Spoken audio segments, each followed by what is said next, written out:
And a good evening, race fans in attendance here in person. And if you're watching along from home or wherever you may be, worldwide, we're live on YouTube. Welcome to Hall of Fame night here at New Egypt Speedway. Track crew is just about done putting the final preparations on the afternoon surface before we bring out the cars for hot laps. We have 3 divisions in attendance tonight, including the Rookie Championship for the Crate Sportsman. If you're watching at home, a bit of a different schedule on tap. Of course, we'll have our hot laps starting momentarily, and then we'll bring out Rookie Feature number 1. Following Rookie Feature number 1, we'll do a quick victory lane. We'll have our opening ceremonies, and then we will induct our inaugural class of 2025 to the New Egypt Speedway Hall of Fame. Following the Hall of Fame ceremonies, we will have Rookie Feature number 2 for the Sportsman. We will crown a 2025 Crate Rookie Sportsman Champion and then move into the balance of our program. On the card tonight, modifieds, the Sportsman and Rookies, and the full fendered Frenzy 4 cylinders.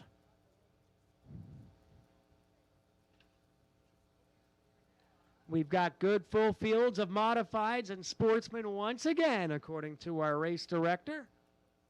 But we again ask for your patience as lightning and severe weather did a number on a whole bunch of our electronics here located throughout the track. Again, if you're just getting here, unfortunately, our TV system down in the picnic area took a direct hit. We have to replace about 200 feet of cable to get that back up and running.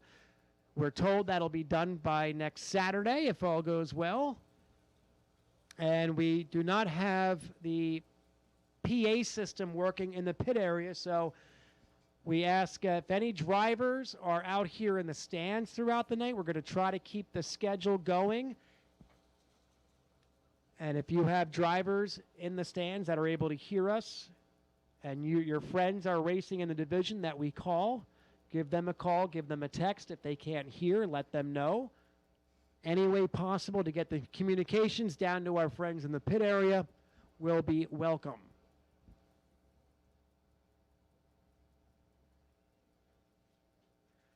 Tonight's Hall of Fame induction night is sponsored by Training Tales. Training Tales Doggy Daycare and Training. Whether you have a dog who regularly gets into trouble for exhibiting bad behaviors, or you have a well-behaved dog who could use some brushing up on good manners, the benefits of dog training can help. Training Tales offers a 3-week board and train program, meaning they can help you even being located in central Delaware. Training Tales trained Ethan Bill's dog, who races in the Swagger Factory Apparel Crate Sportsman division. Visit training-tales.com or call area code 302-900-1248 for more information. Stay alert, folks. In the stands, Training Tales will be tossing Frisbees into the crowd tonight, signed by every modified and Sportsman driver in the pit area.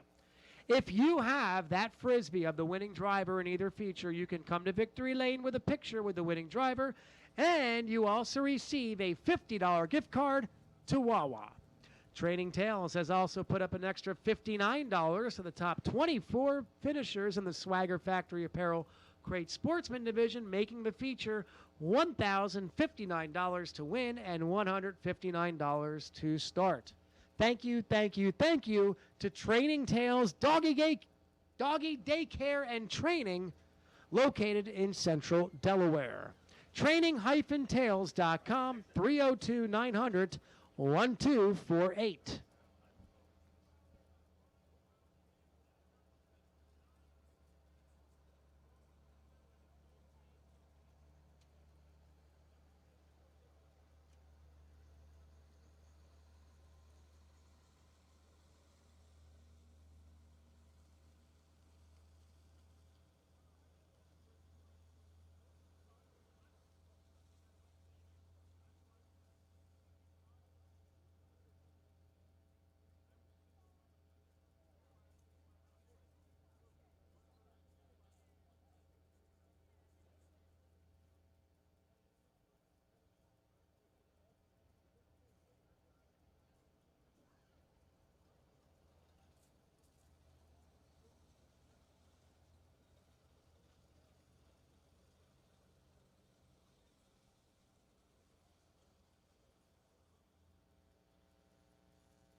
Once again, all drivers, we need you to prepare your cars for warm-ups. If you're not back there already, please start making your way back to the backstretch area for your hot lap sessions as we get ready to go tonight on Hall of Fame night.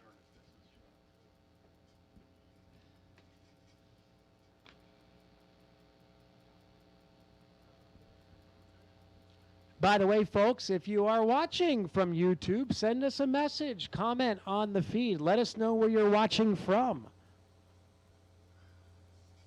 We love to hear from our online viewers, and if you haven't already, hit that subscribe and like button as well to help keep the feed free for you out-of-town viewers.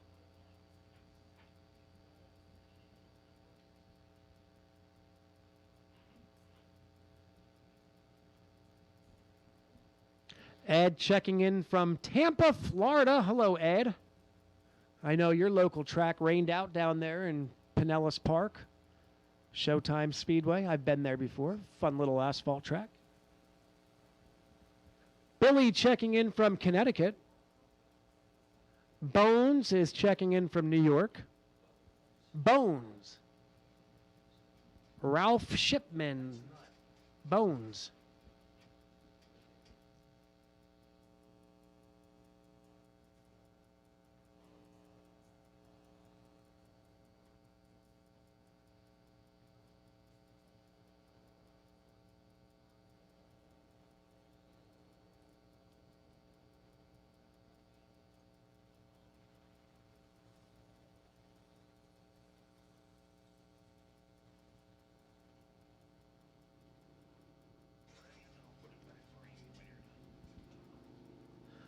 So the cars are going to be making their way to the Speedway surface now for the first round of hot lap sessions. They'll probably bring everybody out. We'll do a lap or two to run the track, and track looks ready to go. They just put some extra water on it. Bit of a light breeze out of the east.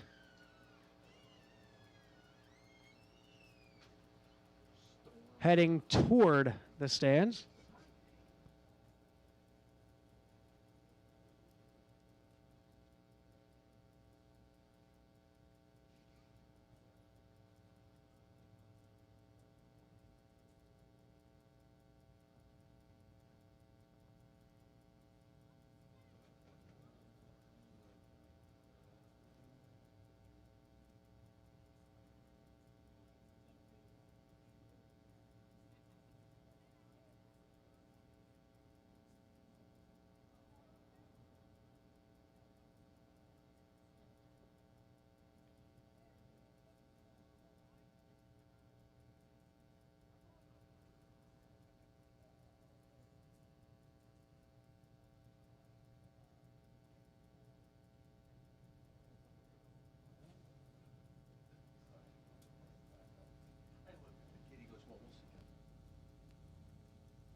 Frankie, I saw you for like 5 seconds yesterday. I know, because they sent me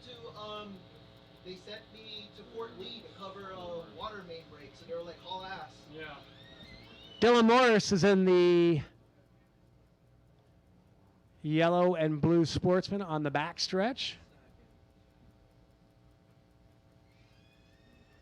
That's Dale Mull in the 4-cylinder number 6.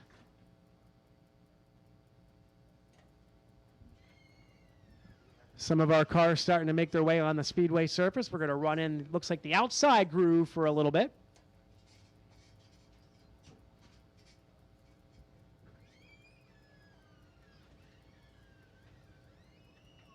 Didn't rain out here today, but this week, my goodness, it was a mess.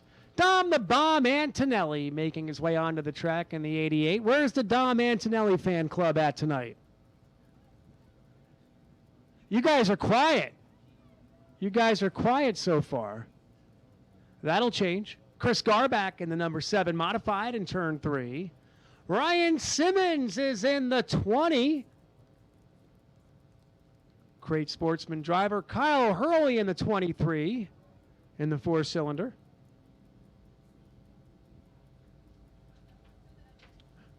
Will Protinick in the number 3.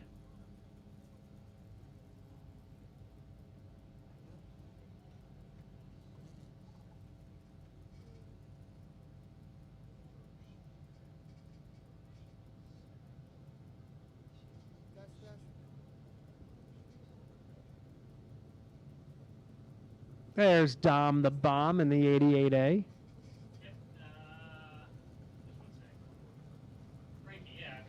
Mikey Butler's in the 04. Making his way to the surface on the backstretch. Kyle Hurley coming past the start-finish line right now.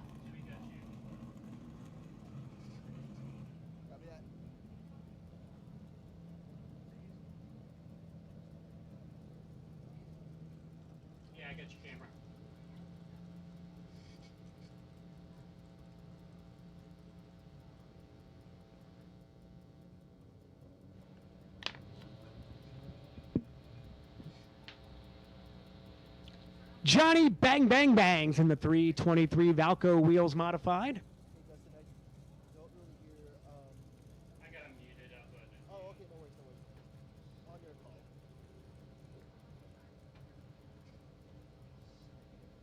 More cars coming out now. Joe Gary in the 26 4-cylinder.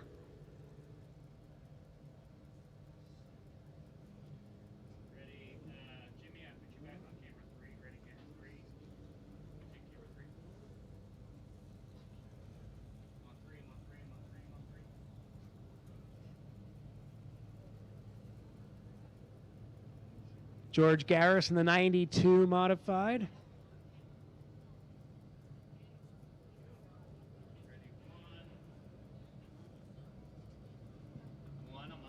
So another big field of modifieds. Very consistent this year, about 24, 25 modifieds each and every week. There's Dale Moe in the 6, the 4-cylinder.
And you can see that black and purple number 44 4-cylinder from Upper Black Eddie.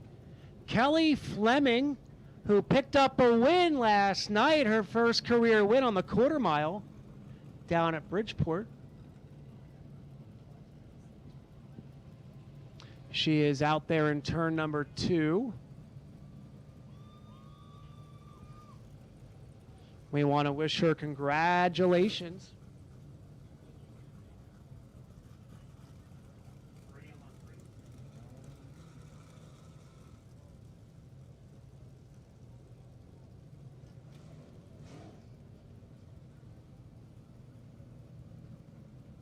Mr. Tramontano in the 13. Bobby Drayton's back in the 409. We missed him the last time out. He's back with us tonight. And his son is here as well. Bobby Drayton Sr. is in the X09, and his son, Bobby Drayton, well, the fourth, is in the 409. Lexi Wilson nearly picking up a win a couple weeks ago in the number 1 Sportsman. Pat Walls in the 5W. Again, Mikey Butler going past in the short load ready mix concrete 04. Happy birthday, Mr. Mancini in the Mancini Custom Homes number 7. He turned 21 this week. That's a big birthday. Joe Brown in the 5J modified.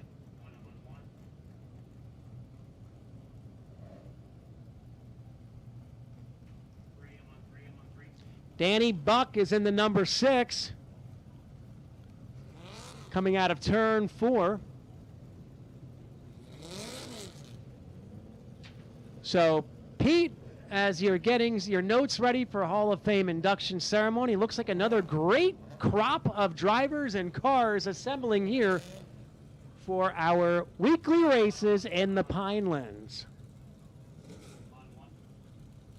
Jimmy Halsworth in the 72 and the McNichol 72. Davey Sammons is in the 79, feature winner.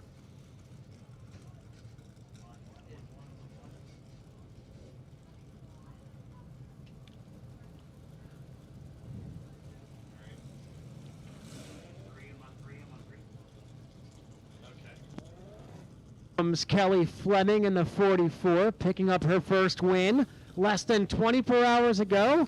Give a wave to Kelly Fleming in the 44. Pete, a lot of great drivers here. We're ready to rock and roll. Yes, the pit's full with a great field of cars here this evening for Hall of Fame night at New Egypt Speedway. Folks, we have a red Ford F-150 that needs to be moved or it's going to be towed. It is in reserve spot number 55. The plate is New Jersey plates L73NAN. L73NAN, New Jersey plates, red Ford F-150. You must move it immediately, please.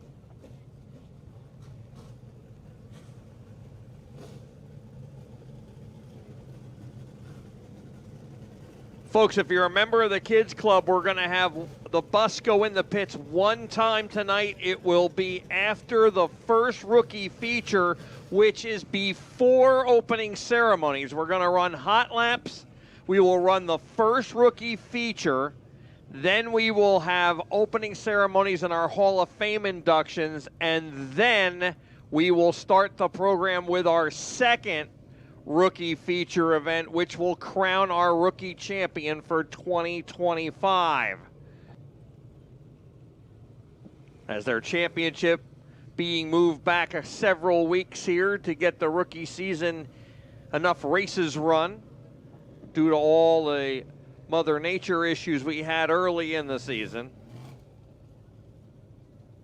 So just so you know that, we're going to go right from hot laps into the first rookie feature, which will be 8 laps. Then we will do our opening ceremonies along with our Hall of Fame inductions, and then we will bring the rookies out for their 10-lap championship event.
Ethan Bill in the 14.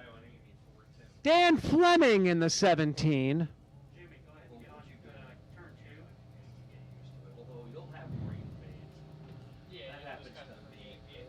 There's Dylan Morris in the 34.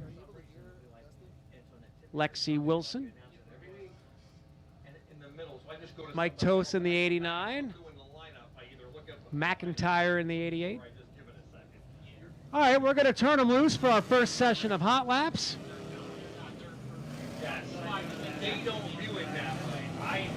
So Sportsman gingerly making their way around the track on the first session of hot laps this evening.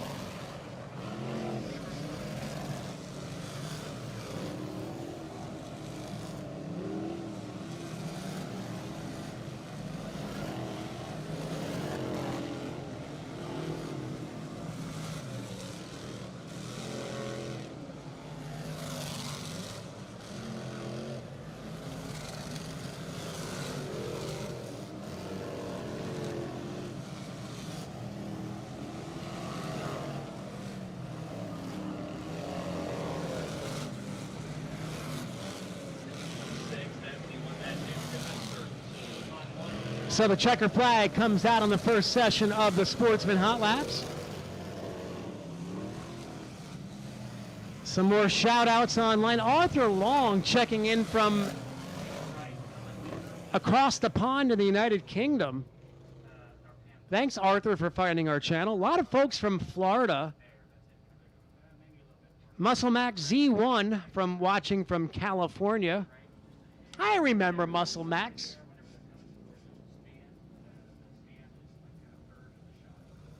He's visited us a bunch of times. He shot some great videos out at the coastal Central California tracks.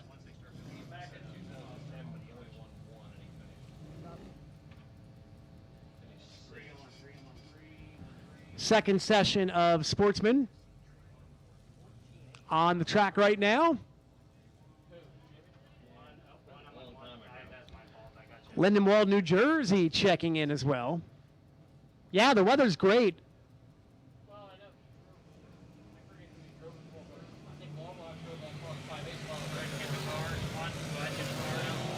Green comes out in our second session of Sportsman Hot Laps.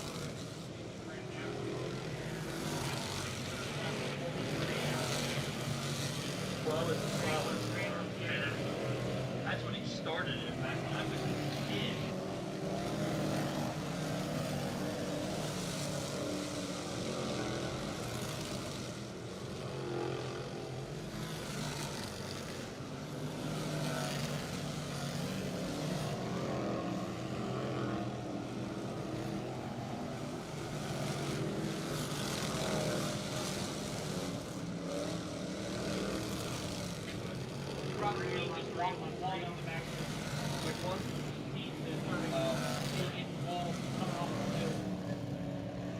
Checker flag comes out on the final session of Sportsman Hot Laps. The 30 hit the wall in the middle of the backstretch, and his right front tire is going to have to get readjusted in the pits. Didn't see it, but we heard he absolutely smacked the wall going through there. Now our rookie competitors. Pete, it's going to be a dogfight between these two drivers out here. We're going to run them twice. Tied for the lead coming into the final two races for the rookies.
All right, Pete, here come the modifieds for their couple of rounds of hot laps, making their way to the track. Should be an exciting night. We've had some incredible modified features so far this year. Well, we sure have, and the first car leading him out onto the track is the White House 37 of Brian Cool. Corey Cormier is in the Comfort Experts number 26R going down the backstretch. He's out of Otisville, New York. Will Dupree in the Spooky Brook Landscape 2D. Right behind him, only a second week up with the modifieds, that is George Garish Jr. in the 92 Junior. Johnny Bangs is in the Valco Wheels 323 as the green flag waving on the field. Joseph Brown's in the 5J, and Tom Princiata back with us tonight in the number 32.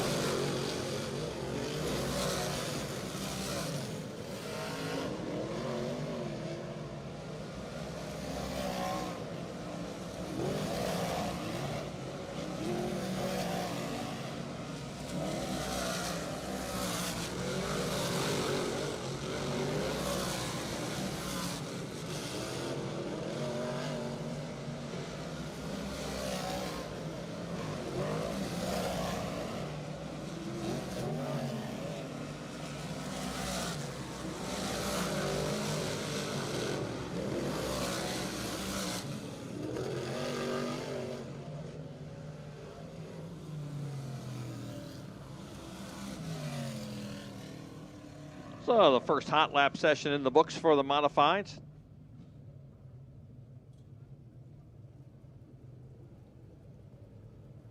Second session rolling out, and they're led out by Dominic Buffalino in the Vaclavicek Racing 3V. Chris Garback out of South Brunswick is in the number 7. Matty Ice, Matt Stangl in the house tonight in the Ace Materials number 6. And right behind him in the 20C, that is Cole Stangl. Anthony Tramontana is in the 13T, a nice 5th place finish at Georgetown last night. The 51M is the Flying Farmer, that is Wade Hendrickson. DJ Hunt out there in the Creston Hydraulics number 24, and Kevin Borden is in the Valco Wheels 928 on the front straightaway.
All right, checkered flag out. Now 16 cars have taken hot laps. The final session rolling out looks to be 8 in this one as well. And the winner last Saturday night, the Pioneer Pole Building number 79 of Davey Sammons, leads them out for the final session. Frank Venezia is in the Bel Air Transport 27 out of Fairfield, New Jersey.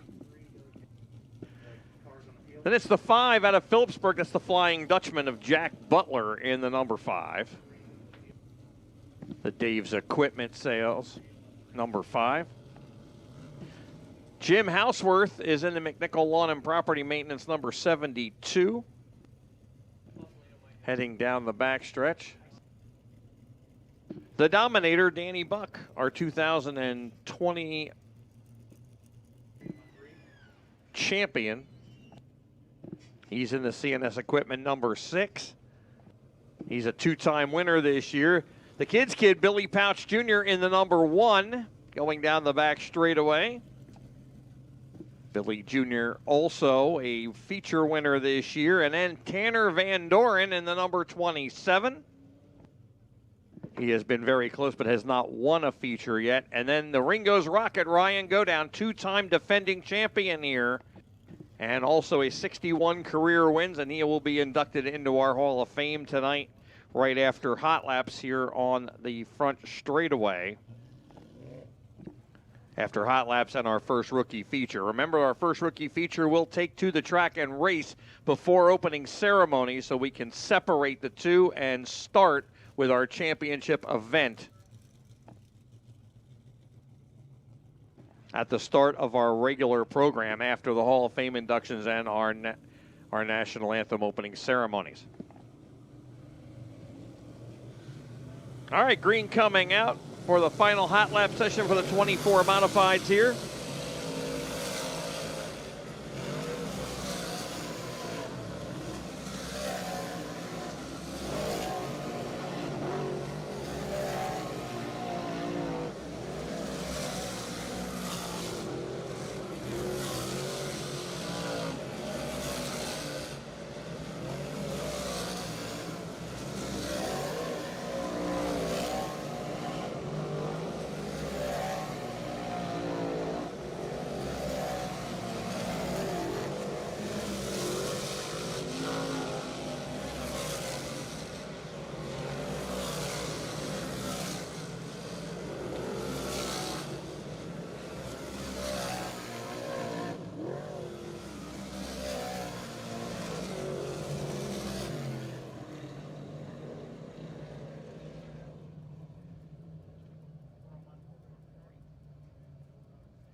All right, Four Cylinders will head to the track for their hot lap session, and I'll turn it over to Jim Murdoch, who, Jim, you know all these cars. You announce them each time they're here. To have back with us tonight Penny Dunn in the 51. Welcome back, Penny Dunn. All of your prayers, your well wishes to the Dunn family. She announced on Facebook she's been given the clean bill of health, and she's back out here in the 51, directly behind last night's winner at the Bridgeport Speedway, Kelly Fleming. So our ladies of the Four Cylinders are turning some heads in New Jersey competition. So welcome back, Penny Dunn, and thank you everybody at New Egypt for all of your prayers over the last couple weeks to help her heal. Kelly Fleming, Penny Dunn out there. Tim Jones is back with us for the first time in a long time in the 21. Kyle Hurley's in the 23. We've got somebody blowing up on the front stretch. Chris Rack from Jackson. Well, he's going to grab a gear and go. The Drayton father and son are in the 409 and the excellent. Yeah, Chris Rack is going to come up lame in the tri-oval. He's trying. He's trying. There he goes. Gets to the infield out of the way. Of course, the 69 is Justin. Every Dunn in the phone book in New Jersey is here tonight. We're back with the family reunion with Dunns again. Dale Moles in the 6. Joe Gary's in the 26. Kyle Hurley in the 23. Robbie Steinmetz in the 97. Again, the Drayton boys, father and son. And Dom the Bomb Antonelli in the 88. And that car doesn't sound good tonight either, Pete. Dom the Bomb may have to do some fine tuning back in the pits. And we've got a slew of Four Cylinders. We've got 14 in the pit so far. That was just a preview of what we're going to have. So now we're going to take a little bit of a break, and we'll come back with our rookie feature, number 1. And then all of us will be on the front stretch for opening ceremonies and our Hall of Fame induction ceremony.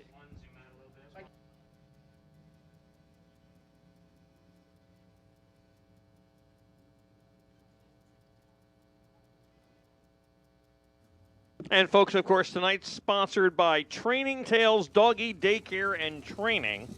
Whether you have a dog who regularly gets in trouble for exhibiting bad behaviors, or you have a well-behaved dog who could use some brushing up on good manners, the benefits of dog training can help.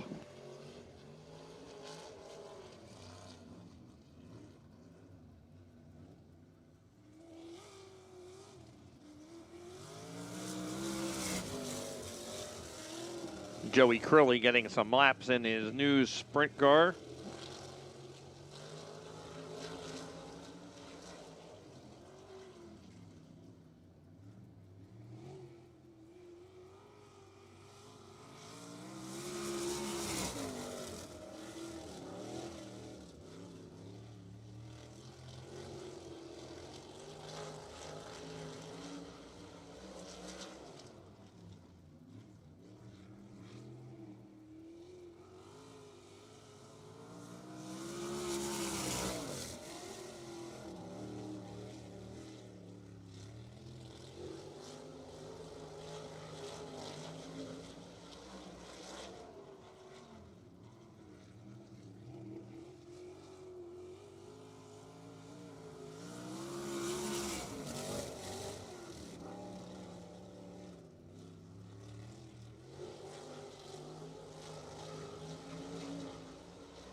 All right, so Joe Crilly takes his wingless sprint car to the pit area. And that'll wrap up our hot lap session. Again, our first event tonight will be rookie feature number 1. And kids, if you want to take a ride in the Kids Club pit tour bus, that's going to be happening before the first rookie feature. So kids in the Kids Club, get ready for your bus ride. It'll be the only ride of the night. Once we finish our induction ceremonies, we're going to keep the show moving right along tonight, just to be on the safe side. As a track crew, we'll mist the outside groove and run it in a little bit. And folks in the grandstands, you have about 20 minutes before post time, so get yourselves some cold Gatorade, ice water. Oh, we've got a new thing at the Snack Shack, Pete. We've got Tanner Brothers ice cream. Some of the best ice cream that you'll find in the country from Tanner Brothers. Hand-scooped ice cream tonight. We saw it on the New Egypt Speedway Facebook page. Delicious flavors from right over the Delaware River at the Tanner Brothers Dairy Farm. Of course, DJ Tanner picking up a win last Saturday in the Wing Sprint Cars. And you guys can celebrate by supporting the Tanner Brothers Dairy Store by having some Tanner ice cream down there at the Snack Shack. Also, towards the Turn 4 picnic area, our friends from the New Jersey Elks Miracle Run Committee presents the 26th Annual Miracle Run, Sunday, July 27th, 2025. There is a motorcycle raffle taking place at this moment. You can win a 2024 Harley-Davidson Road Glide. $20 donation per person to benefit children with special needs. The drawing is going to be Sunday, July 27th at 5 p.m. For more information, you can visit them on Facebook at Elks Miracle Run, or even better yet, stop by and see the fine folks from the Elks Miracle Run Committee right down there in the Turn 4 picnic area. Want to welcome everybody watching live on YouTube. We've got 321 viewers watching our track prep right now. We've already had 910 people watching.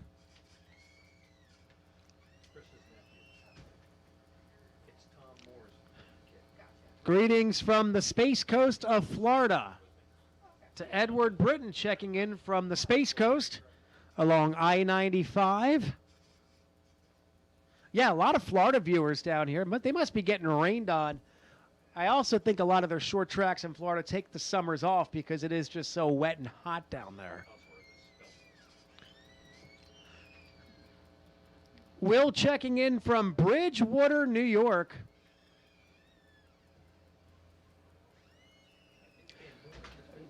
John Criscione watching from Naples, Florida.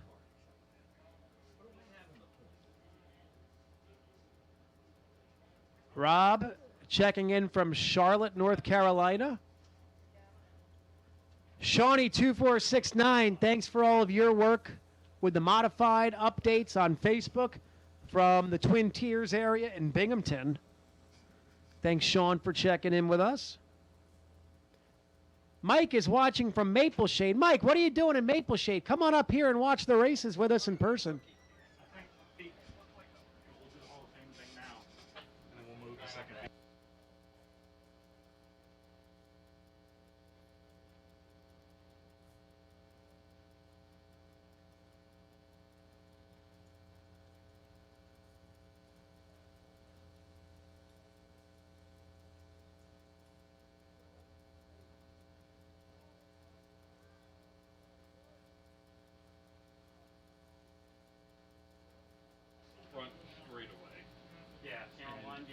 All right, with the advanced track prep going on, folks, what we're going to do now, we're going to do the Hall of Fame induction ceremony before the first rookie feature. So while we're doing our track prep, we're going to introduce our Hall of Fame drivers. So if we could have our Hall of Fame drivers, their families, and everybody associated with the ceremony, please start to congregate by the back of the flag stand. There is no Conzi tonight, so So let's have everybody start to congregate by the back of the flag stand, all Hall of Fame drivers, their family members, and we'll meet you down there momentarily. So we're going to do our Hall of Fame ceremony right now down by the flag stand, right in the back of the flag stand, folks, to kick this program off.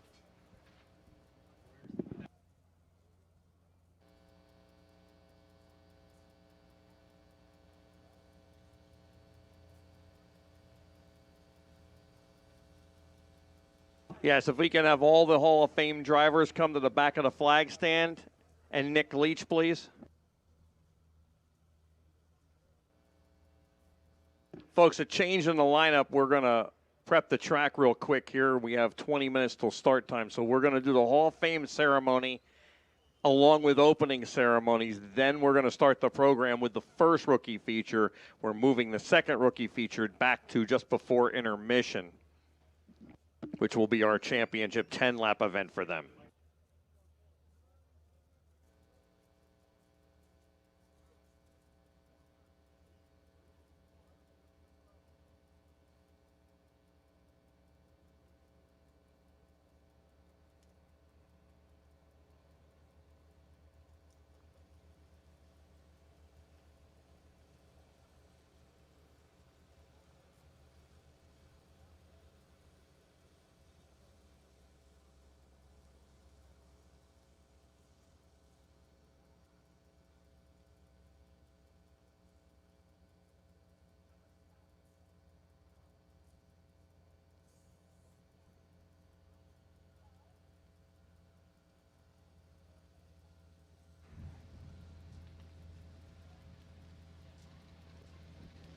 All right, so we're waiting for our Hall of Fame drivers to start congregating behind the main flag stand.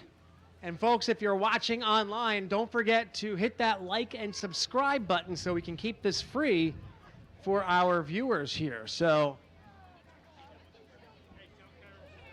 Carol Whitehouse, you belong up here too. Carol, Lisa Horton in the house tonight. Hunter Horton in the house tonight. We're all here tonight. So, this is an exciting night. This is a really, really special night, folks. So, before we kick it off, by a show of hands, how many people were here opening night in 1998?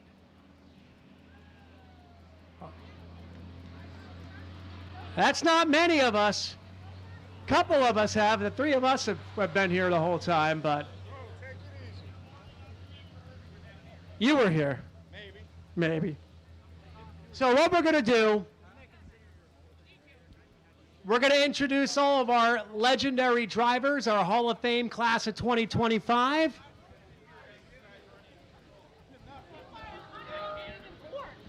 But I'm going to turn the microphone over to two gentlemen who I am sure will be inducted into the New Egypt Hall of Fame eventually. The original voices of the New Egypt Speedway, Pistol Pete and Nitro Nick. Take it away, boys. Well,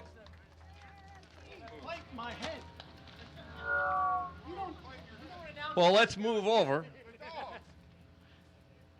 Yeah, that's the metal plate in Nick's head here, he says. I didn't say that. He said that. So we want to welcome everybody here for our Hall of Fame ceremonies. This is an honor to bring these 7 drivers out here and put them into our Hall of Fame. So, Nick, why don't you talk a little bit about what this means to everybody here? Well, I know what it means to me because, you know, when we both started this, you and I never done this. We never talked on the microphone, never done anything. And back in the day, Andy Belmont took a chance on 2 guys that never talked on the microphone, and we got a chance to interview our heroes and guys that we thought were gods to us. And my friend Fred Fletcher says it all the time. Them guys were gods to us. When we seen them, they were the football players and the basketball players that people looked up to on TV. Jimmy Horton, Kenny Brightbill, all these guys that are out here. they were our heroes growing up. And then to get to interview them out on the front stretch and hang out with them and do what we do. My job was the greatest job in the world. And then to have Jimmy Horton drive for us and have Doug Hoffman drive for us and to hang out with them. And not only at the racetrack, but to go to picnics with them and just be friends with them. It's an honor to be here and be able to do this. Yeah, and you did it from behind the scenes with helping your brother for all those years and meeting people. I was sitting in the grandstands. I didn't know anybody when I started this. And it was 33 years old when I got my first opportunity from Andy. So very thankful for that. All right, without further ado, and I have no specific order here, so we're just going to go down the list. All right, first up of our Hall of Fame inductees, this driver was a legend here and everywhere he raced for his long career. He spent 6 years here posting 29 wins. 20 of them came in the first 2 seasons we raced here. And I believe he's the only driver in attendance here tonight that ran on all 3 track configurations. You may remember we were a quarter mile in 98. They expanded it a little in 99, and then this configuration started in 2000. The driver had 29 career wins, 20 in the first 2 years. I'm talking about Mr. Excitement, Kenny Brightbill. He's in the pits for Wayne Henry.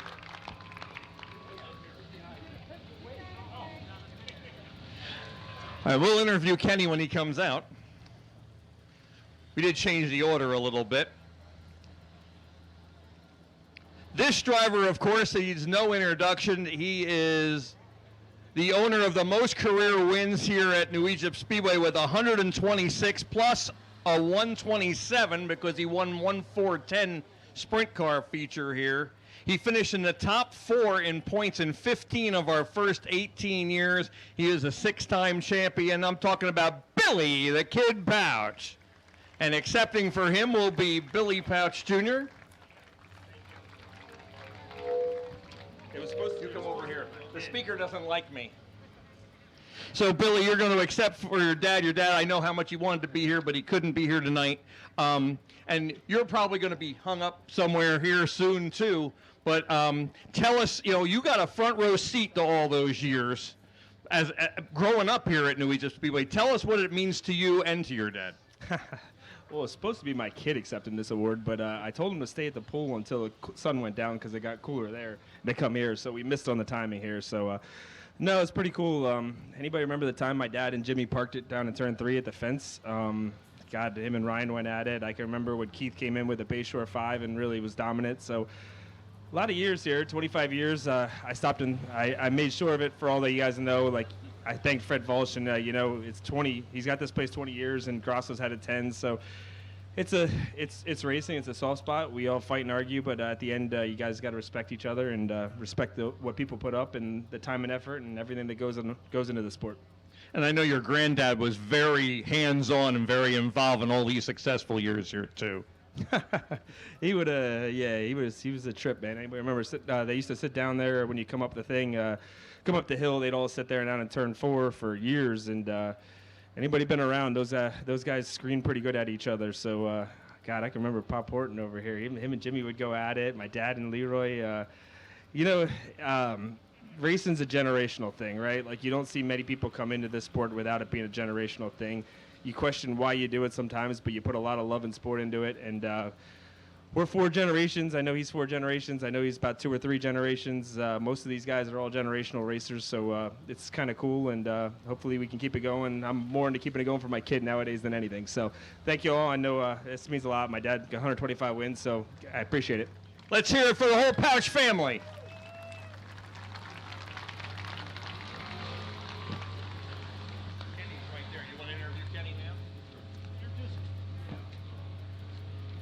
All right, let's move on to our next driver on the list. This driver spent 9 years in a row in the top 4 in modified points. He was our 2001 champion, and he owns 26 career wins here at New Egypt Speedway. I'm talking about He drove the Bayshore 5 for a long time here, along with his own number 6. That, I'm talking about the hitman, Keith Hoffman.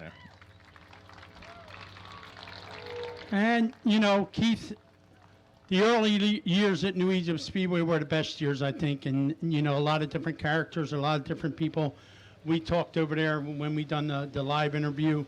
The parts business is growing. The kids are getting bigger. I remember the big wheel races with your kids and doing what we do. We're all a little older, a little wiser, but you still done a lot of things here at New Egypt, and we're grateful to have you had raced here, and now you're in our Hall of Fame. Yeah, it's pretty cool. Early in my career, you know, we had a lot of good rides that, you know, you got to have good equipment to get to victory lane. The Bayshore car was good. Pat Michael's car was really good too, and we were fortunate to win. And it was good racing here. Like I said, when you ran against Jimmy and Pouch and Brightbill, they didn't leave too many wins on the table anymore. You know what I mean? So it was tough to get them. I know there's one guy that's smiling down on us right now, and he's saying, "Wow, Hall of Fame." Danny Serrano. If he was around, he'd be standing right next to us right now. He was a good friend of yours, and he knew who you were, and he gave you the nickname the K-Dog, and that stuck. Yeah, for sure. Danny really loved this place, and he was a big fan of my brother Doug. And then when Doug kind of quit and I started racing here, he was a big fan of mine. Yeah, he would have really loved it here today. This was New Egypt was a soft spot in his heart. Let's hear it for the K-Dog, Keith Hoffman. And we're going to circle back to a true legend here. Let's hear it for Mr. Excitement, Kenny Brightbill. Who doesn't like Kenny Brightbill? I don't think there's anybody at any racetrack that doesn't like Mr. Excitement. We got to talk a little bit when we done the live interview, and I asked Kenny, I said, did you like the little track or the big track? He said the little track. He won on every configuration here. He probably should have won 2 championships here. Kenny, the crowd loved you, we loved you, and you still look like you can do it, but you keep telling me, no, I'm not doing that no more. No, I'm not up for it anymore, so I'll just have to watch. Ken, when New Egypt opened up, did you say to yourself, all right, I'm going to run Windsor on Friday night, we're going to try this New Egypt out, and then after you got so good at the short track here, you knew you had something, right? Well, it fitted our style a little bit, and we just liked the track, and it was a little track, and it didn't hurt the tires, and racing was good. Now, anybody that knows Kenny Brightbill, Reading, Syracuse, Flemington, wherever Kenny went, he won. And when he came to New Egypt, he kicked their ass here, too. There was no doubt about it that in the beginning years of racing here at New Egypt, I think he should have won 2 titles, but it doesn't matter. He's still Kenny Brightbill, and he's one of the greatest. Thanks for being here, Ken. Thank you.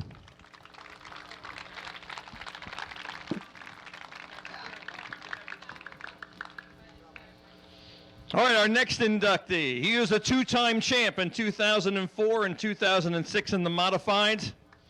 He scored 15 of his 21 career wins during a 4-year span between 2004 and 2007, and he showed here last September that he still has a lot left in the tank as he won his 21st career win here last September. Let's hear it for the sensational one, Jimmy Horton. And when I talked to Keith about the business. I talked to Jimmy about the business. Of course, Jimmy took over Arch Radiator when we lost Art, a great guy. So Jimmy still has the race car, gang. It's sitting there. Lisa asked him if he could have got it ready for tonight. He said, nope, can't get it ready for tonight. He was hoping Ryan was going to have a backup car for him to drive tonight. But that didn't happen. But, Jim, you won a championship for Bill Hewitt. We know how much that meant to him. You won a championship for the Grassos, too. You've done a lot of winning here at New Egypt. Yeah, it's been fun. You know, we weren't here a lot because basically my home was at Bridgeport, and that's where I was a lot of the years. And then we came up here, and you know, we won the championship for Bill, and that was great. You know, I know he wanted to win a Bridgeport one, but I got him this one, and you know, God rest his soul, he was a good man. The good thing about what we're doing here tonight is all these drivers, the fans love them. Love them or hate them, you love them one way or another. This guy here, Kenny Brightbill, all these guys that we're bringing up here, you, the fans, made them what they are. You buy their T-shirts. You follow them wherever you go. This guy has won Syracuse. This guy's won all over the place. This guy, left the racetrack one time when we thought we would never see you again, and then you came back to your dirt roots and you started winning again. Jimmy, we appreciate you being here. We're proud to say that you raced at New Egypt. Welcome to the Hall of Fame. Yeah, thank you very much. And you just got to thank all the fans for coming back each and every year. You know, it's just a great deal, and hopefully we can get more fans back and get these stands filled. They'll get filled if you come back and run. Let's hear it for Jimmy Horton.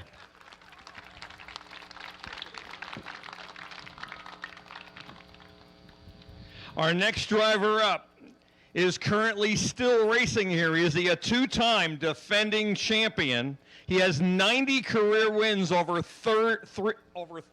three different divisions, including 61 in the modifieds, 14 sportsman wins, and 15 in the News wingless sprint cars, where he was also a champion here.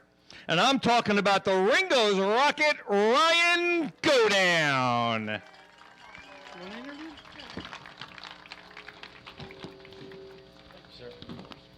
Thank you. Get your plaque. Thank you. Let's step away from the speaker. I don't know why that speaker doesn't like me. So Ryan, this kind of must be a little surreal. I mean, you know, you're going into the Hall of Fame while you're still racing. You're going in with a bunch of guys you would call your heroes too. You got to race against them, and I think you're one of the few people here that probably raced against everybody here from the start. I mean, you know, you moved up from the sportsman ranks. You cut your teeth. Tell us what this means to you going in here tonight.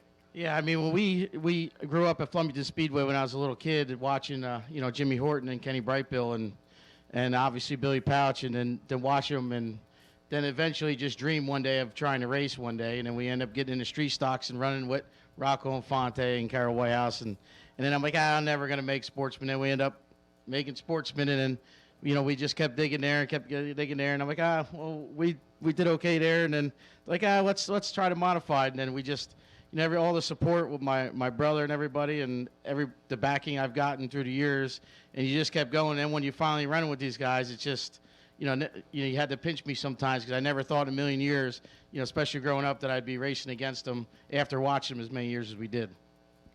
Absolutely. So tell us a little bit about over the years, like what's your favorite moment from all the years? And you've had a lot of them here. I don't know. There's been a lot. There's good and bad ones. But it was good on the battle. We're looking for good ones. Yeah. I mean, it was always good to battle out with the pouches, right? That always seemed to be fun. But I tell you, in the early years when we had the big block, when it was juiced up here, I mean, that was a heck of a show. Me and Keith were talking about. You could run 3 wide, 4 wide.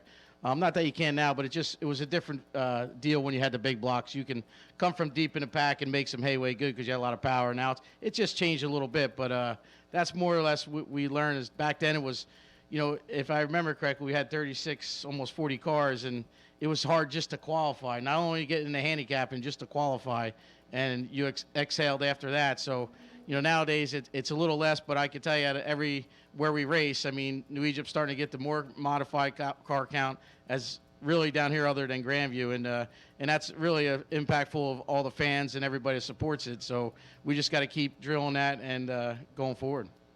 Let's hear it for Ryan Godown, your newest inductee into the New Egypt Speedway Hall of Fame. Good luck tonight, Ryan. Our next driver was a sportsman legend here, but what many may not remember is he won features in 3 different divisions here, 7 in the street stocks, 29 in the sportsman, and 1 in the modifieds. And those 29 is still the top of the sportsman list to this day. He won 3 championships in a row between 2009 and 2011. I'm talking about the Rock, Rocco Infante. Well, this guy here, he's a personal friend of mine too, and yeah, he won in everything that he drove. I talked to him out there doing the live feed, and I told him, I said, what do you think? He said, well, if my eyes would work, I probably would try this again. So, you know, we all get older, and we all experience a lot of things in racing. Like I said, I had the greatest job in the world when I worked at New Egypt Speedway in the early years. The Rock could lay the smack down anytime he wanted when his car was right. You've done a lot of cool things here at New Egypt. You got a lot of good memories. Oh, I definitely have a lot of memories here. You know, our best years were probably from, like I say, 2009 to 2012 with a sportsman car. that it was so dominant that we had 3 different motor combinations in it, and it won. I mean, we would change setups in it, and it didn't matter what I put into it, and it won. It was just so easy to drive. It was just, of course, I had tons of help from Jimmy, working with him with Grasso's car and all the information that he shared with me and what he has taught me over the years. It just made me look so good.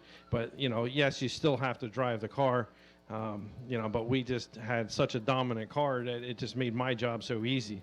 And I'm looking at all the guys that are getting inducted here tonight, and I'm telling myself as I'm standing there, I said, I got something from every single one of them that has helped me in my racing. Whether you know it or not, Kenny had built my street stock that I ran here. I had a yellow 91 street stock, and Carol had a yellow 90 street stock. Kenny built that car for me. Keith Hoffman, I worked in the pits with him when he was driving for Bayshore, on and off during that year that he won the championship. Ryan Godown, believe it or not, I was out Susquehanna, or no, hold on, what track? When did I drive the 5 and take it out in warm-ups during that rock race? And Godown let me borrow a uniform just to take the green in Deirdre Smith's car. So Ryan, I appreciate you letting me go out there with your uniform on, and Dieter letting me run the 5 just to take the green money, because there was only 9 cars there, and he said, look, take the car out, get my $300 and pull off, which I should have stayed out because there was a big wreck. I would have finished 5th. So, but, Jimmy in my career, I have so many great memories working with him at Syracuse, working with him here, going down to Virginia, going to Florida, going to everywhere. I mean, we've been together for so long, and what he has taught me, I just appreciate everything that he has done for me. There was one time we went up to Accord with my car at the end of the year, and I'll never forget this because my wife chewed my ASS out. Jimmy starts dead last in the heat race, wins the heat race, goes over the scale, we're 24 pounds light, and I'm like, oh, Jesus Christ, I got to call my wife. So, but that night, he won with my car down on the Bridgeport quarter mile. I owe him so much for what he has taught me, and, everything that we did here, it just has so much great memories, and I just appreciate everything that everybody has helped me with. Let me put it to you this way. We owe all you guys for giving us a chance to watch you guys on your playground. Many a night, I'd sit up and say, man, I just watched the greatest dirt race car drivers in the country. And I mean in the country. You guys put on shows out here that nobody better could do. I thank each and every one of you for doing what you've done for us, okay? We the fans come here and pay money to watch you on your playground. Thank you for everything that you do for us. Thanks, Rock. I appreciate you. I can also say that every race car driver and team in that pits will give you the shirt off of their back to help you and continue racing that night. There was one night Jimmy was here with Dieter's car. The torque arms got broke or bent in the car. Ryan had an extra set, gave him to Jimmy. We thrashed around, got him changed when I was helping him that night in the crew. And Jimmy goes out and he wins the race. So all because of Ryan helps him out. That's the way it should be. That's the way racing should be, because we are, no matter if you're a race team, a driver, or a fan, we're all one big family. Absolutely. He said it best. Pete?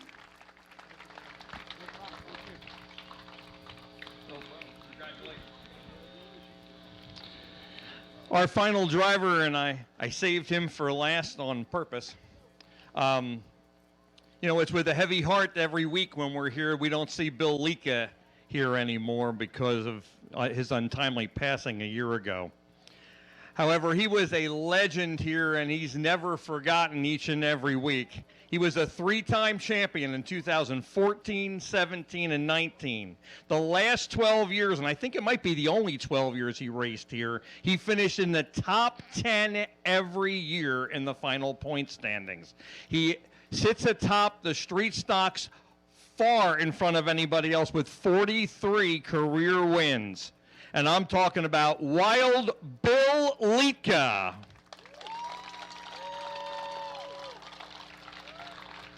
And Nick, I know you want to say a few words about Bill. Bill was a legend here. I mean, he defines the word legend when it comes to how he dominated the street stock division and all the stuff he did behind the scenes, which a lot of people don't know. Yeah, when we had the tribute race to him, of course, Ryan won the first one. And, you know, Ryan's standing here going to take the plaque. His wife is over there sitting. She runs our kids' club. That's kind of the way Bill would want it.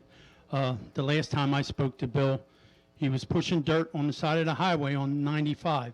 And I looked, because I drive a dump truck. I said, man, that looks like Bill Leaker. So I called him. I said, Bill, what are you doing? He goes, well, I'm trying to make 95 right. They're not doing it the way I would do it, but they're doing it. So, and that was the last time I talked to Bill. And all the drivers that I talked to when we done a segment, when we talked to the street stock drivers, not a one had a bad thing to say about Bill. Bill was always there for them. If they got into one another on the racetrack, he would go to them and tell them, whatever parts you need, we will find them. I will help you fix your car. Bill is like a mainstay here, but he's a legend, of course. But Bill was one of them guys. He was New Egypt, just like Ron John was in New Egypt. These are people that you never, ever forget because of what they did away from the racetrack. And like I said before, when we had his race here, we are the ones that got to tell his daughter and show his daughter how much of a great person Bill Leaker was. We have to show her his legacy. His legacy, his playground is right here. And Ryan, I'm sure you have a few words to say about Bill Leaker. Yeah, I just want to keep it short and sweet. Billy was a great guy. He was my cousin. He was my neighbor. I miss the hell out of him. But I'm just, you know, I'm very happy I can accept this for him, and hopefully one day I could be in there with him. I got a lot more to win, but you know, if you knew Billy, you knew who Billy was. He was a competitor, and he wasn't going to back down from anybody. He raced everything he could. And, you know, did anything he wanted to do, and he did it his way, and that was pretty cool. And actually, Rocco's Sportsman car is sitting in our backyard still to this day. So I think that's pretty cool. But, you know, Billy left his legacy here, and I followed him as much as I could. And I think it's pretty cool that he's part of the first class. Absolutely. I mean, he was a great guy. He done a lot of great things for a lot of people. And we're going to miss him. We miss him every day. We miss a lot of people that we lost over the years here. This is why we are a family. Times like that, we come together, we take care of people. Penny Horner Dunn was in an accident, okay? We all came together, sent her well wishes. She is now sitting in the grandstand right now with her uniform on. So that's a cool thing. I want to thank all you fans. I want to thank all these drivers. Next year's class is going to be just as good as this year's class because we have nothing but class here at New Egypt Speedway. Thank you all for letting these drivers come out here. Thank you all you drivers. Thank you all your fans. You know why? Because these are the diehards that come to New Egypt for the past 27 years right here. No matter what happens at New Egypt, you always come here, and we appreciate it. Thank you very much. Let's hear it one more time for all of our Hall of Fame inductees as we bring them up for a group picture.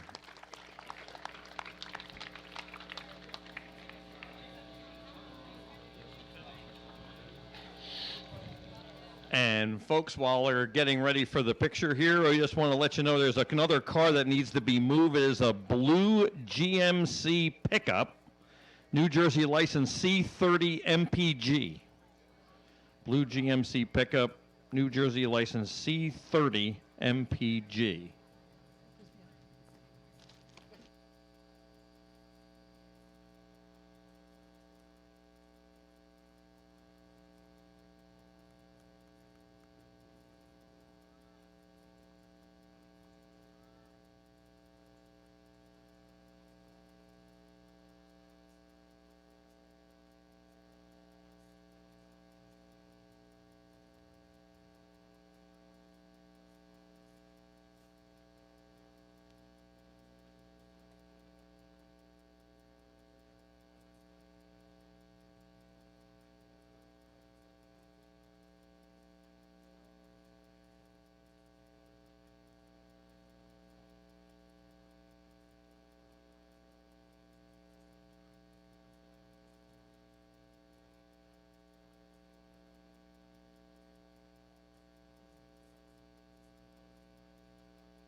Thank you. Yep. Yeah, who's singing? All right, folks, as we get ready for our opening ceremonies and invocation, we just found out that a celebration of life for Mike Jablonski was just being held right up the street. Nikki, another fine racer from the 80s and 90s here, if you want to say a couple of words about Mike. We see Frank Resta here was in attendance to that, so. And so was Frank Davis. Frank Davis and Frank Resta used to be up here. He used to be the Frank and Frank show. Mike Jablonski drove a sprint car. He drove an immaculate Sportsman car at East Windsor and Bridgeport. His daughter Lisa often comes here to New Egypt Speedway, and often Mike came here to watch the races with Lisa. Mike was a great guy. We used to call him $1 Million Mike because his cars always looked exceptional. So we want to say our well wishes to the Jablonski family. Mike will definitely be missed. He was a great guy. All right, thank you very much, Nikki. Once again, thanks to all of our Hall of Fame class of 2025. We can't wait to do it a year from now. Folks, it's about that time. It is post time here at New Egypt Speedway. That means before we begin, if we can ask everybody to rise if you're able to, and please take off your headgear. And we will begin with our opening ceremonies. As always, from day one, 28 years ago, Reverend Dan stood here with all of us and delivered our invocation, and we're so proud to have Reverend Dan here once again throughout all those years. Rev Dan, take it away. Thank you. Let's pray. Lord God, we thank you for this great country. We thank you for the excitement that these men and our women that have brought the joy and the excitement and the competition. This has been a place of great growth for people. People have found new ways in life, and we just thank you for this. And we pray this evening for those in Texas. We want to remember them and pray for their families and pray for the first responders. So here we are, New Egypt Speedway, the fast track of the East. And we ask you now, Lord, for a great race, for a safe race. In Christ's name, amen. Shalom. And to sing our national anthem, again, if you've been here for 28 years, we have never played a recording of the national anthem. It's always been done live the way it should be. Nikki Breyer, please honor us with your rendition of the national anthem and look right at the gentleman in the yellow shirt up there with the TV camera. Thank you. Oh, sing, can you see by the dawn's early light what so proudly we hailed at the twilight's last gleaming, whose broad stripes and bright stars through the perilous fight o'er the ramparts we watched were so gallantly streaming, and the rocket's red glare, the bombs bursting in air, gave proof through the night that our flag was still there. Oh, say does that star-spangled banner yet wave o'er the land and of the free and the home of the brave. Thank you, guys. Nikki Breyer, ladies and gentlemen, come back anytime and do that. We have a lot of first-timers here tonight, folks. Before we get underway, 3 very important rules if you've never been here before.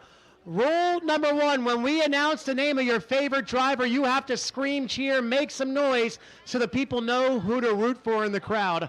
Rule number 2, we ask that you do all your smoking by the bathrooms. No smoking along the grandstands. This is your one and only warning.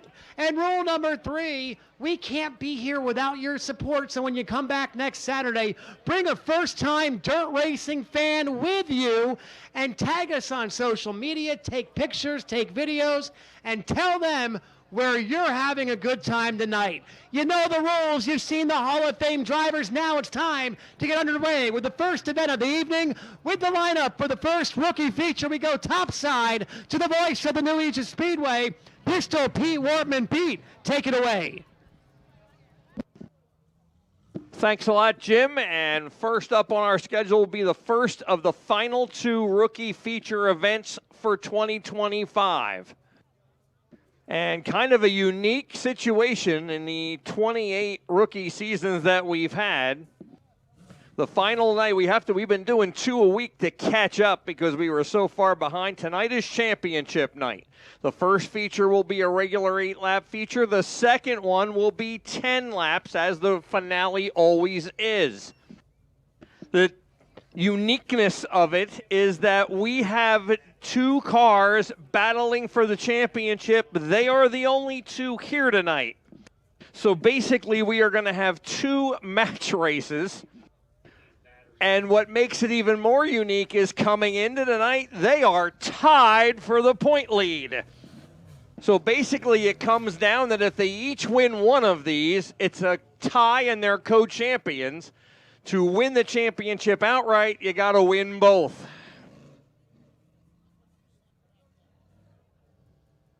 All right, next time by will be your wave lap to these 2 drivers. On the pole is the 27, the Izzy Trucking and Rigging 27. That is Hunter Pulaski. And lining up alongside of him, driving the Shockwave Racing Technology number 921. That is Aiden Spencer. The last 2 times we've raced, we've had 2 features, and these 2 have split them. There was a 3rd driver involved. That driver is not here tonight. 4 cylinders to the staging lane. All 4 cylinders to the staging lane for your heat race, please. 2 heats for the 4 cylinders. 14 of them in attendance. All right, the New Egypt Speedway pace truck has made the left turn into the infield, and we are ready to go racing for the first time this evening. Hunter Pulaski kicks the wheel. Aiden Spencer right there, and we're green. First feature 8 laps. Oh, Hunter Pulaski tagging the wall. He went in a long slide in turn number 1. Spencer drives by. Pulaski picks it back up within about 3 car lengths.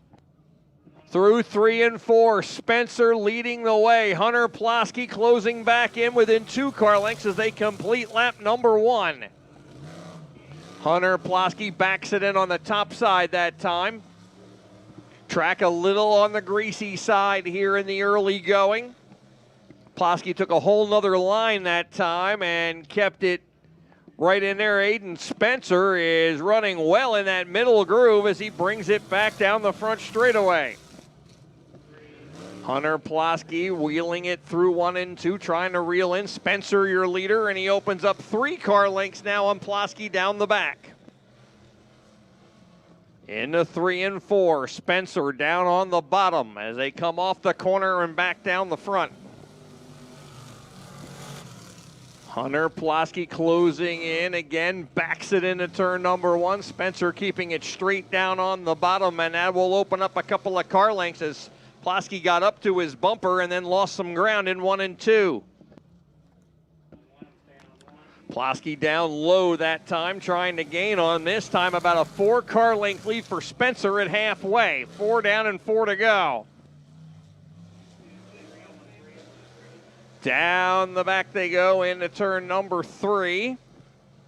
Spencer's lead cut down by a car length as Pulaski trying to run him back down again. 3 to go.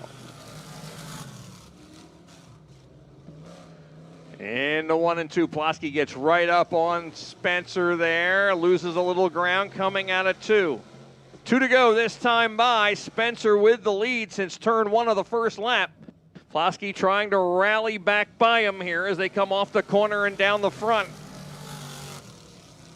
2 laps to go. Spencer doing a really nice job in that middle groove. Plosky doing an equally good job keeping him close. Plosky will sail it into turn number 3. He'll make up a little ground, but he'll lose it coming off of 4 as Spencer getting a really good bite off the corners. Final time around, Spencer by a couple of car lengths in turn number 1, and he gets a great bite coming off of 2. Aiden Spencer has kept that car straight all 8 laps here. Plosky's going to give it one more try. He really wheels it into 4. Not going to be enough. Aiden Spencer will win feature number 1 for the Fastline Performance rookies. And Spencer guarantees himself at least a piece of the championship. We'll get a quick word with Aiden Spencer here, and then after the second feature, when we crown the champion, we are going to bring both drivers, no matter the results, to victory lane for interviews after that second feature, which will be 10 laps. So Hunter Plosky now needs to win the second one to share the championship with Aiden Spencer. Spencer guarantees himself a piece. He'll at least be a co-champion.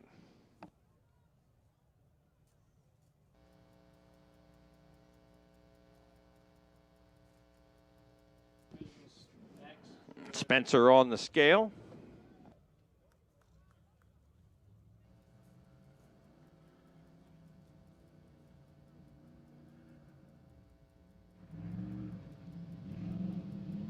All right, we're going to do a quickie victory lane interview down here with Aiden Spencer.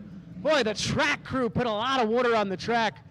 You heard the guys talking about the old years in New Egypt. The track's got that consistency out here tonight after that extra water. Driver of the SRT Shockwave Racing Technology, Lions Construction, Valco Wheels, Over the Rainbow Child Development Center, John Blewett Incorporated Scrap and Waste Recycling. Number 921, getting all of his equipment off.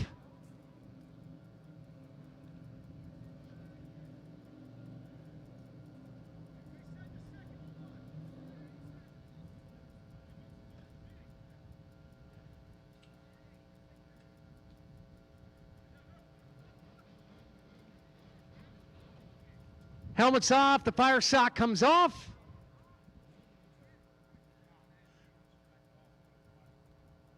Climbing out of the car, rookie feature number 1 winner, Aiden Spencer.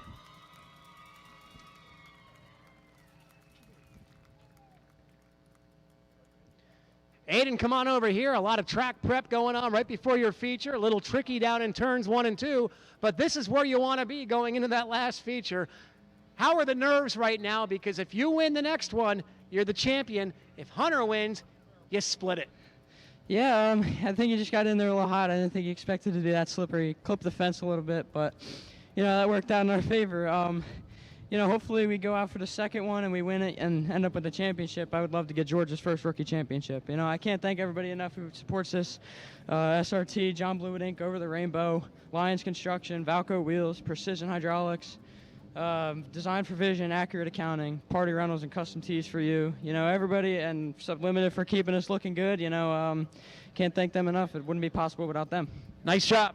Thank you. Aiden Spencer picks up the first of 2 rookie features on championship night. Again, he needs to win to solidify his first place lead. And if Hunter wins, they tie and they split it. So first of 2 4-cylinder heat races coming out. I'll announce them, but for now, Pete will give you the lineup upstairs. Pete? All right, I'll give you the lineup for this heat while Jim makes his way up to the tower. Folks, I want to remind you that after the second rookie feature, we will have more in-depth interviews here, and we will bring both drivers a victory lane no matter the outcome, with the champion in victory lane. If they're both co-champions, we'll have them, of course, nose to nose. If not, the other one will park outside of victory lane, but we will get a word with him after the ceremony is over. In the 4 cylinders, the top 5 of the 7 cars will get their handicapping back for the first 10 starting spots, and Jim has made it up here. Let him catch his breath here for a second. Robbie Steinmetz will start on the pole in the 97S, and it'll be Kelly Fleming out of Milford in the 44. The second row, Joe Gary Sr. is in the number 26, and lining up alongside of him is Justin Dunn in the number 69, and they are the two. They each have 3 championships to their credit. Gary and Dunn tying one of the years. Scott Dunn,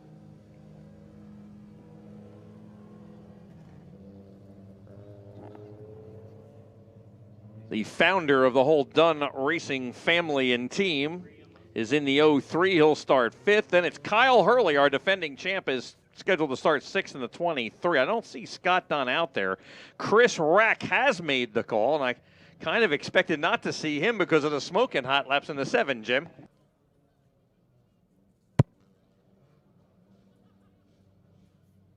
Six-lap heat race. All cars will qualify top 5. We'll get the handicap. Green flag is out.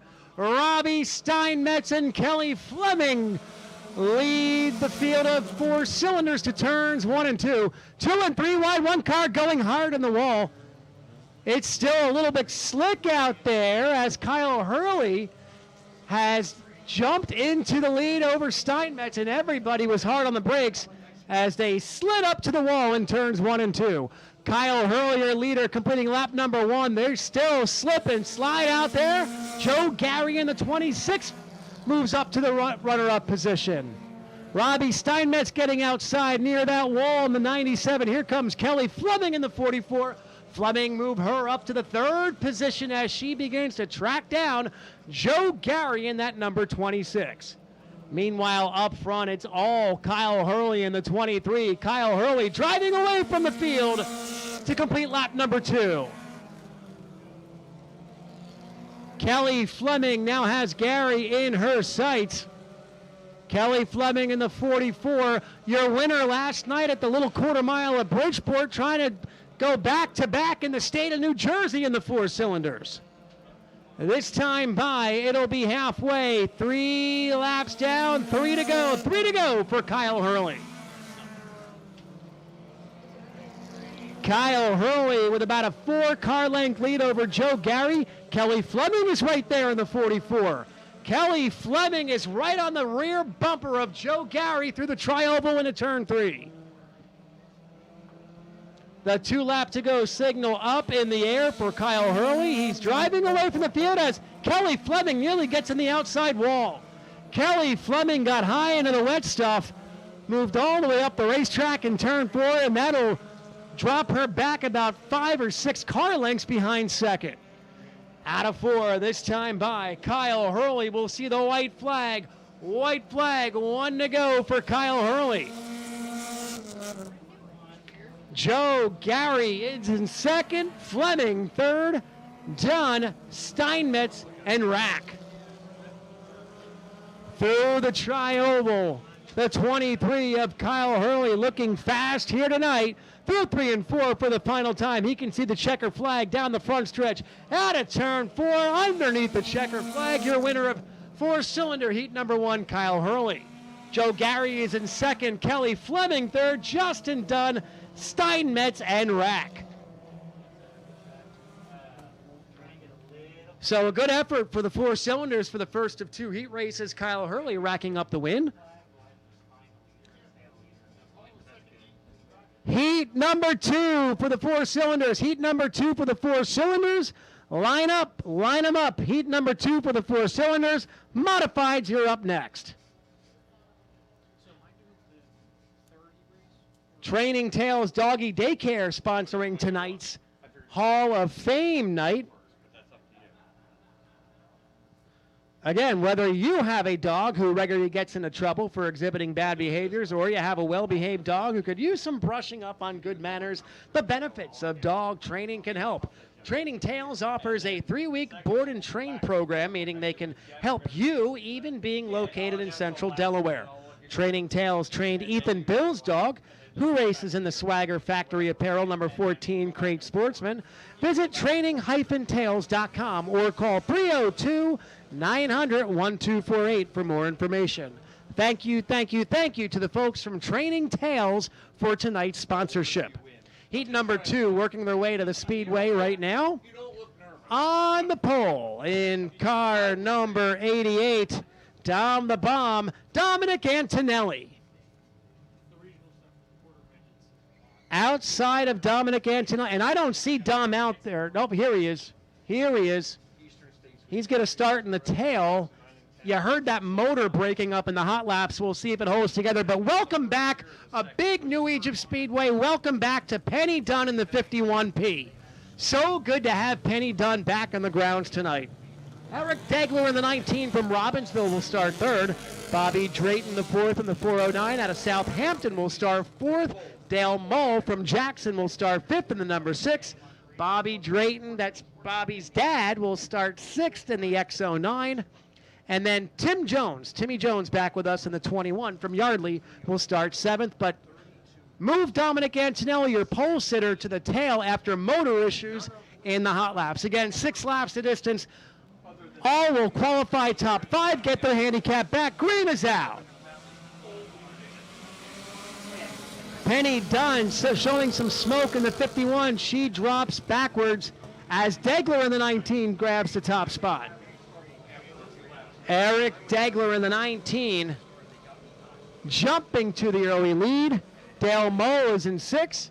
We have a couple of Draytons being split by Tim Jones further on back. Tim Jones and Drayton side by side battle for 3rd through 1 and 2. Bobby Drayton the 4th has it. Here comes Pops right behind him. Eric Degler in the 19 and Dale Mull running 1st and 2nd. Great battle for that 3rd position between Bobby Drayton, Timmy Jones, and Bobby Drayton the 3rd and the 4th out there. The youngest Drayton's in the 409. His dad is in the X09. Next time by will be halfway. 3 laps in, 3 to go. 3 laps to go for Eric Degler. Dale Moe way to the outside, nearly scraping against the fence. Here comes Bobby Drayton the 4th on his tail for the runner-up spot. Dale Moe getting in the wet stuff. That allows Drayton to close right up to him as Papa Drayton nearly hits the wall out of turn 2. This time by, popsicle sticks in the air. That's the 2 to go signal. 2 laps to go, 2 to go for Degler. Here comes Dale Moe. And Bobby Drayton the 4th got sideways out of 4. That time by Tim Jones right there, ready to capitalize. Lap and a half left. Yeah, that's a tough break for Dom Antonelli, the 88 pulling off. Motor Gremlins continuing in the heat race. White flag, 1 lap to go for Eric Degler in the 19. One car hard in the wall in turn 4. Around he goes. He keeps it straightened out. Tim Jones smacks the wall with the right side out of turn 4. Speaking of turn 4, here comes Degler in the 19. Eric Degler can see the checkered silk waving. Give heat race number 2 to Eric Degler out of turn 4. Dale Mull and Bobby Drayton get a drag race down the front stretch. Runner-up spot goes to Mull, Drayton, then Timmy Jones after whacking the wall out of turn 4 finishes in 5th.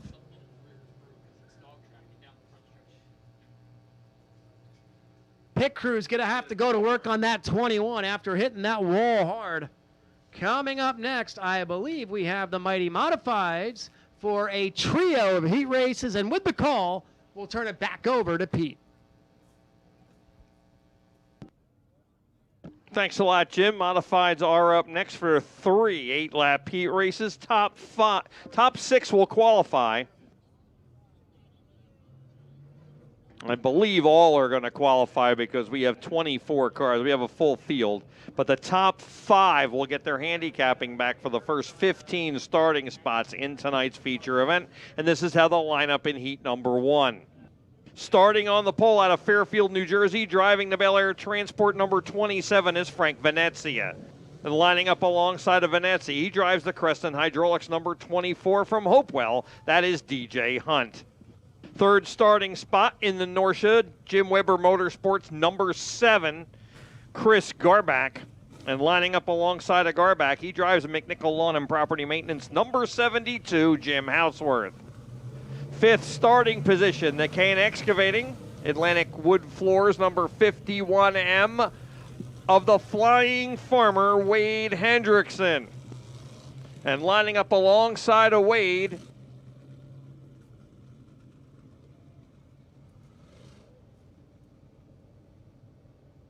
driving the Hoffman Racing Parts, Prime Design Landscape number 27, TVD, Tanner Van Doren. Seventh starting position out of Pipersville, Pennsylvania. He drives the CNS Equipment, Craig and Leslie Pondish owned, number 6. Our 2020 champion, the Dominator, Danny Buck. And lining up scratch on the field as they come down the front. Third straight week here for this driver in the Conover Contracting number 20C. That is Cole Stangl. Young Cole Stangl in the number 20C. He will start 8th. Cole has 2 pretty good performances to start his New Egypt Speedway career here, the first 2 weeks he's raced.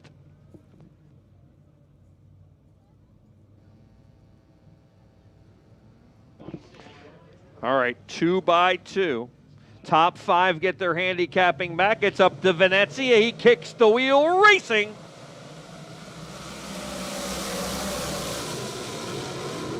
And the modifieds are underway as they wheel through 1 and 2 for the first time and down the back. DJ Hunt grabbing a 3-car length lead as they race into turn number 3 for the first time. Venezia second and 3 wide for the third spot. Hendrickson got his nose in there to make it 3 wide. It's Garback and Houseworth side by side as DJ Hunt leads them down the back. Hendrickson currently in 5th with Van Doren alongside. Danny Buck has dropped back to last as he tries to get some racing room and some momentum built up here in the early going. 2 down, only 6 to go as Buck dives under Cole Stangl. They're side by side, but that's only for 7th. 8 cars out there in 8 laps. Van Doren trying to get the last handicapping spot as he drives underneath Wade Henderson. Here comes Buck.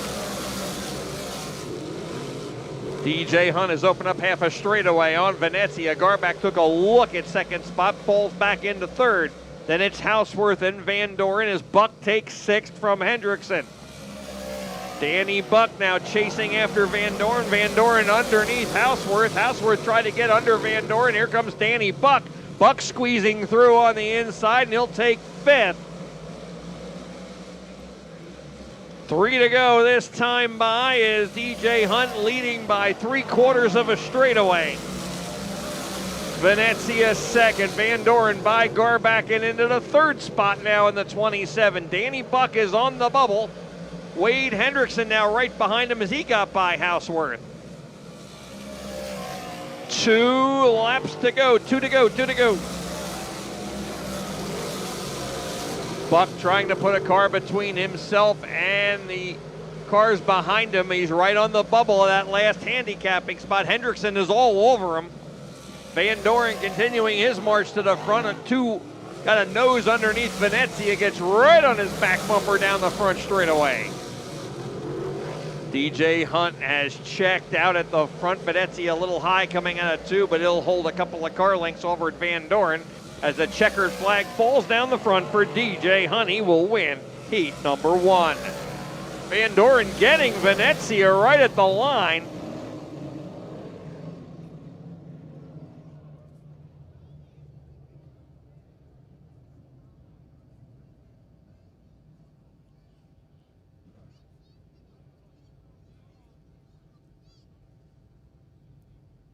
So your winner is DJ Hunt in the number 24. Second was the 27 of Tanner Van Doren. We'll call him the 27T. Frank Venezia in the 27 finishes third. That's the Bel Air 27. Finishing in the fourth spot was the 7 of Chris Garback, I believe. He was side by side with Danny Buck. Either way, they both get their handicapping back, finishing fourth and fifth. Buck, of course, in the number 6. There are your 5 cars who get their handicapping back. Second heat, same as the first. 8 cars and 8 laps the distance. And lining up on the pole, he's running a little bad luck as of late, but he's been fast.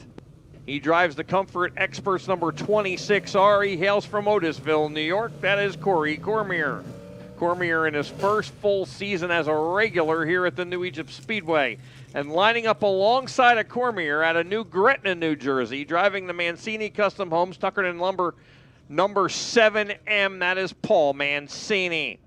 Third starting position, the Dave's Equipment Sales, Vaklavacek Racing 3V of Dominic Buffalino, and lining up alongside of him, the 5J of Joe Brown. Joe Brown, the Oliver Communications Group, number 5J. He'll start outside row number 2.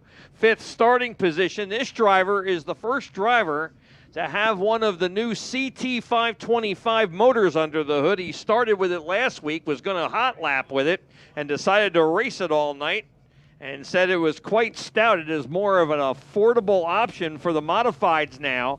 They get a weight break for running that motor. This is night 2 out with that motor, and Johnny Bangs in the 323 has it under the hood. Lining up alongside of him in the Izzy Trucking and Rigging Ellery's Pub and Tavern number 26, our 2-time defending champ, just got inducted into our Hall of Fame. That is the Ringo's Rocket, Ryan Godown. Our winner last Saturday night is Davey Salmons. He's in the Pioneer Pole Building number 79. And Matty Ice, Matt Stangl back with us. He's in the Ace Materials Active Disposal number 6, and he will start 8th on the field. Matt from Neshannock Station, New Jersey. It'll take 8 laps to get the last couple cars across the scale. That's why they didn't give him the white flag that time. Now we'll get it this time. Track has come around here. Got a little slick there in the first couple of races with that sun and a breeze on it.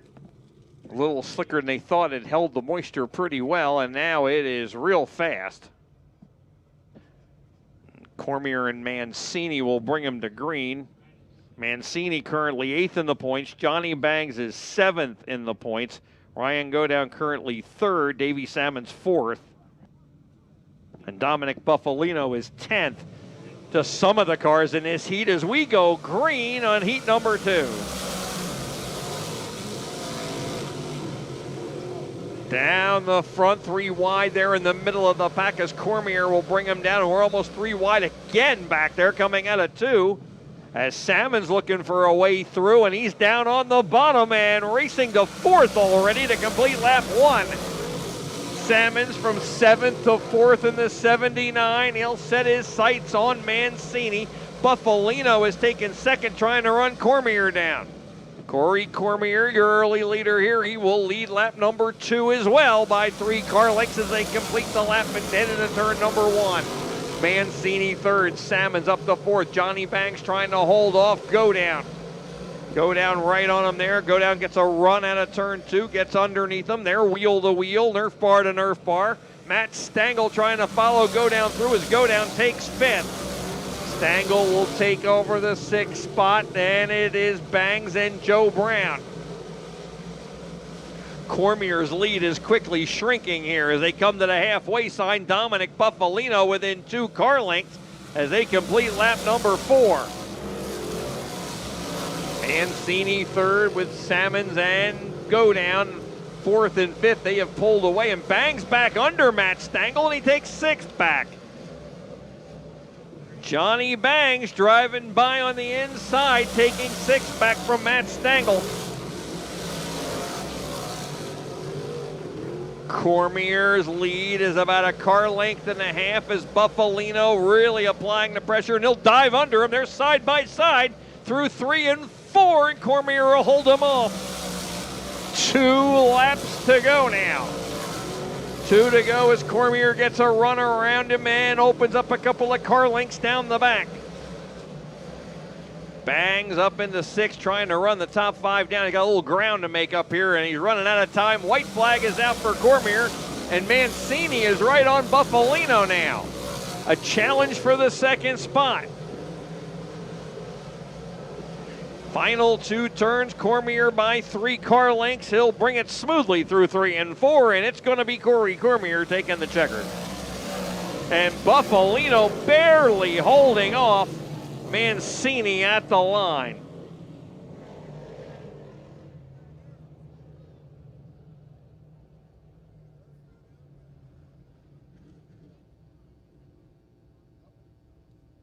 Corey Cormier in for the win in the 26R. Second was the 3V of Kevin Vuklavicek by just he's the car owner, by Dominic Buffalino. And Buffalino just held off Mancini. Mancini with a late race charge on Buffalino.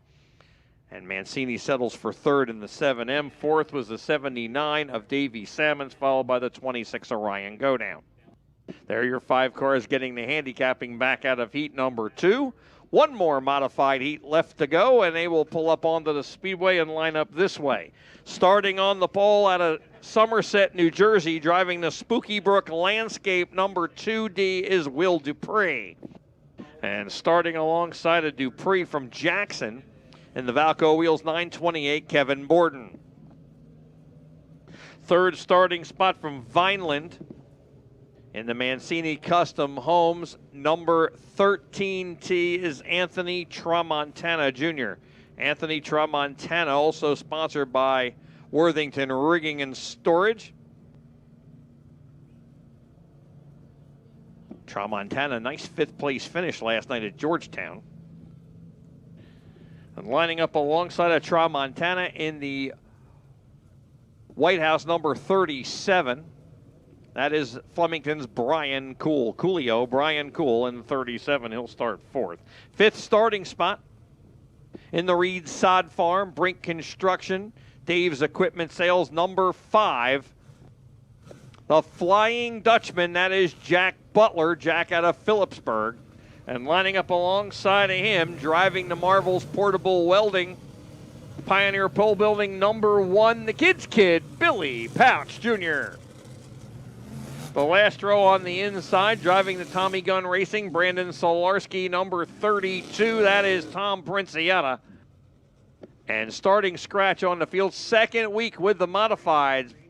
From moving up, driving the Shockwave number 92 junior. That is George Garish Jr.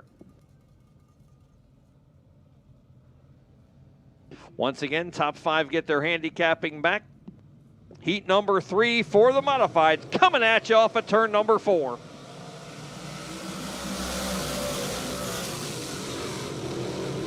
And we're underway, sliding through 1 and 2. It's Will Dupree grabbing the early lead, and he'll open up a little breathing room down the back.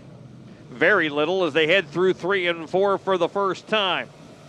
Tramontana down on the bottom. He'll get a wheel ahead of Borden for that second spot. Borden trying to fight back on the outside. Jack Butler up the 4th. Here comes Pouch Jr.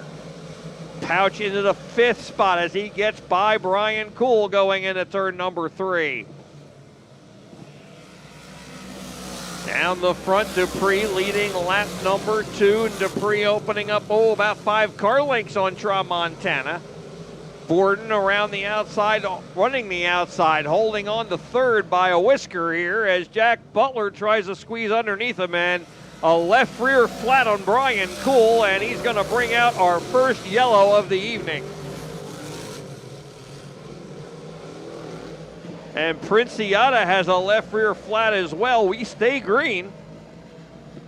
And both cars get off, so we are green. 6 cars left on the track as we get the halfway sign.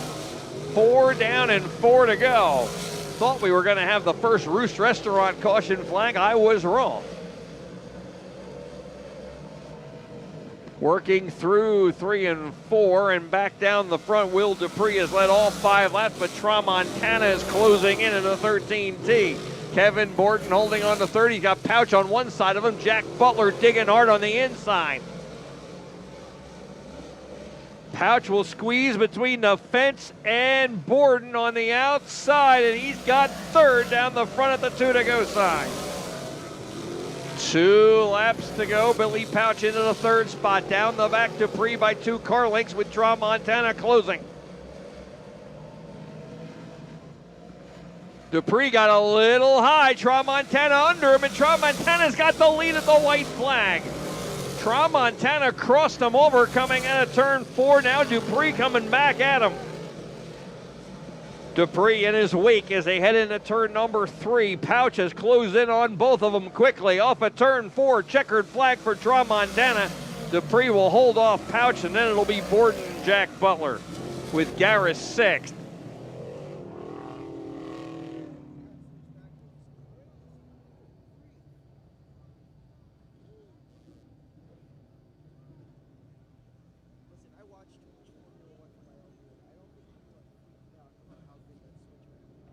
So Anthony Tramontana takes the win in the 13T. Second was the 2D of Will Dupree.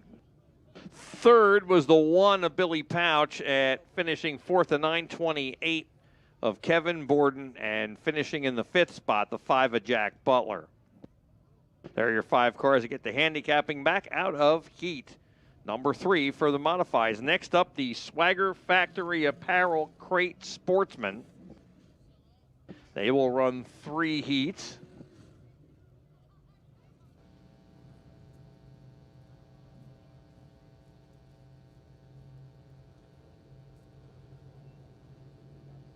And helping me out in the tower for the Sportsman events tonight, I'm proud to welcome in my Sportsman partner for the night, the announcer at the Blackbird Speedway. The Quarter Midget Club down in Delaware is Charlie Moore. Charlie? And Charlie will be helping me with all the Sportsman action here this evening. This is how they're going to line up in your first of 3 heats for the Swagger Factory Apparel Sportsman. Starting on the pole out of Cookstown in the Spellbound Brewing, number 34 is Dylan Morris. And lining up alongside of him, our rookie champion from last year, and Mancini Custom Homes 43 is Steve Puglisi. Third starting spot, second-generation driver Lexi Wilson in the Shockwave 1W. And lining up alongside of Lexi, driving the Ellery's number 29, that is Matt Ellery. Row 3, Nick Van Wickle is in the A. Yaros Industries number 41. He'll start in the 5th spot. Alongside of him, the current point leader for the crate Sportsman, Steve Davis, is in the number 72, the Masker Racing number 72. He will start 6th. He has 1 feature win on the year back on June 28th. The last row, Sean Cooks in the 9X, and Tom Moore Jr. here for the first time this year in the number 59. He will tag the rear of the field, and we are green. And we're underway. All 8 cars made the call. Dylan Morris grabbing the early lead. Puglisi looking to cross him over right on his back bumper as they head into turn number 3. Ellery has moved to third ahead of Lexi Wilson. Wilson getting up high there, and here comes Van Wickle on the inside in the 41. Tom Moore battling with the 72 with Davis and Lexi Wilson. They were 3 wide momentarily there. Moore will chase after him as he falls in just behind them there through 1 and 2. Off at turn 4, Dylan Morris will lead the first 2 laps. Morris out in front. Here comes Ellery getting a good bite there in turn number 1, and he drives by Puglisi and into the 2nd spot. Van Wickle will look to duplicate that move as he dives under Puglisi going into turn 3, and he's got him for 3rd. Steve Davis on the bubble of the handicapping. All the cars qualified. Davis into the 5th spot. Tom Moore right behind him in his wake now as they move down the back. Moore in 6th. Of course, Moore has no handicapping. And it's Steve Davis breaks in the 72 and pulls off the track. So Davis off. We will stay green. And Dylan Morris, the leader, getting up high, and Ellery getting him coming out of turn number 2. Matt Ellery, your new leader. Van Wickle third, followed by Steve Puglisi and Tom Moore in the 59. Dylan Morris trying to hold on to a handicap spot, and something's wrong with the 34 as he falls back to 4th, and the car just doesn't look the same. Puglisi takes over 3rd. Moore trying to nurse it back here. Got to be in the top 5 to get your handicapping, and of course, Dylan Morris had the number 1 handicapping. He started on the pole here in Heat 1. Well, he'd like to stay in the top 5. He started on the pole in the feature. He's back to 5th.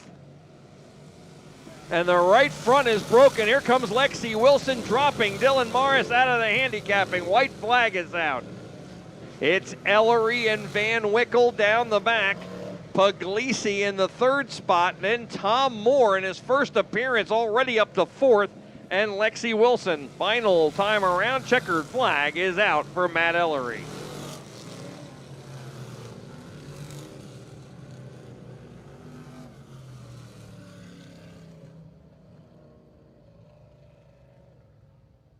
So your winner is the 29 to Matt Ellery. Second was the 41 to Nick Van Wickle. Steve Puglisi was 3rd in the 43. Tom Moore Jr. in his first appearance finishes 4th in the 59. And your 5th and final car getting their handicapping back, the 1W of Lexi Wilson. Well, real quick, let me introduce you to my partner here, Charlie Moore. I told you he's the announcer for the Blackbird Quarter Midget Club. And I'm going to turn it over to him to do the starting lineup for heat number 2. Charlie?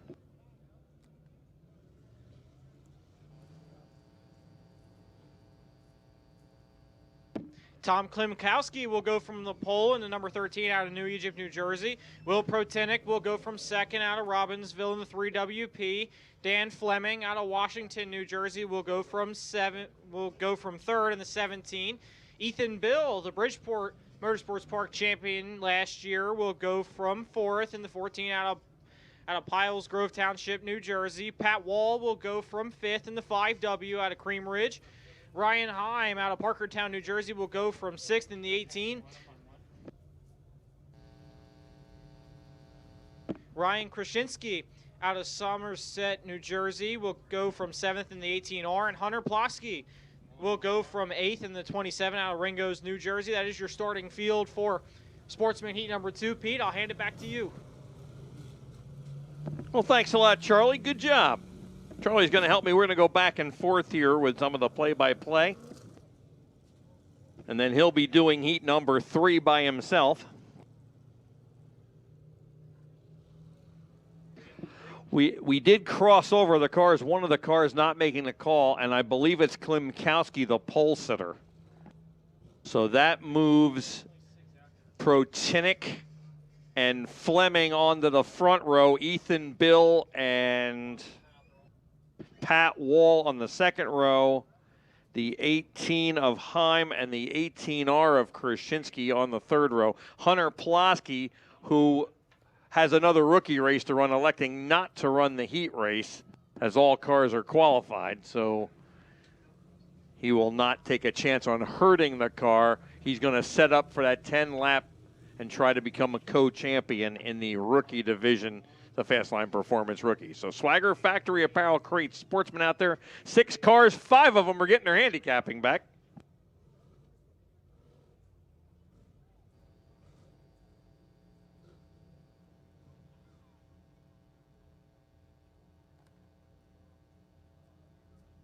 All right, the New Egypt Speedway pace truck makes the left into the infield, and we are ready to go. It's up to Will Protinick, our new pole sitter, as the green is in the air, and we're racing.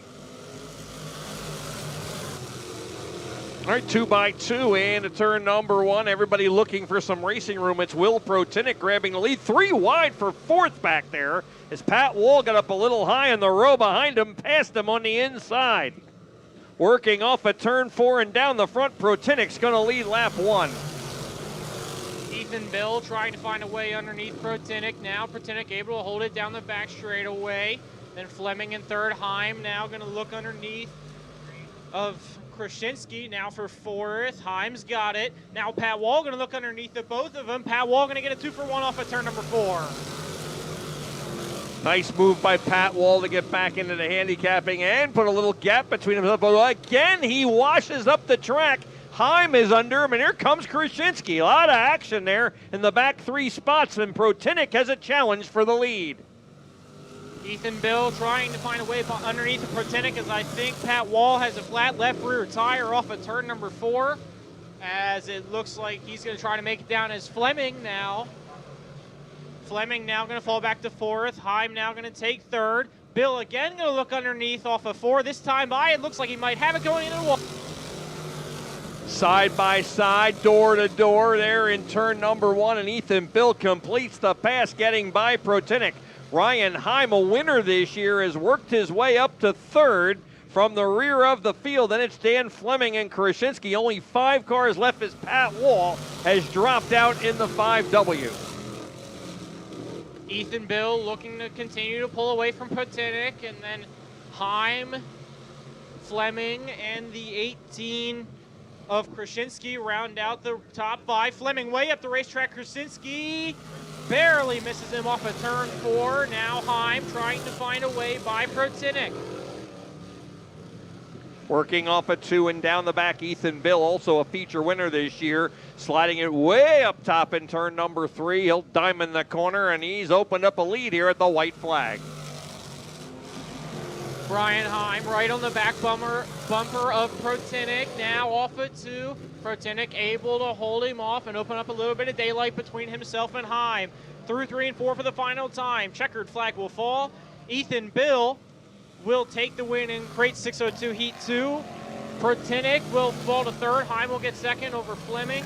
And the 18R of Krasinski will round out the top 5.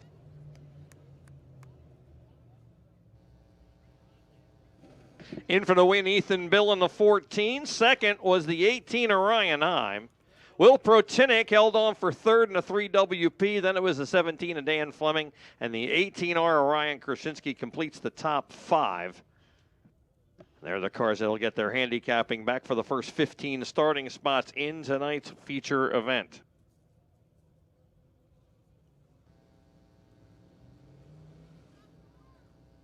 All right, Charlie, why don't you give them the lineup for heat number 3? John Scarpati will go from the pole at heat number 3 for the crate Sportsman in the S2. Then Ryan Simmons out of Cream Ridge will go from 2nd. Glenn McIntyre will go from 3rd in the 88. Then Mike Toth in the 89 from Hellertown will go from 4th. Mike Butler will go from 5th out of Bedminster, New Jersey in the 04. Ryan Mayer out of Neptune, New Jersey will go from 6th in the 51. Robert Teed out of Southampton, New Jersey in the 30T. And then Aiden Spencer out of Bordentown, New Jersey in the 921 will round out your starting field for crate Sportsman heat number 3.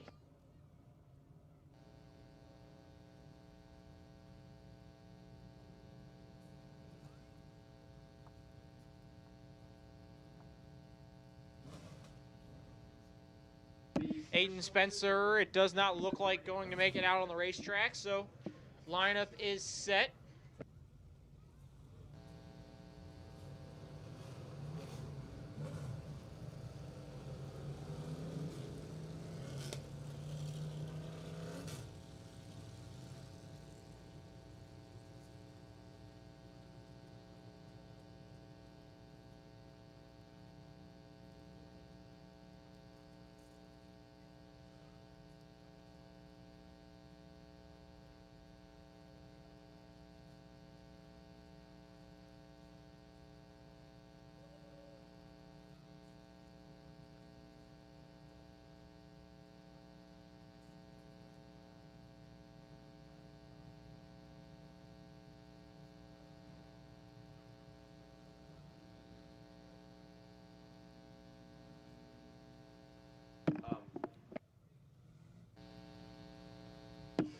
Thank you everyone on YouTube for watching and continuing to support New Egypt.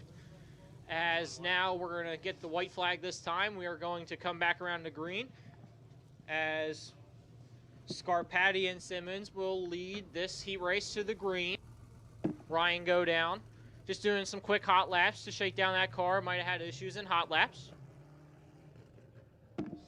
The New Egypt Speedway pace truck going to make the left-hand turn into 3. Scarpati, Simmons into 3 through the restart zone and off of 4. Heat number 3 for the 602 Sportsman is green. Off into turn number 1, Ryan Simmons going to make the outside work. He'll get by Scarpati. Big hop for Scarpati. As now McIntyre going to look underneath down the back straightaway. Scarpati shuts the door. McIntyre still there over Toth and Butler. Round out your top 5. Scarpati way up the racetrack. He'll lose several spots as McIntyre now to 2nd. Mike Toth to 3rd, then Butler. And now Scarpati as the 51 of Ryan Mayer looking to try to find a way by. As Scarpati fighting to the outside of Butler to try to hold 4th. Top 5 are handicapped, so Scarpati just trying to hold on to the top 5 as now T trying to find a way by Mayer. Ryan Simmons continuing to open an advantage over Mike Toth, then McIntyre, Butler, Scarpati, Mayer, and T round out your running order. As Butler away at the racetrack, it's going to allow Scarpati to close in. Mayer up the racetrack, T trying to find a way by him. As Toth continues to try to find something to close in on Ryan Simmons, as he does pull away from McIntyre that time. Butler now sends it into 3 and 4, not able to do anything with it.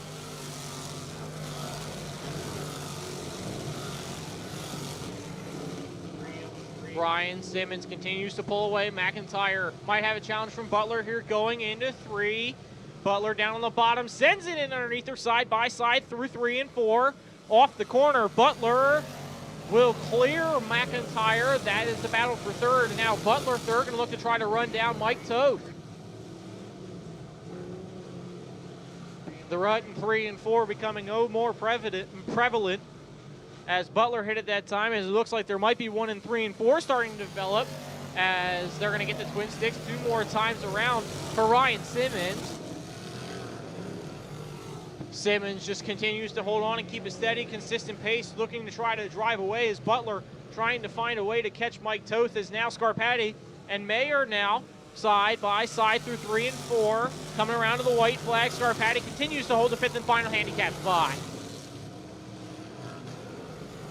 Ryan Simmons led since the drop of the green and has never looked back through 3 and 4 for the final time. Off of corner number 4, checkered flag will fall. Ryan Simmons going to win Crate Sportsman heat number 3. Second will go to Mike Toth.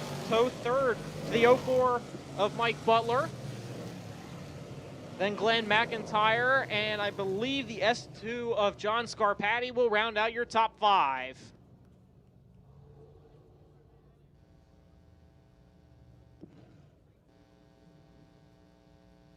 So our defending champ Ryan Simmons is your winner in the number 20. Mike Toth came home 2nd in the 89. 3rd was the 04 of Mike Butler, who's currently 2nd in the point standings this year, chasing Steve Davis.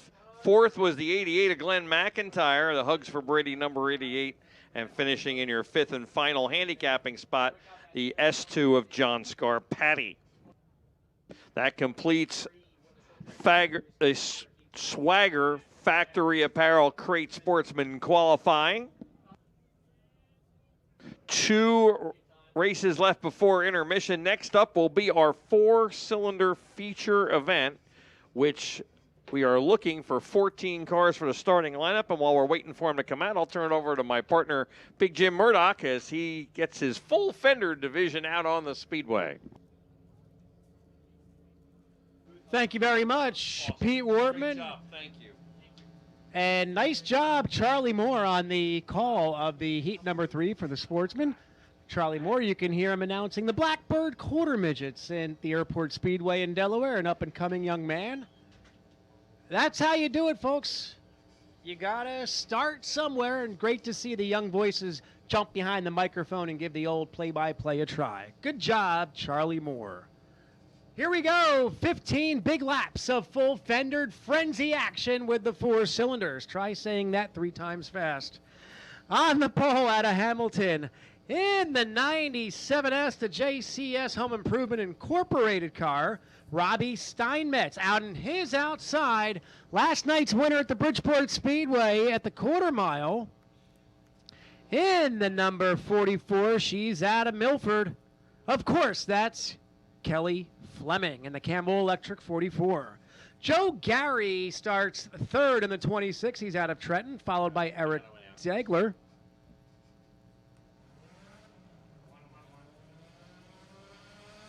Race fans, the fan of the night for the kids club is Gabriella Lynch. And I believe that's her right there.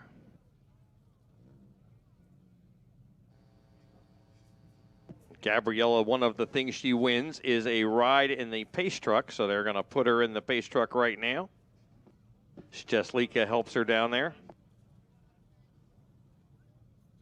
Also, the haircut winner is Lucas Thompson. Congratulations to Lucas as well. There are two winners in the Kids Club that we have here. Of course, the Kids Club sponsored by Marcus's Barber Shop of New Egypt.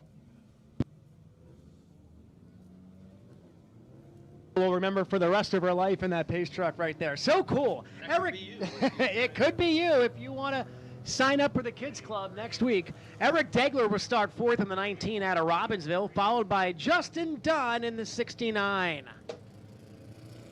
Bobby Drayton, the fourth, will start sixth in the 409 from Southampton. Then we have Dale Mull in the number 6 from Jackson. Kyle Hurley in the Town and Country Veterinary Services, number 23, will start 8th. Bob Drayton will start 9th in the XO9. Timmy Jones will start 10th in the 21.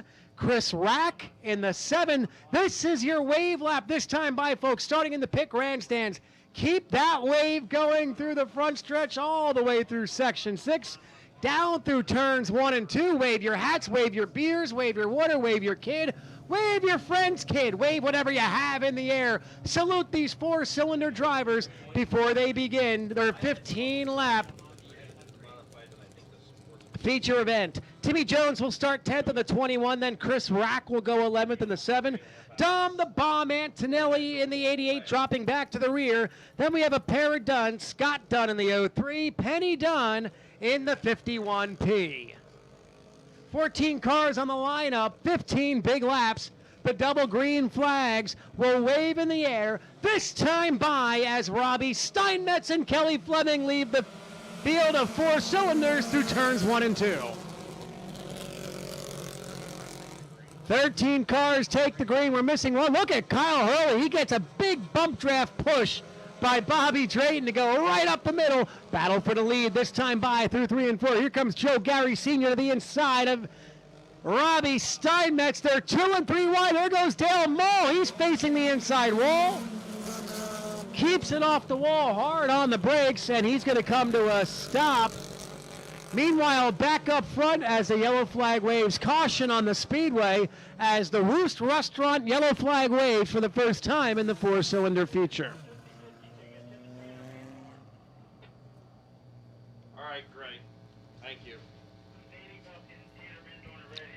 By the way, folks, we have our guest celebrity drivers selling 50-50 tickets. Look for them. They're ready to start. We have Danny Buck and TVD, Tanner Van Doren, ready to sell the 50-50 tickets. It's $585 to the winner already. It's $585 to the winner already of the 50-50.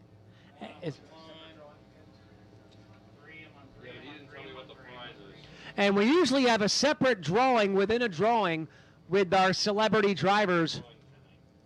It'll be TVD and Danny Buck, your modified 50-50 set. There they are.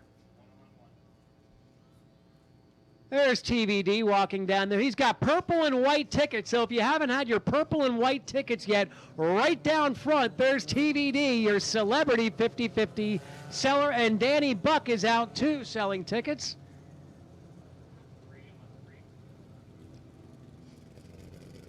So a fun thing we started a few weeks ago, we have our drivers selling 50-50 tickets, and whoever sells the most tickets whatever celebrity driver sells the most tickets, there'll be a special drawing before the big jackpot, and we usually have a prize that's related to one of those drivers to give out. We're waiting for word on what that prize will be as we get ready to cross them over, double them up with 14 big laps to go. The lights are out, the white flag waves. We'll go green next time by. Joe Gary on the inside, Steinmetz on the outside. And we have Degler and Kelly Fleming. Kyle Hurley moved up about 3 spots in the first set of turns by a bump draft from Bobby Drayton. That got the 23 up to 5th. So here we go, 2 by 2. 13 out of the 14 cars answering the call. The pace quickens, the green comes back out. And the 4 cylinders charge into turns 1 and 2. Joe Gary on the inside, 3 wide. Here comes Robbie Steinmetz. Oh, he's going to be in the wall. There he goes, hard with the right rear to the wall. We will see. Oh, and now he tags Drayton. Chaos in the 4 cylinders on the backstretch. Degler with the lead to complete lap number 2. Here comes Justin Dunn in the 69. Justin Dunn started 5th. He's running 4th, 1 spot behind Kyle Hurley. Kyle Hurley now trying to get around Joe Gary, but Justin Dunn now to the inside of Hurley. Battle is for 2nd, 3rd, and 4th, nearly 3 wide off of turn 4 that time by. Justin Dunn gets to the inside of Hurley. He looks to the inside of Gary. Again, 3 wide out of turn 2 down the backstretch. Kyle Hurley had to back out of that one as they squeezed up in a hurry through the tri-oval. All that battling for 2nd has allowed Degler to pull out to a 5-car length advantage. Justin Dunn, Joe Gary, Kyle Hurley, and here comes Kelly Fleming up to 5th.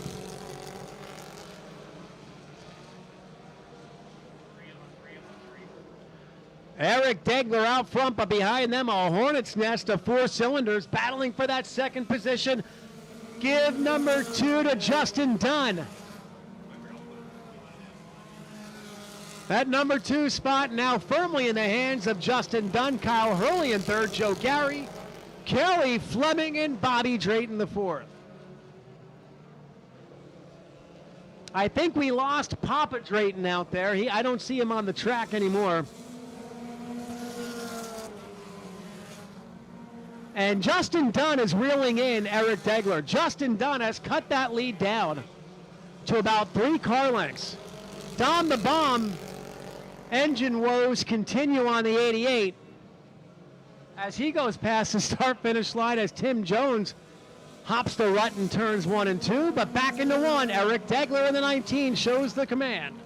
Justin Dunn now within striking distance. Halfway, next time by, 8 laps in, 7 to go for the 4 cylinders as they cross the start-finish line. This time by Eric Degler will see the cross flags. We are halfway in the full-fendered frenzy.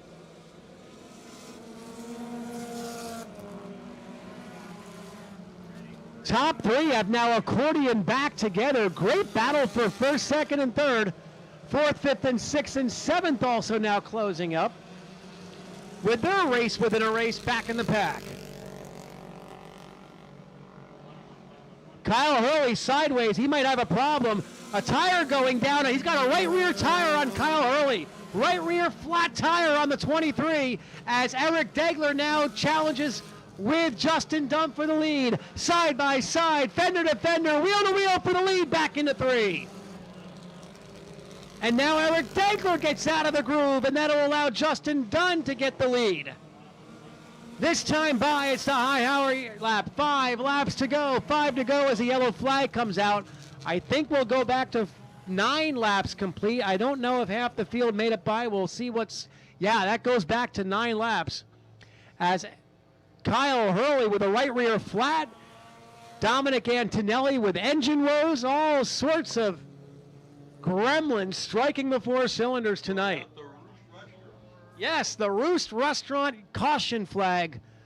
With 6 laps to go, it'll be a double file restart. So, folks, if you're a first-timer here at the New Egypt Speedway, qualifying's all done for the night. And we didn't have any yellow flags, I don't think. But if we did, they would be double file restarts. In the feature events, we do double file restarts in all of our features until 5 laps to go.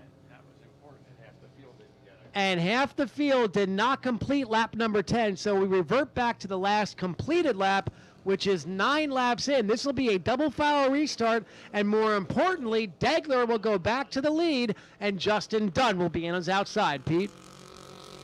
That's right, they didn't get that lap in, so the pass is negated, but Justin Dunn will be alongside of him. Of course, Degler will have lane choice. Of course, tonight, Hall of Fame night sponsored by Training Tales Doggy Daycare and Training. Training Tales offers a 3-week board and train program, meaning they can help you even being located in central Delaware. Training Tales trained Ethan Bill's dog, who races in the Swagger Factory Apparel Crate Sportsman division. Ethan Bill does, not the dog. The website is training-tales.com, or you can call 302-900-1248 for more information. Training Tales will be tossing Frisbees into the crowd tonight, signed by every modified and crate sportsman driver in the pit area. If you have the Frisbee of the winning driver in either feature, you can come to Victory Lane with a picture with the your picture taken with the winning driver and receive a $50 gift card to Wawa. So when those Frisbees get tossed in the crowd, be sure and get one, and then root for that driver hard, because you'll get to go to Victory Lane with them. This will be for the modifieds and for the crate sportsman, and you'll also get a $50 Wawa gift card. Training Tales has also put up an extra $59 to the top 24 finishers in the Swagger Factory Apparel Crate Sportsman division, making the feature $1,059 to win and $159 to start. To go. 6 laps to go as the 4 cylinders fan out 2 and 3 wide on the restart. It's just like Pocono. No, it's nothing like Pocono, but it's fun to say that. All right, here we go. Eric Degler out front. Justin Dunn is second. Joe Gary, Dale Mull, and Kelly Fleming in the 44. Kyle Hurley just took out, absolutely harpooned Kelly Fleming. Kyle Hurley, you naughty, naughty boy.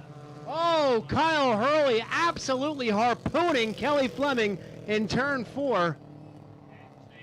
And Kyle Hurley already going to the back. I think he may have broken his car after that. Maybe he lost his brakes. That was not like Kyle Hurley to just drive into the back of somebody. And he comes to a stop in turn 2. I have to maybe assume wrong, but he could have lost his brakes.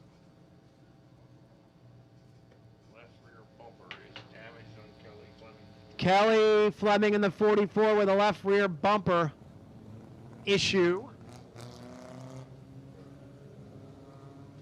after getting lambasted by the 23.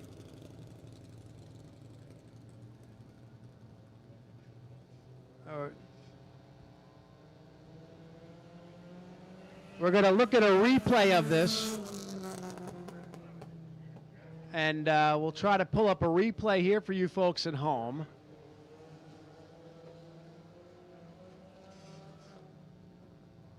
It just looked like Kyle Hurley never slowed down going into turn 3 and got hard into the back of Kelly Fleming.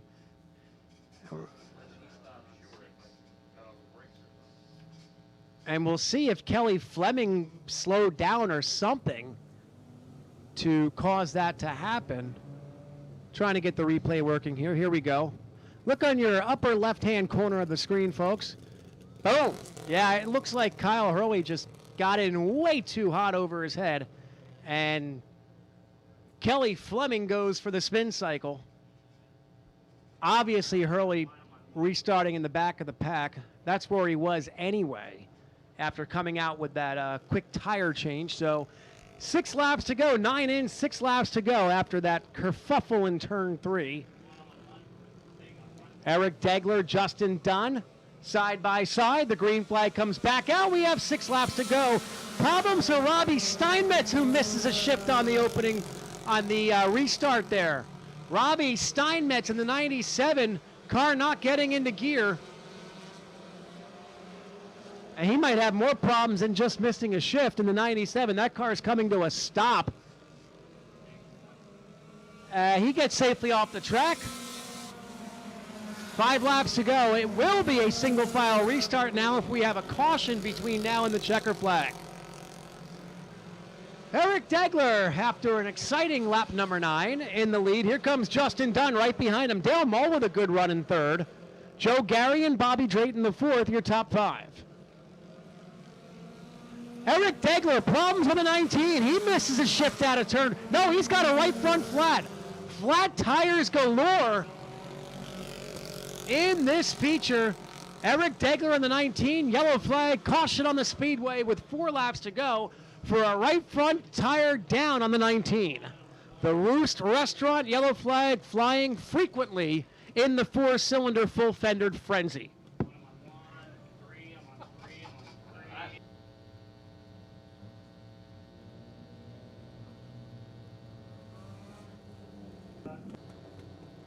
And of course, the caution flag is sponsored by the Roost Restaurant, a local American restaurant located 10 minutes up the road in Cream Ridge. The Roost, also connected to the Cream Ridge Golf Course, offers a dependable team, 3 experienced owners, and a beautiful and relaxing atmosphere. Visit theroostrestaurant.com or visit their Facebook page to learn more. Head to the Roost after the races and get your first domestic beer for free with your wristband. It could be a Pitts or Grandstands wristband, and that is every Saturday after the races. You get a free domestic beer with your wristband, your first domestic beer.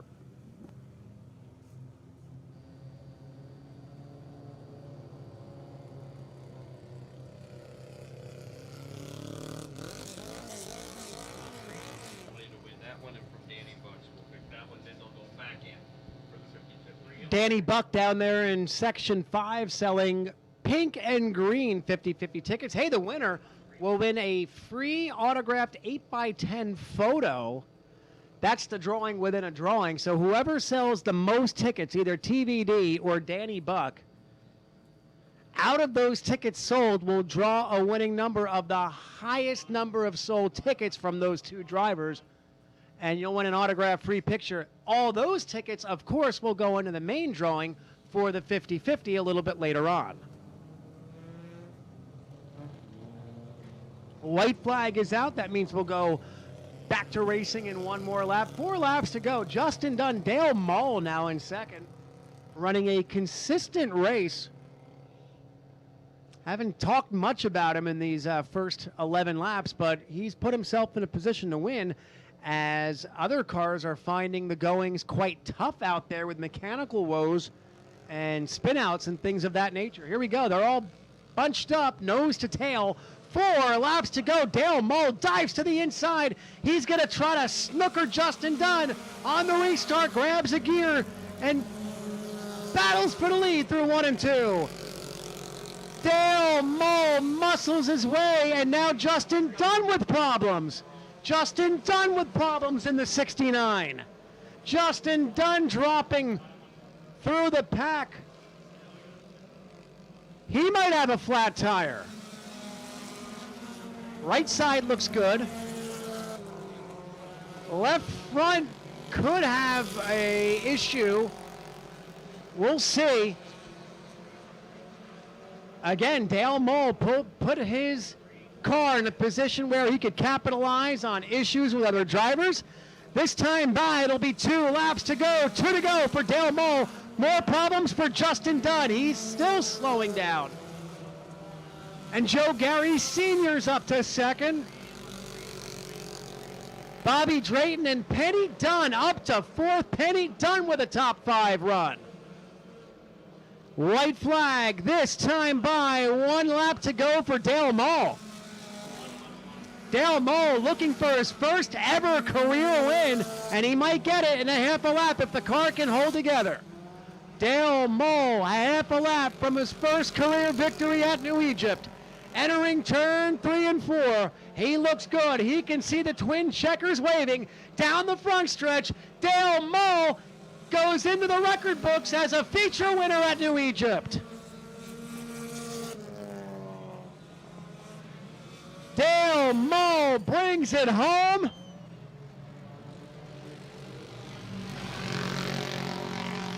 And collects the checker flag in a wild one.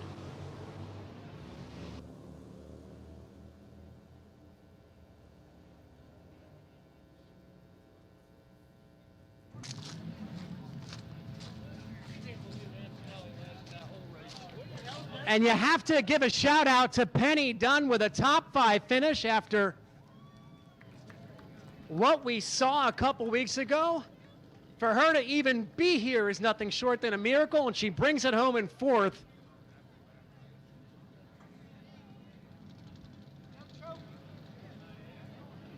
But we will talk to Dale Moe, who ran a consistent race and waited for issues in front of him, behind him, and now he pulls it to victory lane for the first time in his career.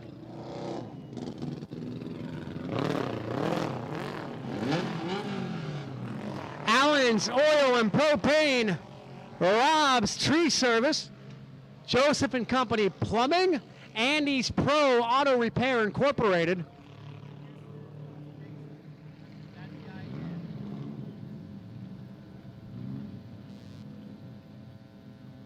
Dale Moe's car held together. Some nights you don't have to be the fastest, you have to be the luckiest and the most consistent. And here he is. He's been close many, many times, but he finally gets his first career win as the helmet comes off for Dale Moe.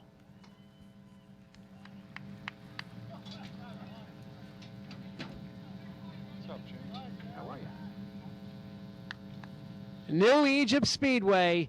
You know how to make these drivers feel welcome when they pick up their first win. We want to hear you yell. We want to hear you scream and clap and cheer.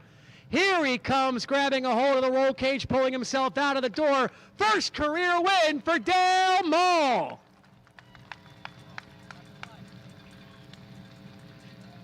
Congratulations, first career. You'll remember this for the rest of your life. You know, sometimes you don't have to be the fastest. You have to be the luckiest and the most consistent. Everybody around you had problems out there.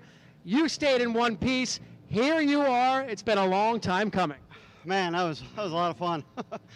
We spun out on the first lap, and I was like, oh, man, we got a lot of work to do from here. But we kept going, and we made it happen. You're out of breath, and for good reason, too. Yeah, that opening lap, you were facing that guardrail. You're like, oh, no, and you were hard on the brakes. You didn't hit the wall, but everybody else around you had problems out there. You kept it in one piece, and it was fast, too. Yeah, it was a lot of fun.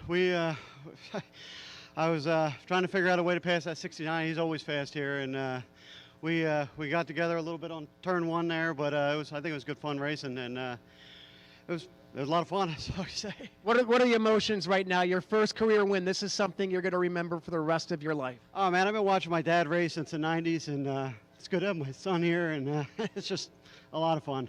Dale Moe choked up in victory lane. Ladies and gentlemen, one more time. Let him hear it. We love when we see drivers get their first ones here at New Egypt, and now Dale Moe goes into the record books. Pete, I believe we're going to crown a rookie champion after this. So we'll send it back upstairs to you.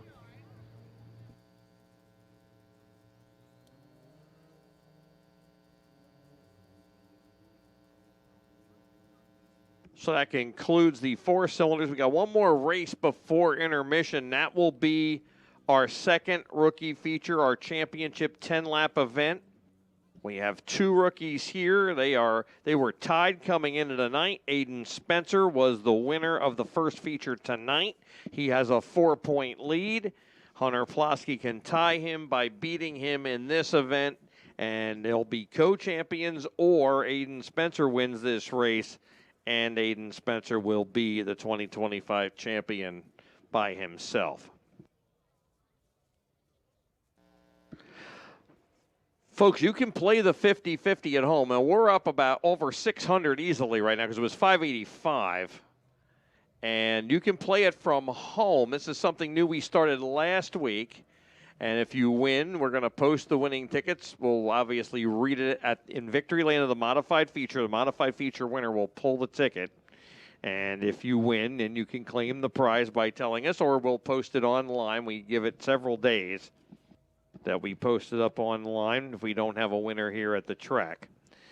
So you can play by calling one of two phone numbers, 640-529-5125 or 609-864-7903. The numbers are on your screen.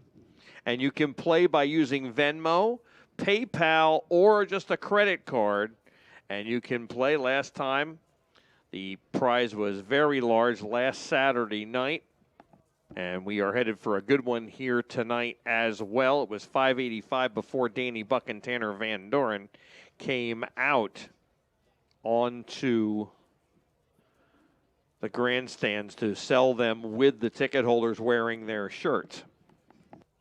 And for those of you in the grandstands, if you have Tanner Van Doren's whichever driver you bought from, we're going to draw a ticket out of each bucket prior to the 50-50 drawing before we mix them, probably at intermission. And the winner that gets pulled from each bucket will win an 8x10 framed picture of that driver signed by that driver. And then the tickets will go back in. So even if you win that, you still obviously bought a 50-50 ticket. You'll be in the running with that ticket for the 50-50 as well. We'll mix both buckets together at that point.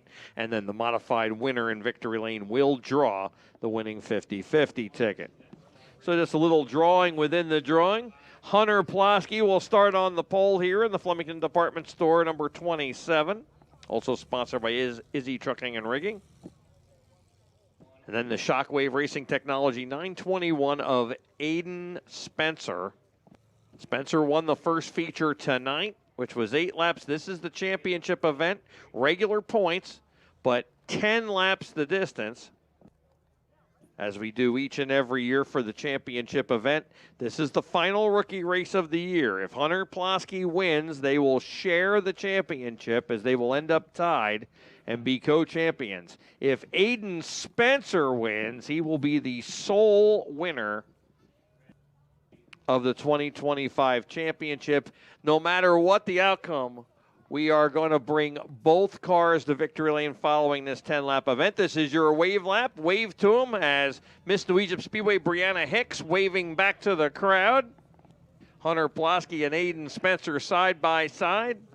What turns out to be a pair of match races here on the final night. Aiden Spencer won the first one. Hunter Plosky will try to return the favor. They have ended up tied at the end of each of the previous 2 weeks.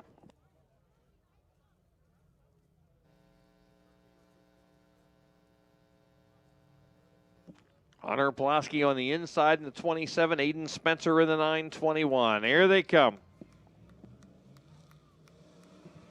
Green is in the air, and we're racing down the front. Hunter Plosky grabbing the early lead, dives to the bottom there, and opens up a couple of car lengths. Then he washes up the track there, gets a little bit of air time there, but he maintains a 2-car length lead as they head into turn number 3. Down the front, and Plosky wasting no time, opening up several car lengths on Aiden Spencer here after 1 lap. Spencer chasing after him.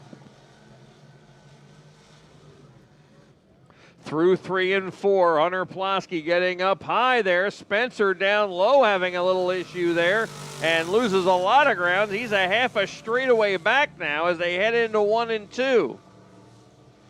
Plosky flat-footing it around. He's opened up 2/3 of a straightaway on Aiden Spencer, trying to become the co-champion. Off at turn 4 and back down the front. And Hunter Plosky is opening up a big lead here on Aiden Spencer in the early going of this championship event.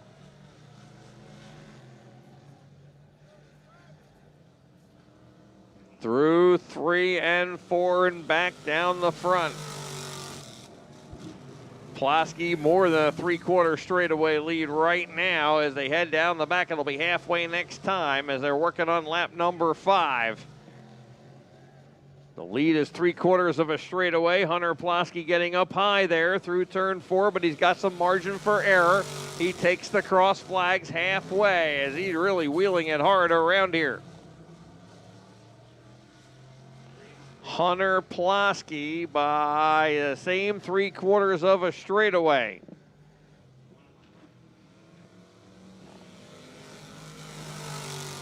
Six laps in the books, and it's all Hunter Plasky.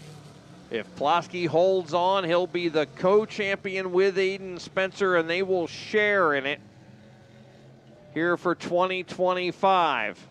They have been very equally matched all season here. This is the 8th event, and if Plasky holds on for this win, they will each have 4 wins and have the exact same number of points as they each finish second to the other one 4 times. 2 laps to go for Hunter Plasky. 2 to go, 2 to go. The lead is a full straightaway now. They were very close in the first one. Hunter Plasky is leaving no doubt here in this second one as he got out to a big lead early. White flag is out, final time around for Hunter Plasky. Aiden Spencer in the 921. Final 2 turns.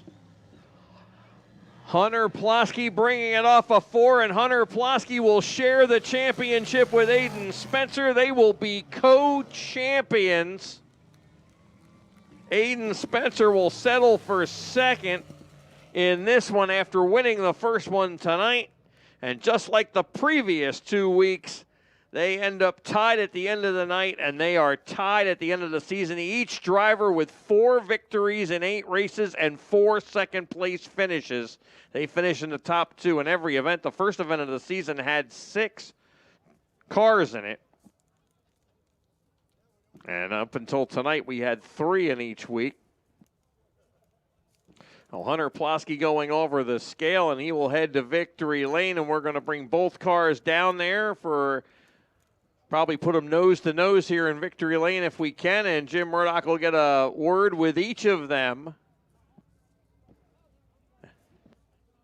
Well, let's send it down to Jim at trackside. Jim? It was a dogfight from the very first week. Mother Nature screwed things up, and then when we did race, perfect finishes for both Hunter and Aiden. And that's tough to do. 4 wins in 4 seconds for each of the competitor, and we have co-champions.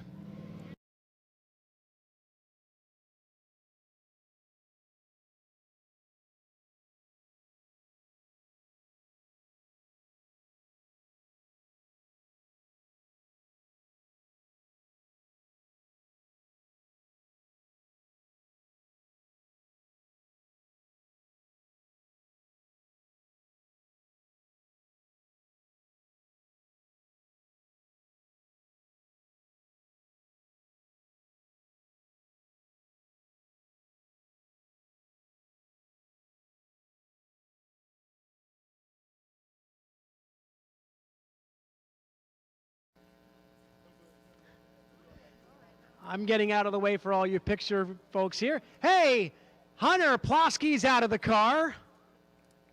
Feature number 8 winner. We'll talk to him real quick.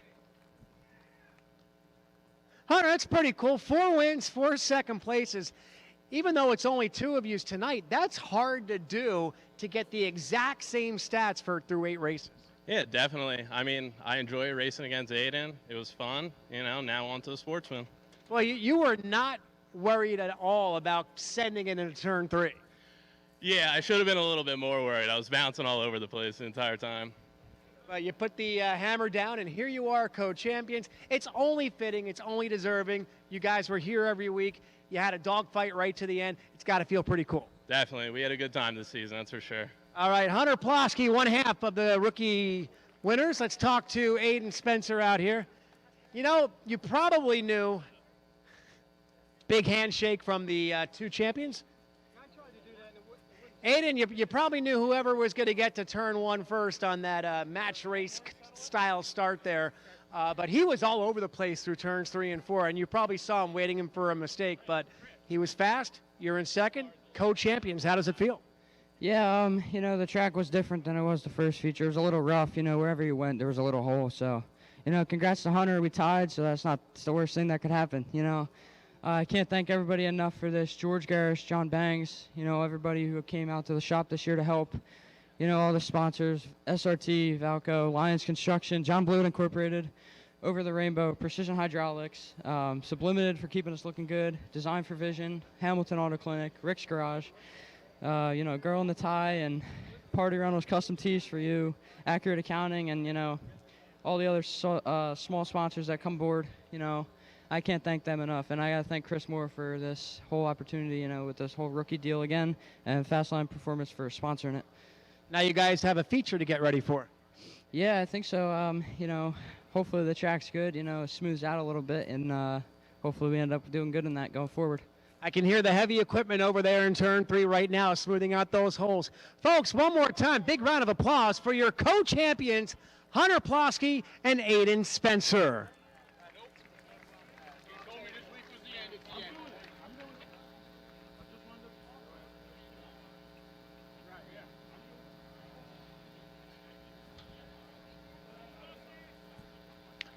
This is your official intermission as the track prep crews will do some smoothing out of the surfaces in the turns. Had a ton of rain here over the last week, probably at least a half a foot of rain. So a couple of soft spots opened up as the night went on.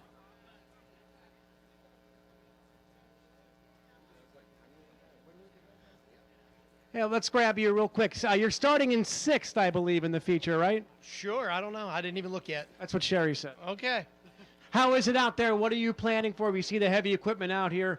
They're going to smooth out some of those holes. You almost went for a ride in turns 1 and 2, didn't you? Yeah, the track had a little bit of character there.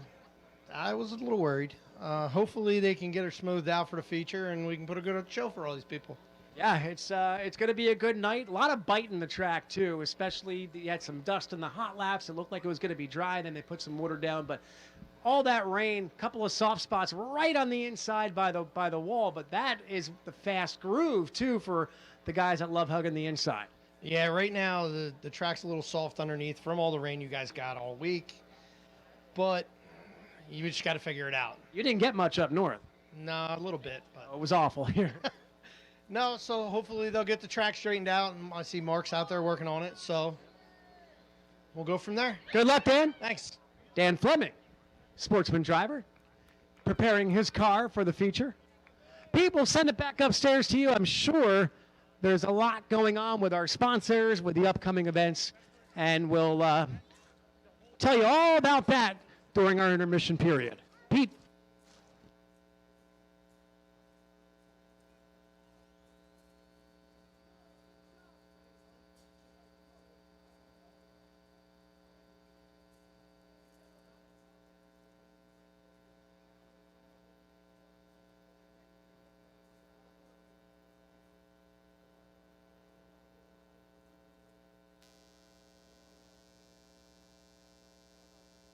Well, thanks a lot, Jim. Once again, congratulations to Aiden Spencer and Hunter Plosky as they both win the championship and will be co-champions. That is the 3rd time that has happened in our rookie division in our history, having co-champions. Brian Driver and Mike Smith tied in 2006, and Paul Mancini and Mason McGee tied in 2020.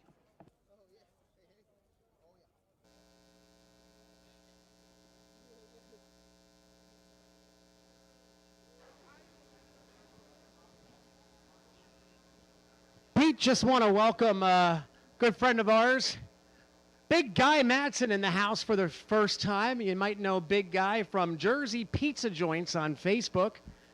He's up from South Seaside Park with a nice group of people. So welcome Big Guy Matson from Jersey Pizza Joints on Facebook. You can catch Jersey Pizza Joints every February for the Pizza Bowl up at Red's in Carlstadt across the street from the MetLife Stadium. So, Guy, good to have you in the house for your first dirt track. That's what we're talking about. You got to bring those first-time dirt fans with you to keep this sport going. So, thanks for checking us out, Guy. Thanks for having you here.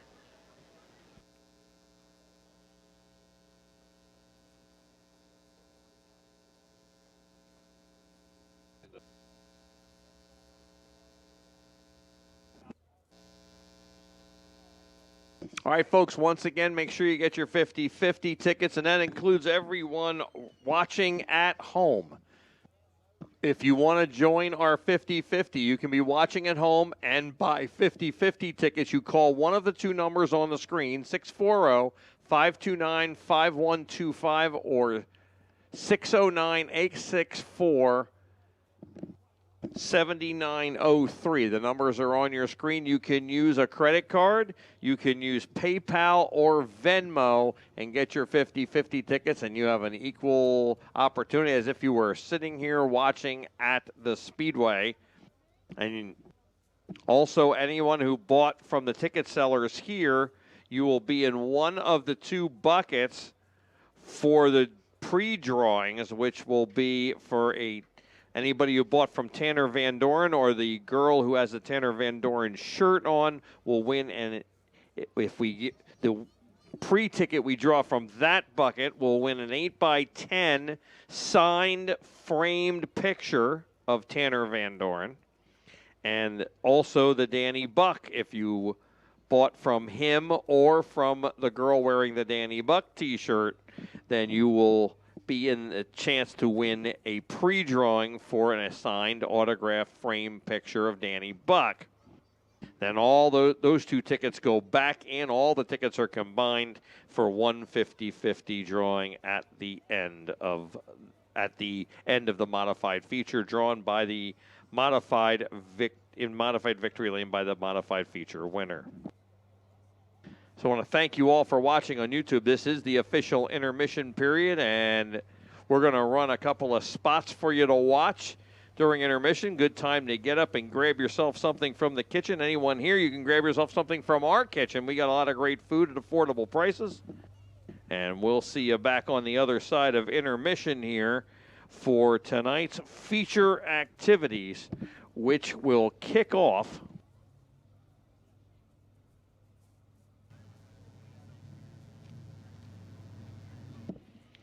with the modified feature immediately after intermission. So if you're watching at home, you make sure you're back in front of your set in about 10-15 minutes, maybe 20, but make sure, I would say 15, make sure you keep it on so you can see, as the modified feature is up first tonight, 30 laps, and then the Swagger Factory Apparel Crate Sportsman K9 29 feature, 29 laps tonight for the Swagger Factory Apparel Crate Sportsman.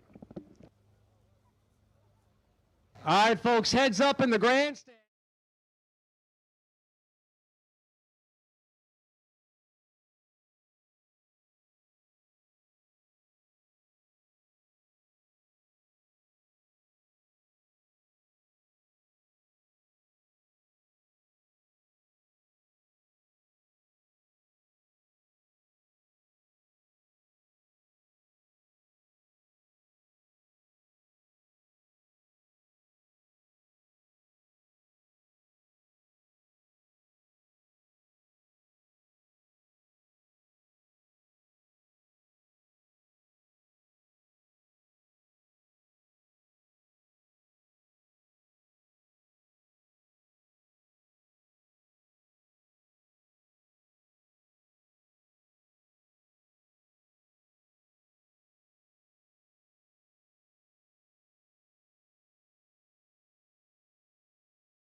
sort out going into turn number 3. Your leader is DJ Tanner as he jumps out to the lead from the outside pole.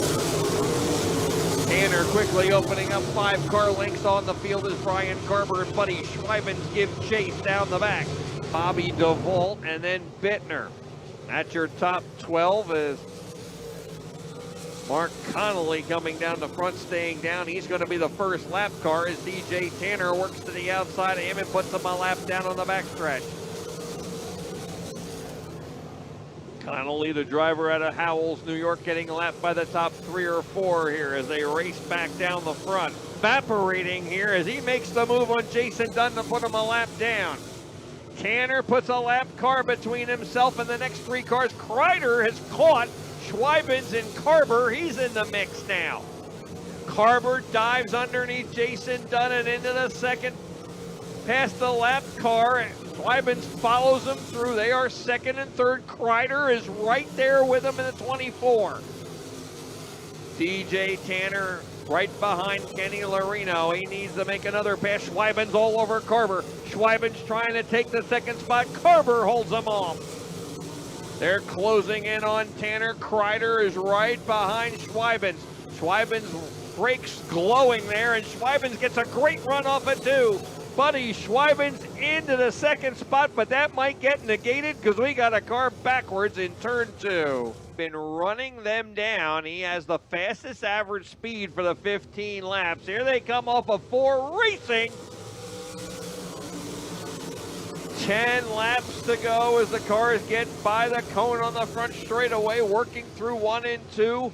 The top 4 making the top 5 with Turpin pulling away from Wagner and the rest of the field. Good battle going on back there between Bobby DeVault for the 7th spot. Gets the bite off it too, and will pull him back in the second spot as DJ Tanner continues to open up his lead with open track ahead. Schweibens, nice move in turn 4. Schweibens with the slider and into second. 6 laps to go, and Buddy Schweibens is second, and he'll set his sights on the leader, but he's almost a half a straightaway. Tanner down to the bottom, underneath Jason Dunn, white flag waves, and he gets a lap car between him and Schweibens. Schweibens quickly passes the lap car. He's within 2 car lengths with a half a lap to go. Final 2 turns, DJ Tanner down on the bottom. Schweibens will roll the top down the front. DJ Tanner will hold him off and win his first career feature at the New Egypt Speedway. You would interview him for his first. Ladies and gentlemen, DJ Tanner!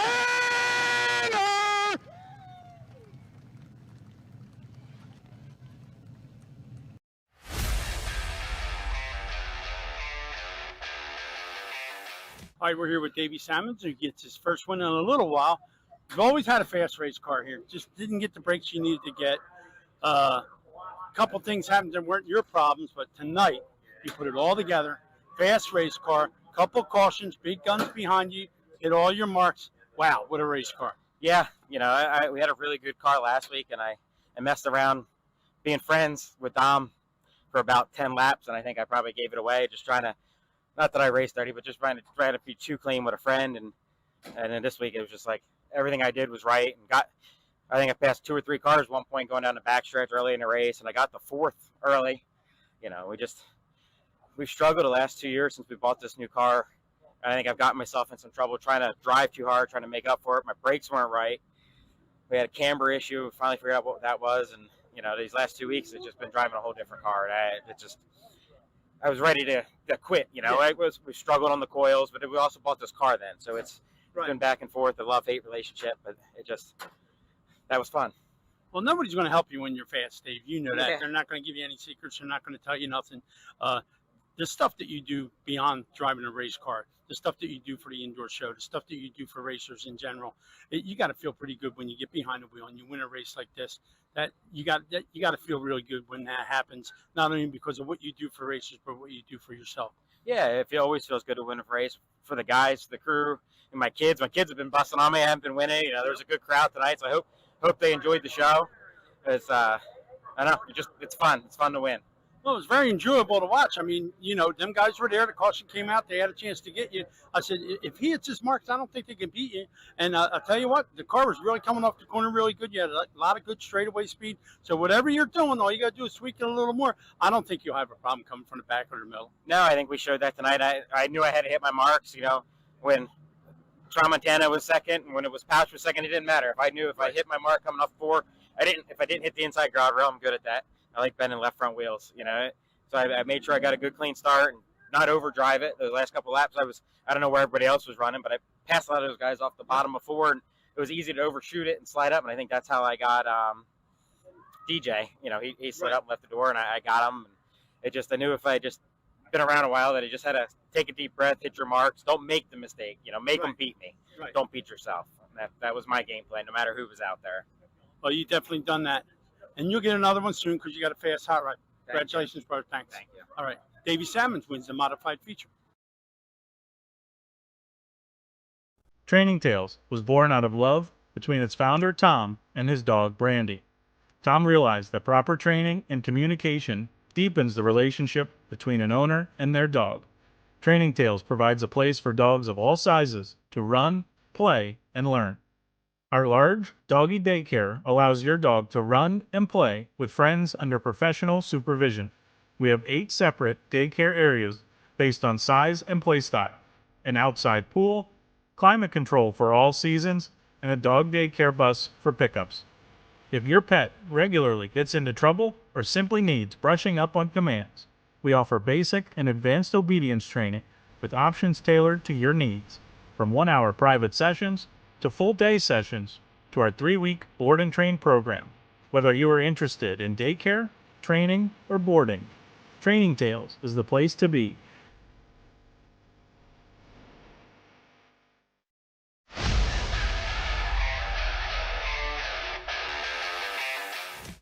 All right, we're in here with DJ Tanner. He got his first feature event win here at New Egypt Speedway. And, you know, I had the pleasure of interviewing your dad many times here at New Egypt. I watched you come here when you were a little guy. And to have you win your first feature here at New Egypt, and then to get to interview you on the front stretch, and then to get to interview you here for our YouTube channel, I'll tell you, I'm pretty proud. You know, you're not my blood nephew, but you're my nephew as far as I'm concerned. You got to feel pretty good, man. You've been getting better and better each time, and now you finally got it done. Yeah, like I said here, out there, I had my struggles here definitely early in my career. I could not figure this place out.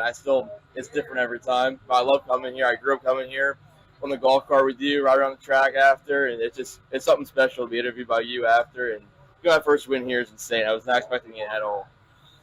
Well, you had a fast race car. I knew sooner or later, between you and Kenny, one of you guys were going to get it done. Your father and Kenny's father are not going to let you guys go out there without equipment that's super and that can get it done. And you race in a class where there's so many good guys. And for you to come here at New Egypt, get out front and do what you do, then a late caution, then you have them guys behind you that are the best in 305 racing, and then to get it done, just to see the tears in your dad's eyes and see how proud he is, that was worth all the money in the world. It was definitely special. The car felt great. I got to thank my dad for that. He knows what to do when it comes to this track. He has so much experience here, and the car felt great, and it just worked out. He told me you guys were having brake problems a little bit. He said he solved the brake problems. He knew once he solved the problems, you would drive the wheels off us. He knew this was coming sooner or later. He just hoped that it would be done here, and we would get a chance to talk. And, of course, I told Video Jim, I said, I got to be the guy that interviews him. He said, absolutely, you know this family your whole life, so I am very proud of you. I know how proud your family is. I know how hard you guys work, not only on the farm, but with your race cars. And it's a proud moment for me just as much as it is for you. I appreciate it. Yeah, Friday we had the brake system all torn apart. We've been having problems with the brakes sticking, and they're sticking on, and they're dragging. And so Friday, we weren't even sure we're going to be able to race this car at all. So, I mean, scrambled a bunch of parts up, fixed it. Works great now, obviously. But, yeah, it's definitely something special. First one's the hardest one. The second one comes easier. I tell everybody that. I promise everybody that. I hope I get to see the second one. Congratulations, kid. I hope so, too. Thank you. These highlights are brought to you by Belmont's Garage. Located in Langhorne, Belmont's is the home of the $60 synthetic oil change. Belmont's Garage has been in business for 60 years strong and is an avid supporter of dirt track racing. Bring your new Egypt Speedway ticket stub for $15 off your next service. 32 will start 22nd. Wave your American flags over your head. Wave your hands over your head. The modifieds are getting ready to rumble here at the New Egypt Speedway. Now ready. They are ready to go racing.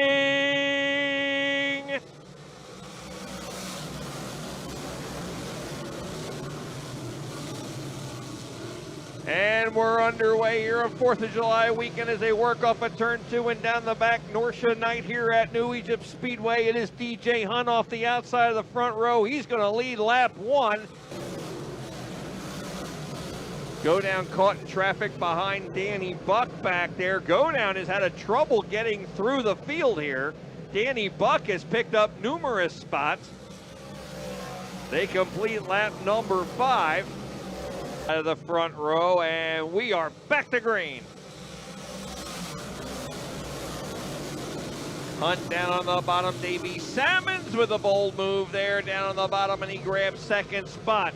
Salmons, who started 10th, now grabbing second on that restart. Salmons, who restarted 4th, he's on the move from 10th starting spot. Davey Salmons down on the bottom of DJ Hunt. Hunt will go back around him and back to the lead with Salmons second. Pouch and Buck battling for 8th. Off the corner and down the front, Houseworth in a tough battle with Tanner Van Doren. Van Doren working the outside. Davey Salmons under DJ Hunt again, and Hunt comes back around him. Boy, Salmons is throwing everything he's got at DJ Hunt. Hunt has been up to every challenge so far. So watch, there's contact right there, and my goodness, that modified almost took a ride. Let's Joe Brown, here they come. Off a turn 4, green, back to green, 15 down, and now we start the second half of the race. DJ Hunt goes to the high side. He'll bring the field off at 2 and down the back with Salmons right behind, but now he's got Tramontana and TVD right there. And Pouch off the corner and down the front. And Salmons gets the run off the corner, and he's the leader of lap 16. And he completes the pass off of turn 2. Davey Salmons is your new leader. Up a sizable lead here, half a straightaway on the field. Tanner Van Doren going to the very, and Van Doren, something must have broke because he went in very high. Come off of turn 4, green is out, 7 to go.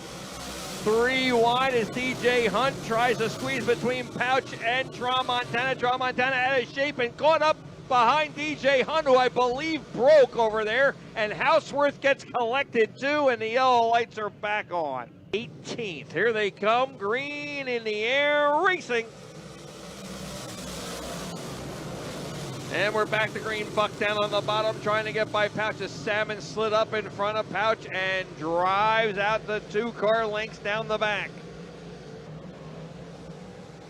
White flag is out down the front for Davey Salmons. Final time around, he's increased it to 4 car lengths over Pouch and Buck. Into turn number 3 and 4. Davey Salmons will slide it through the middle groove, down the front, checkered flag for Davey Salmons. 6 years for Davey Salmons. We'll send it downstairs.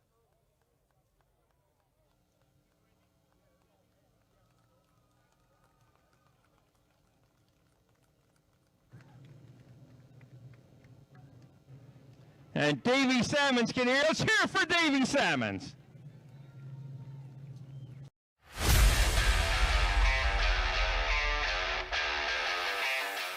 We're here with Patrick Force. He just won the feature event on Christmas in July at New Egypt. Had to wear the Santa hat and all that good stuff. What did I tell you? I told you the second one would be a little easier. That was pretty quick.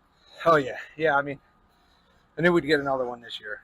I didn't know it was going to be this fast, you know. I'm happy with the result, though, you know. And we put a lot of work and stuff into the car after last week. You know, we ran good last week, but, you know, made a couple changes to make it faster. You know, I wouldn't say it worked I wouldn't say it was great. You know, the track was really, really dry. So, I mean, you know, and then holding off Rob Ormsby, I mean, was the best to do it. So, you know, there's Rob right there.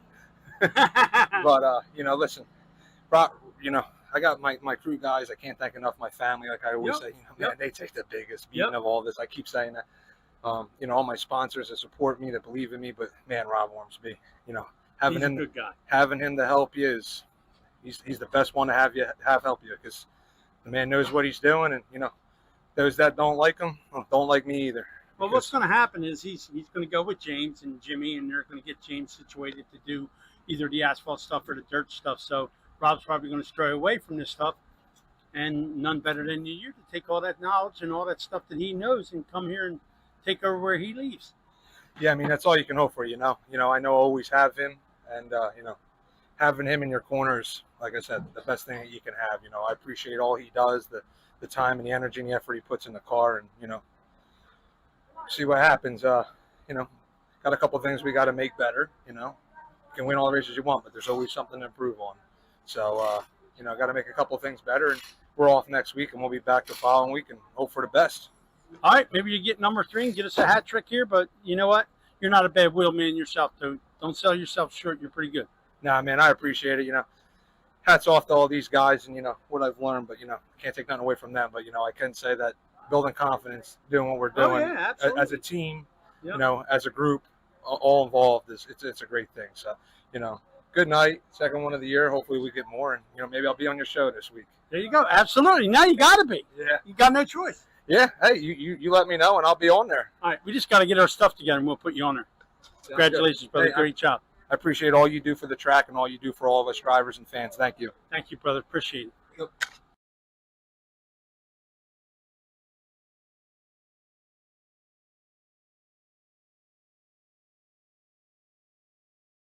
All right, we're here with the XTP Driver of the Week questions, which means Extreme Diesel Performance questions of the week.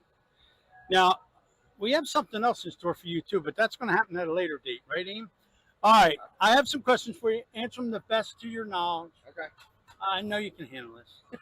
All right. Got a lot of faith in me. I do. I always have a lot of faith in you, my man. What's your hometown? Pennington, New Jersey. Pennington, New Jersey. Why do you race at New Egypt Speedway? Well, I grew up here. I grew up coming here. I sat in the stands, you know, every week we came watched, and it's the closest track to home. I got the most history here. It's just, I don't know, it's home. All right. What is your favorite racetrack other than New Egypt? I got to say Port Royal. Okay. Just for the facility, how, you know, nice the track surface is. You know, I only got to run a couple laps there, but just going there, the campground, to be able to camp, and I'd say Port Royal. Yeah, Port Royal has really become a show place. A lot of people pick that. Who is your favorite race car driver? Who? I'll say, give me a national guy and a regular guy. All right. I'm going to have to go with, I would go with Jeff Gordon from when he raced. Larson, you know, I don't know, you gotta like Larson. Okay. Big Carson Ferguson fan, late model tour. Okay. And then weekly guys, I got to go with Wade and Jack Butler. I mean, they're the best out there. There you go. Now, 24, where's the 24 come from? So I like to say Jeff Gordon. My Okay. mom was an Earnhardt fan, so Okay. she says that it's not Gordon and it was Terry McCarl. But Okay, I agree with that. Okay. All right. What is your favorite racing memory to date? Ooh. I'd have to say we won some big races in 600s, and then also just back in quarter midgets, and just traveling with family and spending time and winning races when we were traveling as a family was definitely up there. Now that everybody with a 600 likes to go to the Chili Bowl and go to that thing, you ever thought about taking a step back? I don't know if I'd take a step back, but I'd definitely run one if the opportunity came up. I got to run at the Tulsa Shootout once, and it's a hell of an event. It's so cool. So to go there and just to get to, you know, experience it, I'd love to race there and go run 4 divisions and get to race just every day. It'd be cool. All right. See that? Why do you race other than being crazy? I don't know what I would do without it. I mean, I've done it since I was a kid. I mean, it's been a part of my life since I can remember. And, you know, we always talk about how nice it'd be to have a nice boat and go out on the water every weekend. But I think we'd get bored of it. You know, we don't know life without it. So it's hard to step away. Okay. Now, non-racing questions. What is your favorite ice cream? I got to go with mint chocolate chip. How many is that, Aim? Like 10, 15? Everybody likes, there must be something special about that ice cream. Your favorite food? Probably tacos. Tacos? Yeah. Okay. I Any love, special kind of taco? no, I just like tacos. I mean, almost any Mexican food I really like. Okay, that's cool. Wait till you get old like me. You won't like that Mexican food too much. Favorite non-alcoholic beverage? Ooh, that's tough. I'd have to say probably Gatorade. Okay. All right. Favorite TV show or movie? Ooh, The Wolf of Wall Street's always a good movie to watch. Days of Thunder, you can't go wrong with. Okay. Yeah, Talladega Nights. Okay. I don't know. All right, now I'm probably going to say this. And you say, yeah, I forgot that. Most guys say Smokey and the Bandits. All right, that's a good one too. Okay. That's a good one too. All right. But I'd have to go. I mean, Talladega Nights is a classic. I know Okay. that's All right. cheap. All right. Dog or cat? Dog. Okay, definitely dog. All right, what do you expect to accomplish in 2025? Our goal is to improve every year. I'd love to go get a couple wins. At least one would be cool. I mean, we have one on the books, but I'd love to get another. So that and just improve on the point standings every year. If we show up and get better every year, eventually we'll have that top spot. So the goal is just to get better each year, even if it's by one spot, and we'll be there at some point. Keep your eye on this 24. This is DJ Hunt. He's your local tool guy, and he goes to the front at New Egypt Speedway. Thanks, DJ. Thank you. Thanks to all the sponsors that make it happen. It All right, means brother. a lot. Thank So, you, brother. thank you. Yep.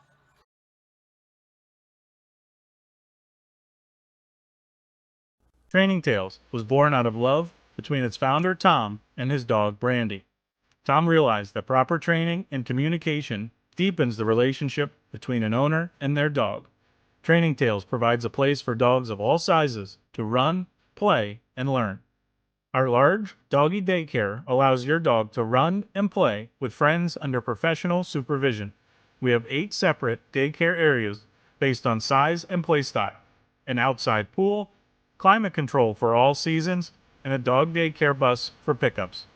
If your pet regularly gets into trouble or simply needs brushing up on commands, we offer basic and advanced obedience training with options tailored to your needs, from 1-hour private sessions to full-day sessions to our 3-week board and train program. Whether you are interested in daycare, training, or boarding, Training Tales is the place to be.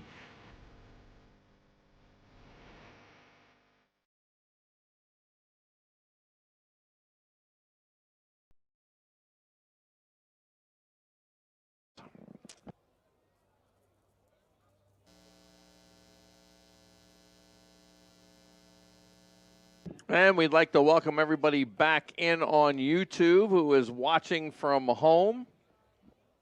And of course, the 50-50, you can still get in on it if you call the numbers on your screen. We take Venmo, PayPal, or credit cards. If you'd like to play tonight's 50-50 from home. We have already drawn the tickets for the drawing within a drawing for the 8x10 photos of tonight's challenge drivers, which were Tanner Van Doren and Danny Buck. And those pictures, of course, were donated by Jim Brown Racing Photos. And we want to thank Jim Brown for supporting that contest each and every week here.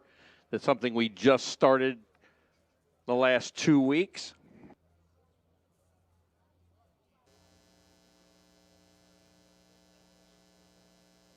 Modifieds are being called to the staging lane if you're just tuning in on YouTube or if you've been waiting. The track is done and we are rolling it out, and the modifieds are being called to the staging lane. All race officials to your posts, please. All race officials to your posts. Tonight, sponsored by, of course, was Hall of Fame night. We inducted, if you're just tuning in on YouTube, you can tune in and watch this. Of course, the whole broadcast is posted each and every week. And right at the beginning of the broadcast, after hot laps, we did our Hall of Fame inductions for our first 7 drivers ever inducted into the New Egypt Speedway Hall of Fame. something we're hoping will become a yearly tradition here. We're in our 28th year, and we thought it was high time to start our own Hall of Fame here for New Egypt Speedway. And tonight we inducted Billy Pouch Sr., Kenny Brightbill, Keith Hoffman, Jimmy Horton, Ryan Godown, the late Bill Liedtke, and Rocco Infani. And it was a fabulous induction, so if you want to check that out, we have the inductions up on YouTube on this broadcast. Once you could tune in tomorrow once it's posted up. We want to thank you. Feature time coming up here. We're going to have a couple of cars hot lap here first, and then we'll bring the modifieds out. They are being called to the staging lane now, and the first car to hot lap is one of our new sprint cars that showed up here tonight. Just a hot lap, and that is Joey Crilly. Joey Crilly in the 22.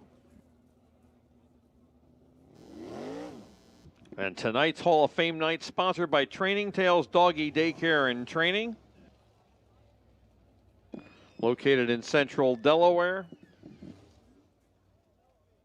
Check them out on the web at their website, training-tales.com, or call them at 302-900-1248 for more information.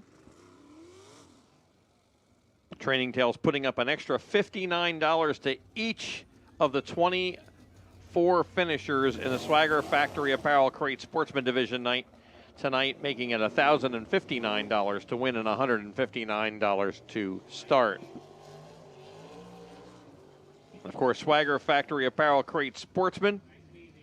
They are the title sponsor of our Crate Sportsman class.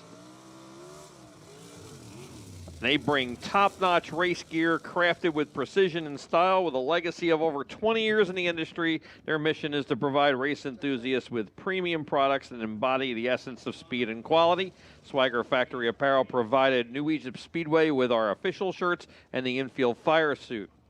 And you can check them out on the web at www.swaggerfactory.com.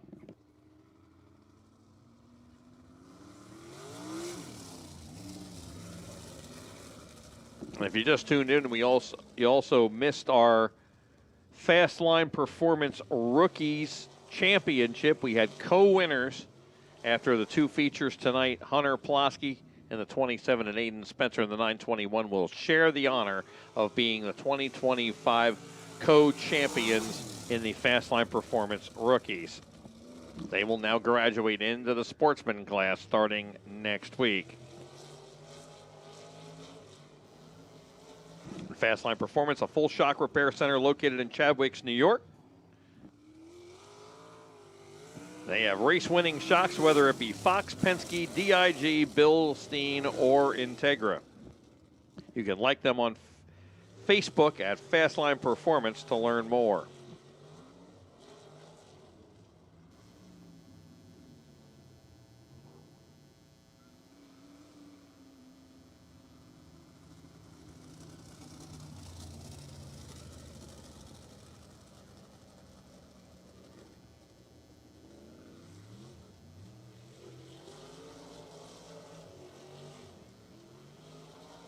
Joey Crilly getting a few hot laps. Track a little greasy from that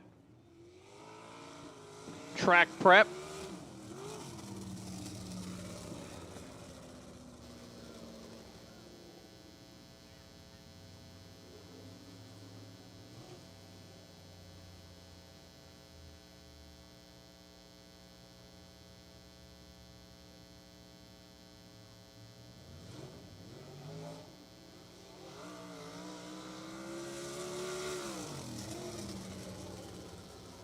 Checkered flag coming out on Joey Crilly.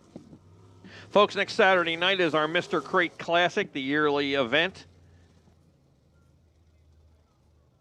And besides the Swagger Factory Apparel Crate Sportsman competing in the Mr. Crate Classic, the URC Sprint Cars will be here for their only appearance of 2025 and their first appearance in quite a while.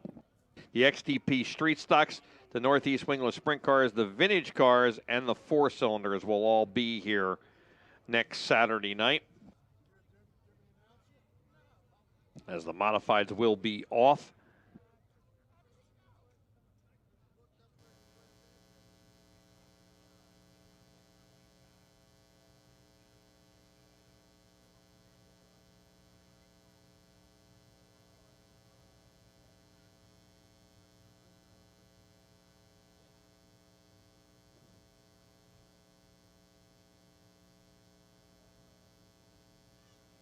Saturday, July 26th is Oliver Communications Group Night.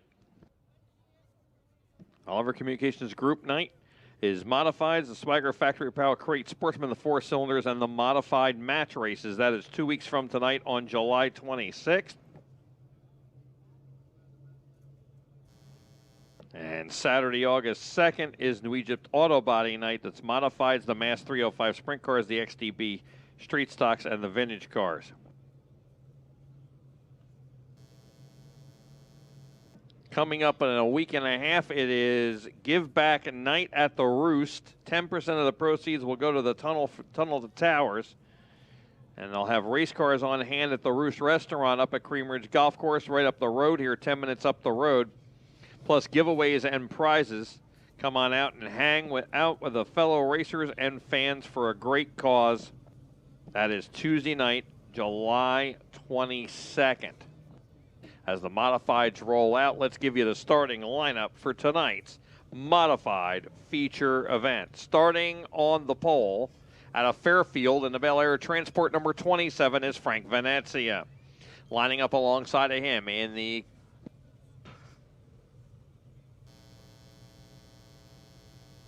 Comfort Experts number 26R from Otisville, New York, Corey Cormier. Third starting spot in the Spooky Brook Landscape 2D is Will Dupree. And lining up alongside of Dupree out of Hopewell in the number 24 is DJ Hunt. Paul Mancini will wheel the 7M, and he'll start in the 5th position. And lining up alongside of him out of Jackson in the Valco Wheels 928 is Kevin Borden. Chris Garback is in the number 7, hoping 7 is lucky as he starts in the 7th position.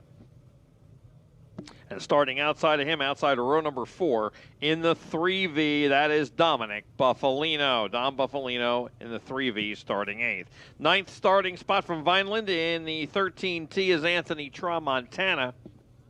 And lining up alongside of Tramontana, they call him the Flying Dutchman from Phillipsburg, New Jersey. In the Reed Sod Farm number 5 is Jack Butler. Jack Butler in the 5. 11th starting spot in the Prime Design Landscape. Hoffman Speed Supply and Race Car Parts number 27T. That is Tanner Van Doren. TVD, Tanner Van Doren starts 11th.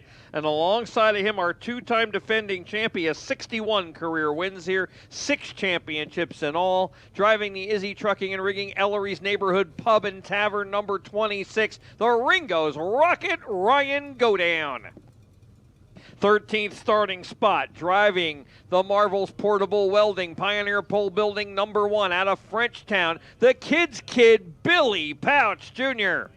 And lining up alongside of Pouch, out of Pipersville and the CNS Equipment, Craig and Leslie Pondishow number 6, the Dominator, Danny Buck. Buck and Pouch on row number 7, both have championships to their credit here at New Egypt Speedway. Starting 15th, our winner here last Saturday night. From North Hanover Township, driving the Pioneer Pole Building number 79, Davey Salmons. And lining up next to Davey out of Lawrenceville, driving the K&A Excavating number 51M, the Flying Farmer, Wade Hendrickson. Johnny Bangs is in the Valco Wheels 323. He's competing with that CT 525 engine, and I don't see Johnny out there. Oh, here he comes on cue. And lining up alongside of Bangs, driving the number 92 junior, that is George Garish Jr. Row number 10 is Jim Houseworth in the 72, and Matt Stangl, Matty Ice in the 6. Row 11 is Brian Cool in the 37 and Cole Stangl in the 20C. And row number 12, Joe Brown in the 5J, the Oliver Communications Group 5J, and Tom Princiata in the number 32. 24 cars.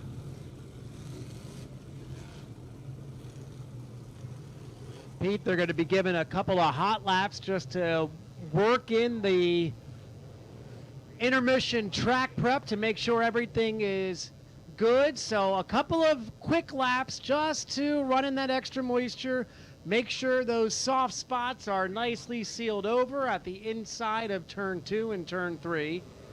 And 2 or 3 quick laps, we'll see how they go. And we'll come back for the start of the modified feature. A lot of unknowns after that track prep. And the track looks pretty good. They're already up almost to full speed out there. Still a little slick on the outside. We saw that in the 4-cylinder heat races earlier tonight when they put that water down. We did see the water truck missed the outside groove, but it is another humid, still night out in the stands, out on the track.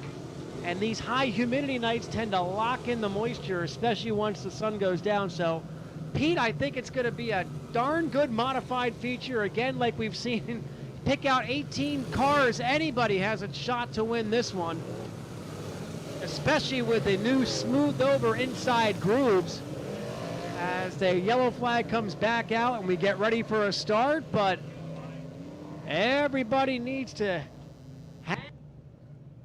this is going to be a wild and woolly modified feature on a freshly prepared track. Pete?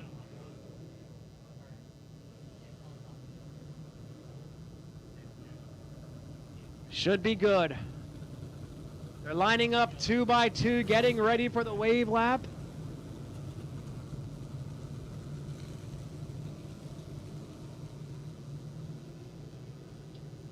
Some hot shoes starting deep in the pack. Look at Pouch and Go Down.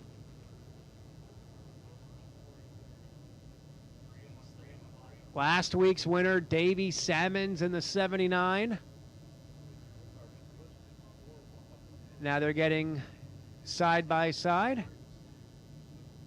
The birthday boy, Mr. Mancini, looking for a big win on his 21st birthday this week.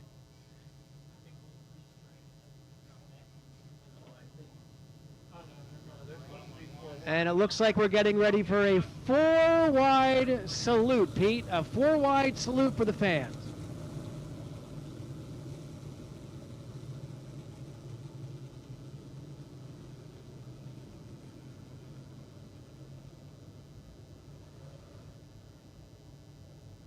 All right, this will be your wave lap this time as they give the fans a 4-wide salute here on Hall of Fame night. Sponsored by Training Tales Doggy Daycare and Training. Miss New Egypt Brianna Hicks in the New Egypt Speedway pace truck.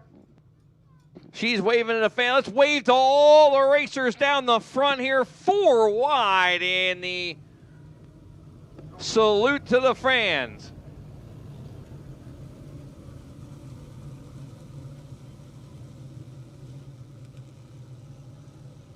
Well, they say practice makes perfect.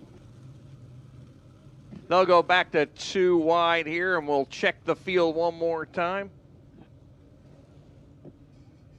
And we'll give them the white flag this time as long as the lineup is good, and it looks like it may be here. Venezia and Cormier on the front row, Will Dupree and DJ Hunt on the second row. Then it's Paul Mancini and Kevin Borden, Chris Garback and Buffalino, Tramontana and Butler. TVD and Ryan go down side by side. All right.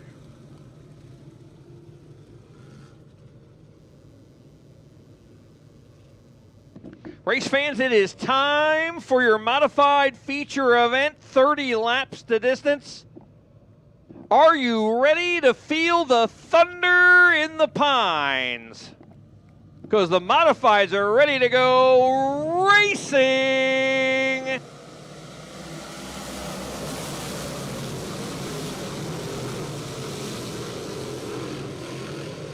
Modified feature, green and clean through 1 and 2 and down the back. Venezia grabbing the early lead from Cormier. 3 wide for third already as Mancini dives down on the bottom of Hunt and Dupree.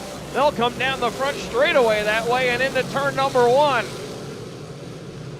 It is Venezia leading lap 1. He'll bring him down the back. Cormier second. DJ Hunt emerges from that 3-wide battle in third with Mancini hot on his heels as they come back off of 4. 3 wide again back there for 6th. Kevin Borden trying to hold back. Ryan Godown on the move. Godown trying to get into the top 5 already. He is 7th. Danny Buck right on his back bumper. Pouch also making his way through as they come down the front. All 3 of those drivers have feature wins this year already. We've had 4 winners in 5 events here. Look out, car upside down hard in turn number 2. Cole Stengel taking a wild flip in turn number 2 when the red lights are on.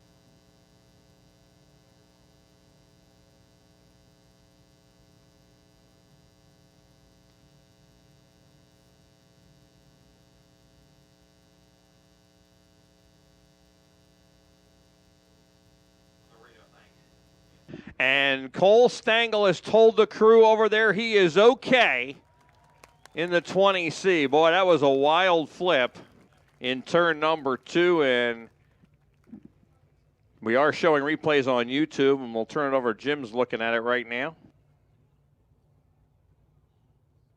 Runs up and it's breaking up on us a little bit here. We'll try to replay that again, but it looks like he put left front over right rear, and the car immediately went into a wild series of sidewinders over there from the middle of 1 and 2 all the way up into turn 2, probably 3 or 4.5 times over on that one, flipping every which way. Good to see Cole Stengel get out of that one okay, but when you put that left front over right rear, bad things can happen. And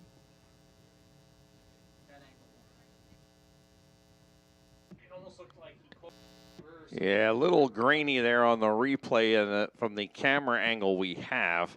Does look like he may have gotten over a wheel and the car turned right and got into the fence, which launched him.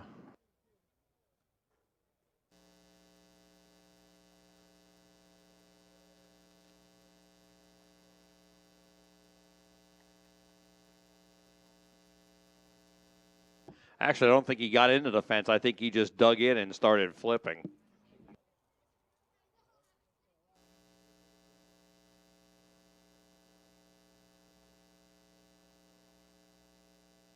Tough break for Cole Stengel in his 3rd straight week here. With 3 events under his belt, he'll be eligible for handicapping starting next week.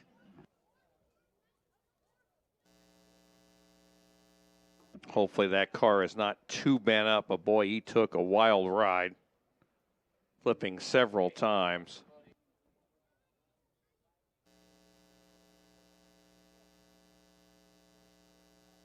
So glad to hear he is okay. We have 3 laps complete, and Frank Venezia has led all 3 in the number 27.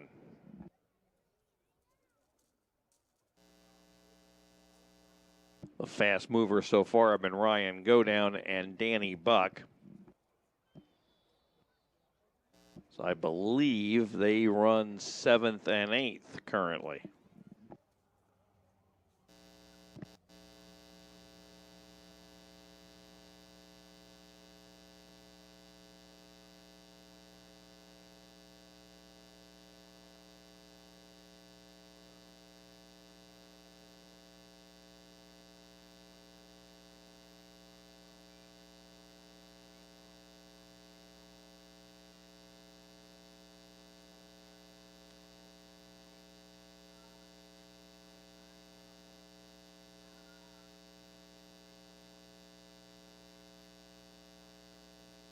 Just tuning in on YouTube, we had a red flag here, 3 laps into the modified feature. Cole Stengel taking a wild ride in turn 2, flipping several times. And his car being picked up on the wrecker now. He is okay. Car is under red, stopped here on the front straightaway down into turn number 4.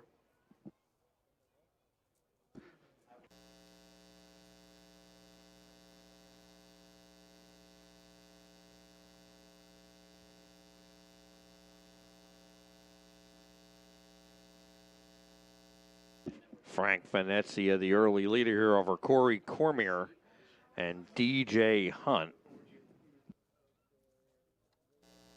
Paul Mancini and Kevin Borden, I believe, are the top 5 currently.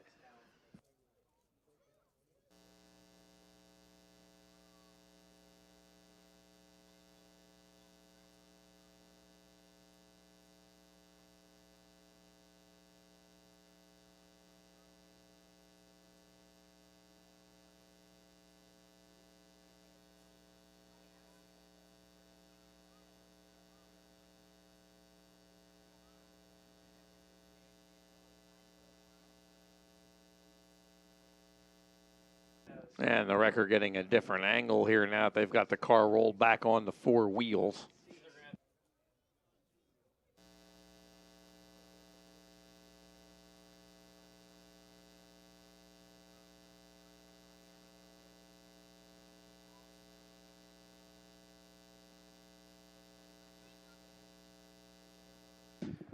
Next week, URC Sprint Cars and the Swagger Factory Apparel Crate Sportsman Mr. Crate Classic. And in 2 weeks, we have the modified match races sponsored by Oliver Communication Group.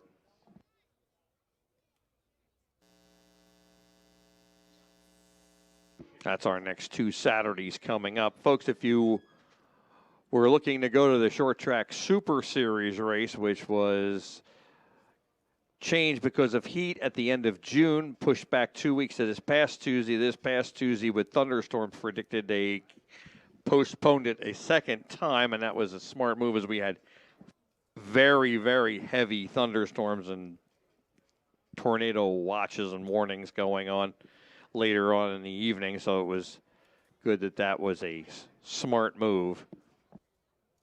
That race is now going to be August, believe it's August 21st.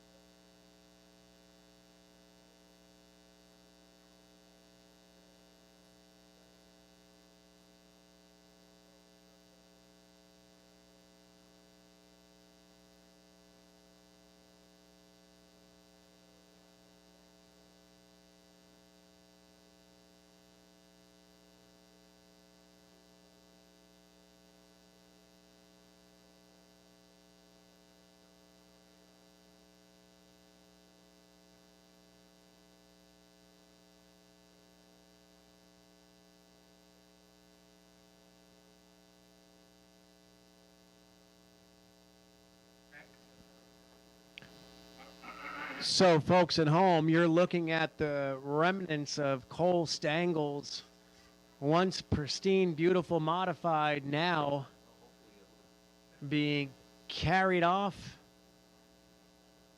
on the back of the tow truck. Hopefully it's just cosmetic damage, but they're going to have to go over that car with a comb. When you tumble multiple times like that, every time it comes down, it bends and breaks and bolts fly off, and there's a great shot of it going underneath our backstretch tower there. Yeah, we thought it would look worse, and I mean, it looks bad.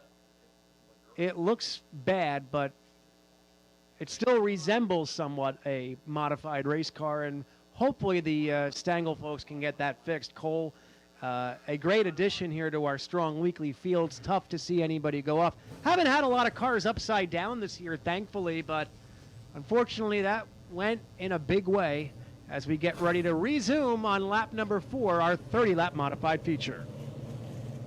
And folks, we have 4 winners in 5 weeks of racing here. Yes, I know it's the second week of July, and this is only race number 6 for our points. That's the kind of spring it was. But we've had 4 winners in 5 races. They are the top 4 in points. And Danny Buck, the only repeat winner, is the current point leader coming into the night. Danny Buck with 284 points. Billy Pouch Jr. has 258. Ryan Godown 254. And Davey Sammons has 213. Jack Butler has 212. He is 5th. Tanner Van Doren with 206. Johnny Bangs is 7th with 188. Paul Mancini has 180. He is 8th. Jim Houseworth, 167, is 9th. And Dominic Buffalino and Brian Cool are tied for 10th with 164.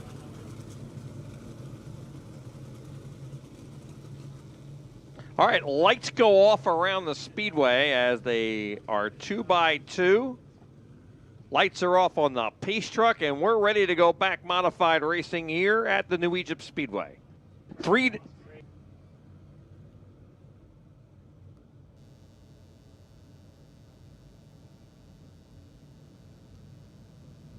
All right, here they come. Venezia on the gas. He'll bring the field back to green. And we're back underway, 3 laps in the books. Venezia once again picking up where he left off, but here comes Cormier up on this back bumper. We got a car out of shape off of turn 2. That is Joseph Brown in the 5J, and that's going to bring out the yellow. We will not get the lap in. Boy, got a lot of 2 and 3 wide racing all the way back through most of the field. And Joe Brown spinning sideways and stopping at the exit of turn number 2, and they will double back up here. And Wade Hendrickson coming around cars, and he is going pit side in the 51M. So Hendrickson takes his entry to the pit area. We'll see if he can get back out. Joseph Brown is running once again. Did not get that lap in. Still 3 laps complete, 27 to go.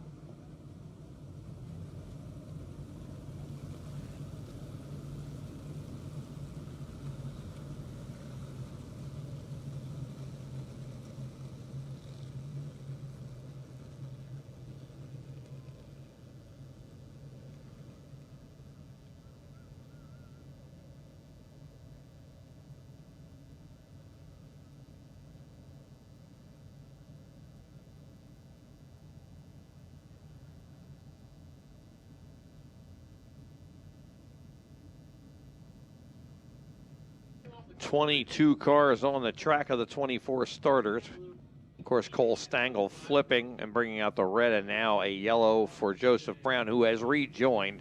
But Wade Hendrickson took the 51M pit side. We'll see if he makes it back out here.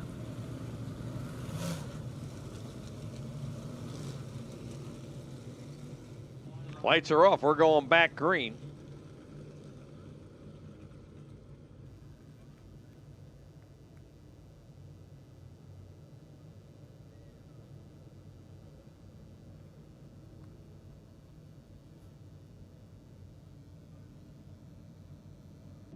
All right, here they come.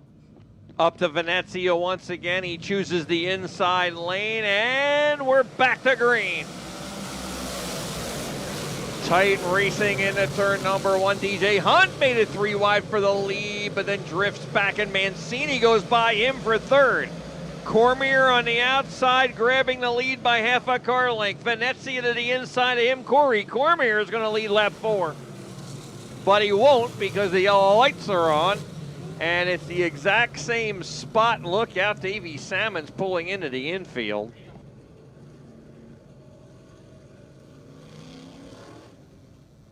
Looked like he made contact with the yellow coming out, and he ended up getting pushed in there. Fortunately, didn't hit anything.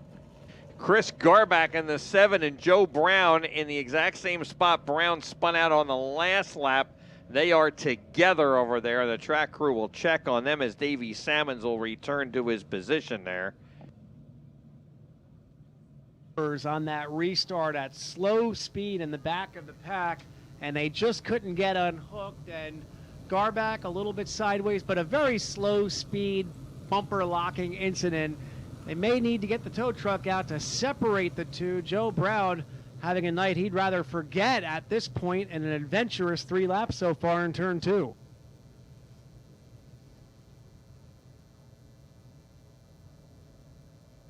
Salmon's last week's winner got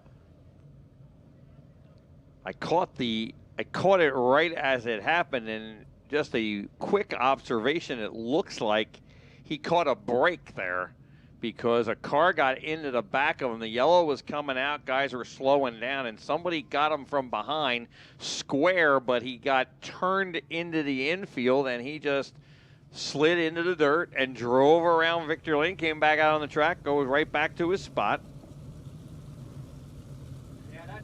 They all are charging to complete that lap on the restart, tight field, and the yellow comes out. Everybody starts to check up, and accordion effect back there, and Salmon's lucky he didn't catch that pile of tires to protect the attenuated barrier there going into turn number 1, and he was able to slide. He went into the infield in a hurry and luckily didn't hit anything.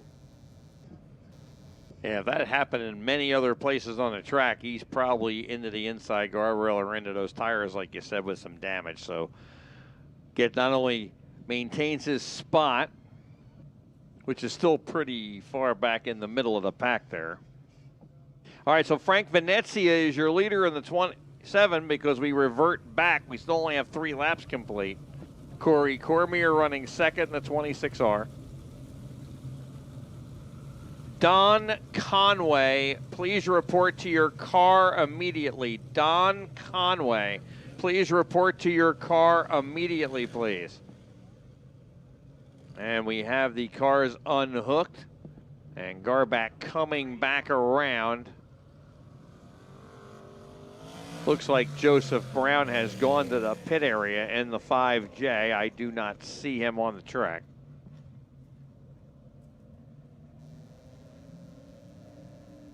Wade Hendrickson never came back out, so whatever that problem was has put him out of the event in the 51M.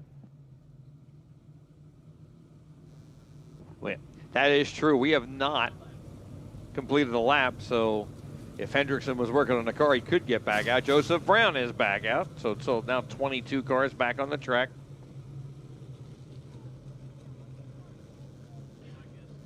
Frank Venezia is on the front row with Corey Cormier.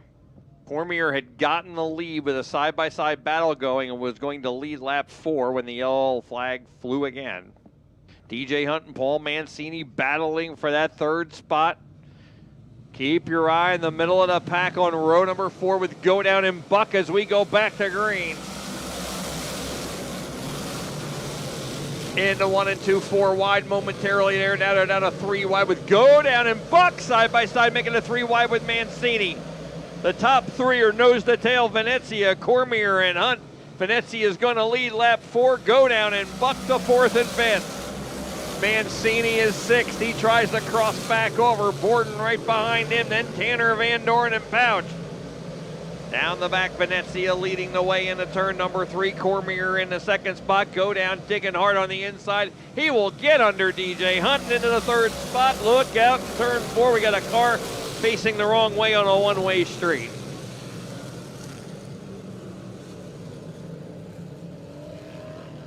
Looks like the 5 of Jack Butler is the car facing the wrong way in turn 4 as he spins right in the middle of the pack, and everybody behind him is able to miss him, and now Butler cutting through the infield. We'll see if he joins the rear or goes to the pits, and he is going to the pits.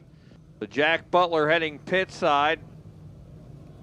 Could not see the left rear wheel. I was wondering if he had a flat. It was hard to see from here. He went through the pin field pretty quick, but maybe going in just to see if he's got everything set and no damage there as we get him back into position. Boy, Ryan Go Down and Danny Buck are on the move early. And now keeping an eye on Tanner Van Doren and Billy Pouch, who are running through the field pretty quick there. Go Down up to 4th. Buck is up to 5th. Van Doren 7th and Pouch 9th. Davey Salmon's up to 11th.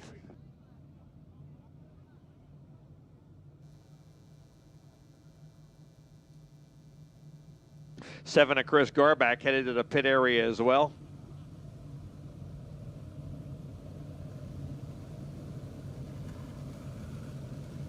$20 cars on the track with Jack Butler and Chris Garback pit side. We'll see if either one of them come up here. Yellow staying out.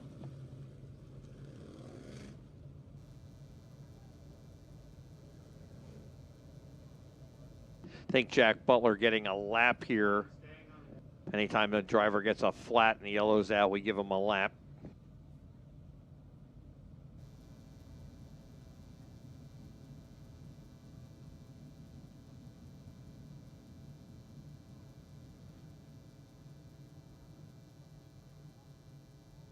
All right, going to go green next time. Lights will go off. Here's the white flag from flagger Terry Branson, and we are ready to go back to racing. And Jack Butler is back out, and so is Chris Garback.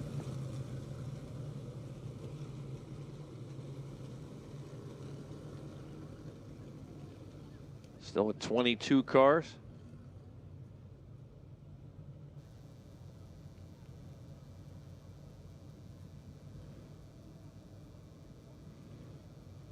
All right, Venezia leading the way. Cormier alongside. Here they come racing.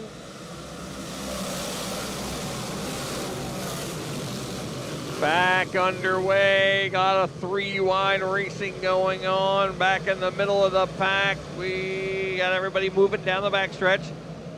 A lot of shuffling for position off of turn 4. Go down around the outside, and Go Down leads lap number 6, and now we're going to have a yellow. We did get the lap in, I believe.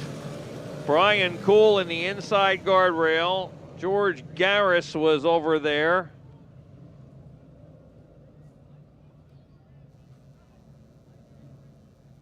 And Tom Princiata is out of his car in the 32.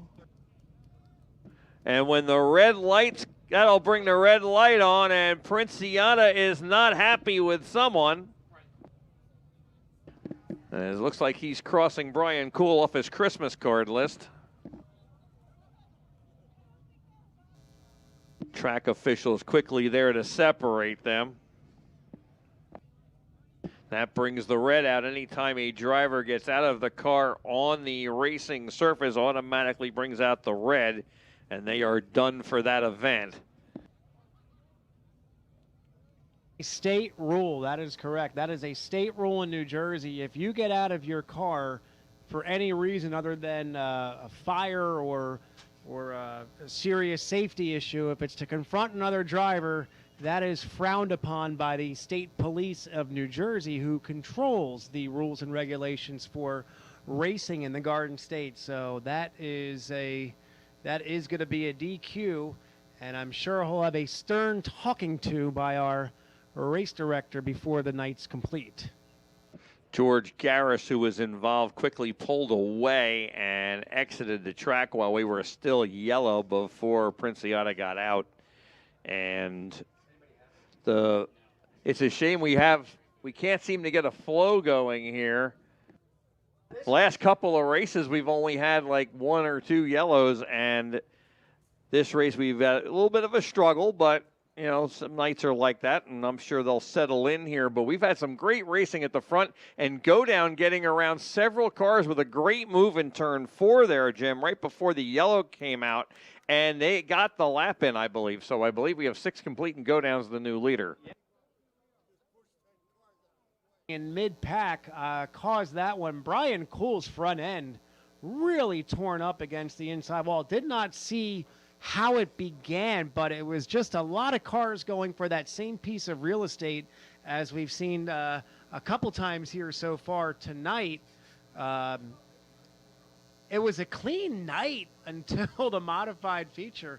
Looking for that full moon in the sky. I don't think we have one tonight, Pete, but it certainly is acting like one on the racetrack. And of course, sometimes even the modifieds have their fair share of issues from time to time, but this is not representative from the spectacular racing that we've had up until this point this year.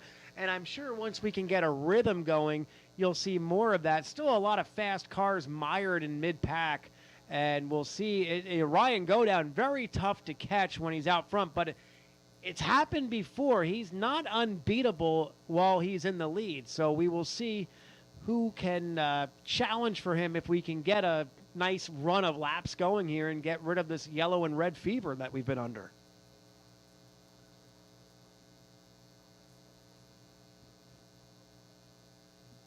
Well, make no mistake, we've had some great racing going on in between these yellows and these 6 laps. Frank Venezia leading 5 of the laps. Corey Cormier getting by him here on this last lap, but then Godown got by everybody and led at the stripe here by about half a car length. Looks like we're going to need 2 wreckers on Brian Cool's 37. They've got the back picked up, and they're calling the wrecker to get to the front, a double tow for Brian Cool. He made serious contact with that inside wall with the whole right side of the car, so that's a tough way to go out for Brian Cool. He's been fast here this year too, Pete. He's been very fast, but unfortunately going off on the cradle tonight, not the way he wants to end. Nice warm mid-July night here at the races, going off on the double.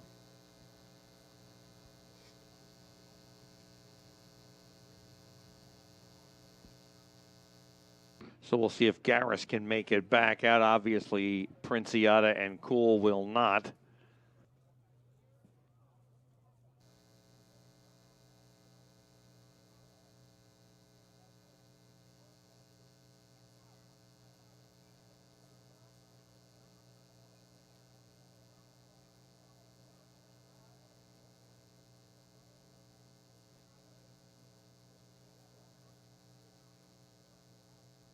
So 6 down, 24 to go.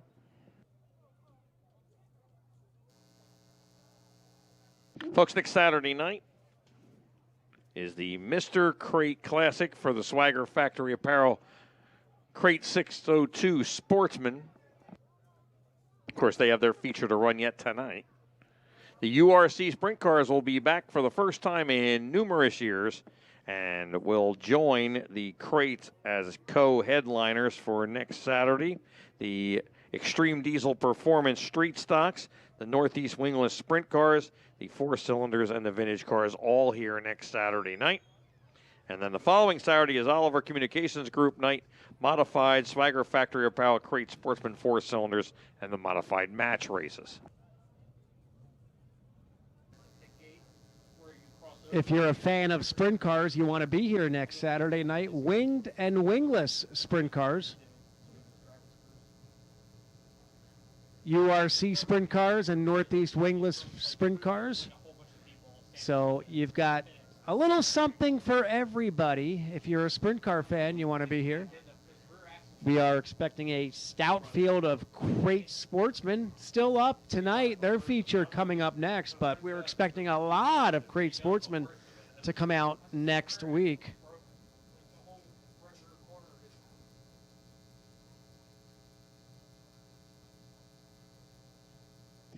Looks like the rear axle and the whole rear is broke there on Cool's car along with the front end, so they had to reset it and get the wrecker set there. So now they got the rear picked up.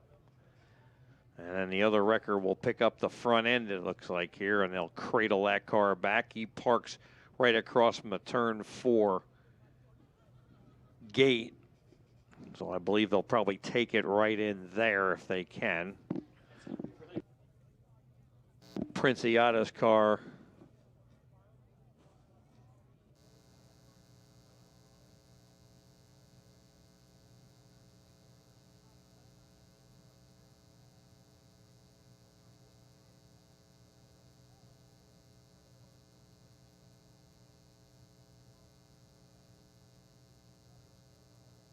All right, so let me back up. The Princiata is still on the track. He was not involved. It was Anthony Tramontana down in that turn 4. It's hard to see from up here.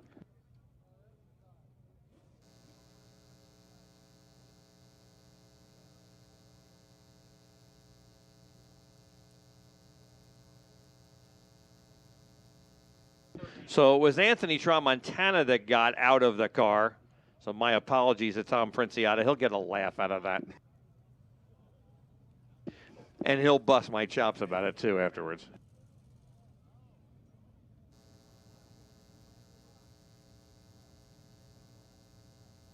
So my apologies to Tom Princiata. I talked to Tom a lot in the pits before the races, and it'll take a few weeks to live that one down. Anthony Tramontana was the upset driver that was out of the car, and he is done. As they cradle Brian Cool's car back to the pit area. George Garris is back on the track, and now he's back off the track. Actually, he may never have left. I think he was parked up by the guardrail out of the way of the fracas over there. Now Princiata going to the pit area.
All right, 17 cars out there.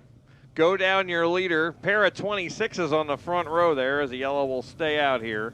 Cormier alongside. Then it is Venezia and DJ Hunt running third and fourth. Paul Mancini running a very good race in fifth. Tanner Van Doren is up to sixth. Then it is Dominic Buffalino and Kevin Borden running seventh and eighth. And Danny Buck has fallen back to ninth. Billy Pouch is now 10th. George Garris back out of the pits. He'll have to pass the wrecker here. He'll slow down to do that and pick up the back of the field.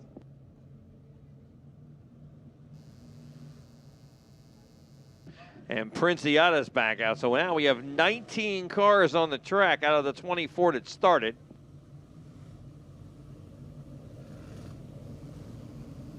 We're averaging losing one a lap, just about.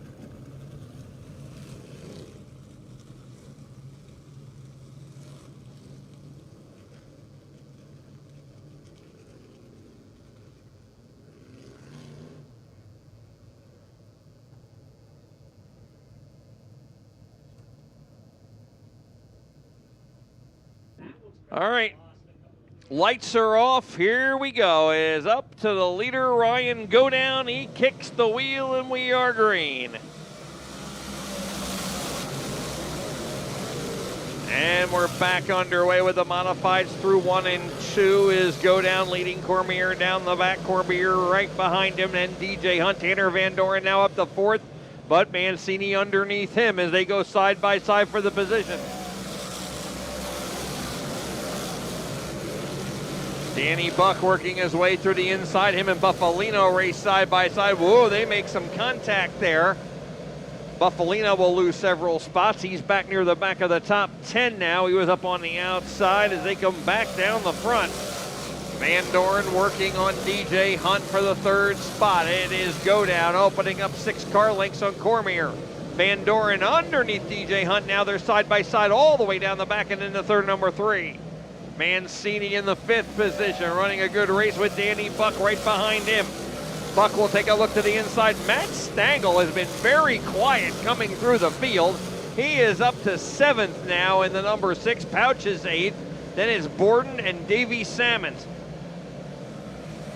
Down the front, Godown opening up a little bit of a lead as Van Doren trying to run down the 26R of Cormier. DJ Hunt, then Danny Buck as Buck gets by Mancini, dropping Mancini to 6th, and Matt Stangl working on him. Stangl down to the inside. That's a side-by-side battle, as is the Danny Buck and DJ Hunt battle. Looked like Buck may have had him at the line there, and he did on the transponders, and now he's got the car fully in front of him and into 4th. Van Doren has been unable to catch Cormier as they are watching go down about a half a straightaway out in front. Cormier 2nd. Van Doren has gotten within 3 or 4 car lengths, but that's it. Buck is 4th and pulling away from DJ Hunt, who runs 5th.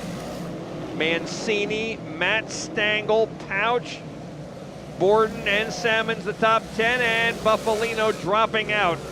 Dominic Buffalino into the infield. He is out of the event here on lap 13. Looked like a flat left front on Buffalino's 3V. Go down, looking at lap cars, about 3/4 of a straightaway in front of him. He has a 1/3 of a straightaway lead. It shrunk a little bit. Look out, debris backwards at the back of the field. Go down will take evasive action.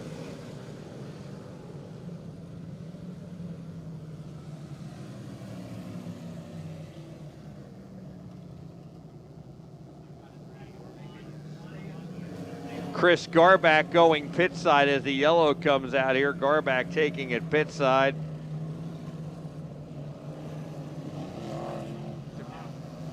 Will Dupree not too happy with George Garris as he pulls up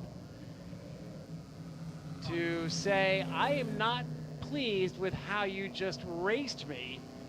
And it looked like the 92 got into the back of the 2, which sent him around. I was watching that battle, and now the 2 is going to cut through the infield and rejoin the back of the pack. But it looked like Will Dupree definitely had some help going around in turn 3, courtesy of the 92 that time.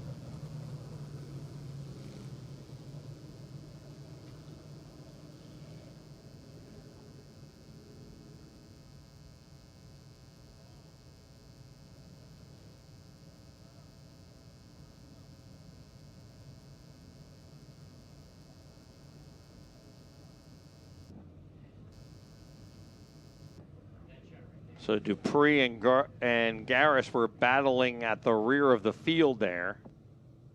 Dupree moves back ahead of Garris there for the restart. White flag is out. We'll go green next time by. Garback went pit side. Go down your leader. Cormier running 2nd. Then it's Tanner Van Doren and Danny Buck. DJ Hunt and Paul Mancini, Matt Stangl, and Billy Pouch. All right, it'll be green and then halfway. 14 down, 16 to go. We are 1 lap from the cross flags for halfway. Here comes Go Down on the rest of the field, and we are back to racing. In the 1 and 2, Go Down sliding up to the top there in front of Cormier. Cormier right on his back bumper. Van Doren to the bottom. TVD looking for 2nd spot, and here comes Danny Buck under Van Doren. Good friends off the track. Buck down on the bottom. He'll pull a slider, trying to go 2 for 1. He gets both, but here comes Van Doren under both him and Cormier. Van Doren returns the favor, goes to 2nd. Buck trying to hold on to 3rd as Cormier puts his nose back under him. Go Down leading by 4 car lengths now over Tanner Van Doren and Danny Buck with Cormier 4th, and then the 24 a Hunt. Billy Pouch is up to 6th. Matt Stangl is 7th. Whoa, Borden and Mancini getting together. Borden somehow looked like he was going to spin. He got into Davey Salmons, which straightened him out. We stay green, and nobody loses a spot. Mancini actually fell back 1 as Jack Butler got by him. That's at the back of the top 10. The battle here is for 2nd as Danny Buck is right behind Tanner Van Doren. Buck shows himself to Van Doren again in turn number 1, but Van Doren's momentum takes him back around. They are about 7 car lengths behind the leader, Ryan Godown. Go down trying to click some laps off. Look out, couple of cars together there, but they keep going. And Salmons brakes. He was one of the cars that got together over there, and he is in the infield, and Davey Salmons is out of the event. 10 laps to go. 10 to go is Go Down leading by a third of a straightaway. Van Doren holding off Danny Buck for second. Corey Cormier is fourth, then DJ Hunt. Pouch is sixth. Matt Stangl is seventh. Borden eighth. Jack Butler is ninth. And now up to 10th is Jim Houseworth. Second to fourth, all nose to tail over there, going through 3 and 4, and Danny Buck is right on Tanner Van Doren, and Cormier is right there with him as well. Go Down just a little bit faster than everybody here tonight. Half a straightaway lead now as Go Down started 12th and got to the front pretty quick. As he clicks some laps off through 1 and 2 and back down the back. Van Doren a little more than half a straightaway behind, running in second. Danny Buck takes another look underneath here, but he can't get him. Corey Cormier right on Danny Buck now. Pouch trying to break into the top 5, dives underneath the 24 of DJ Hunt. Hunt holds them off.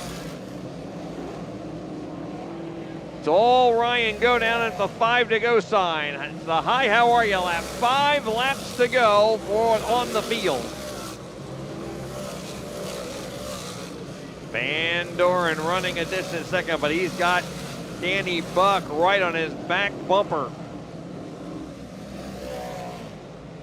26 laps in the book. Second through fourth remain the same. DJ Hunt is held on to 5th ahead of Pouch and Stangl.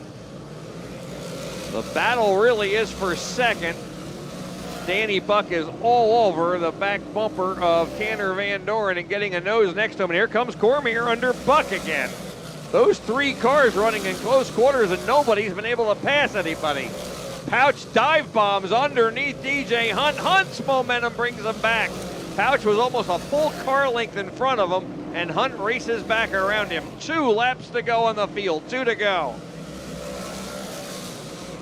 DJ Hunt doing a great job holding off Billy Pouch.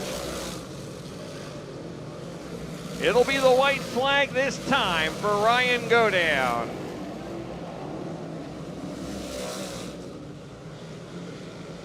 Ryan Go Down through turns 1 and 2. He's got a straightaway lead over second place through the tri-oval, through turns 3 and 4 for the final time. Ryan Go Down is your winner of the modified 30-lap feature. Battle for second to the line. It's going to be TBD over Danny Buck, Cormier, Hunt, Billy Pouch, and Stangl. Ryan Go Down, a commanding victory in this modified feature.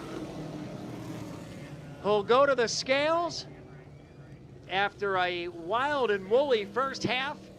The modified settled down there very nicely for the second half, but it was all Ryan Go Down dominating the second half of that feature. Once he got out front, he could not be stopped. Let's send it downstairs to Pistol Pete Wortman, who'll have your modified winner, Ryan Go Down, in victory lane.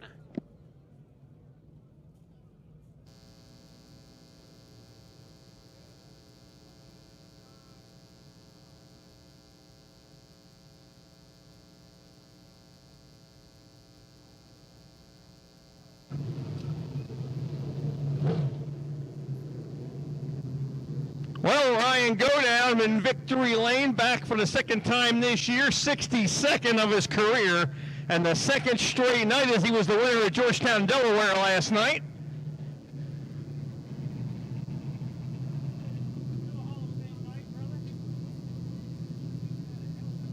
Izzy Trucking and Rigging, Ellery's Neighborhood Pub and Grill,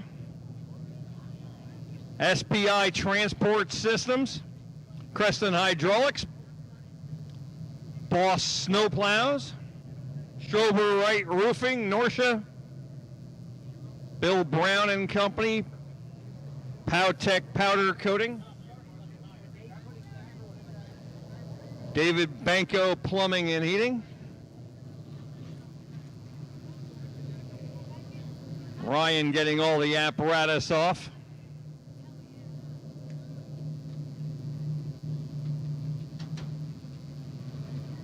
Ryan, a two-time defending champ here at New Egypt Speedway.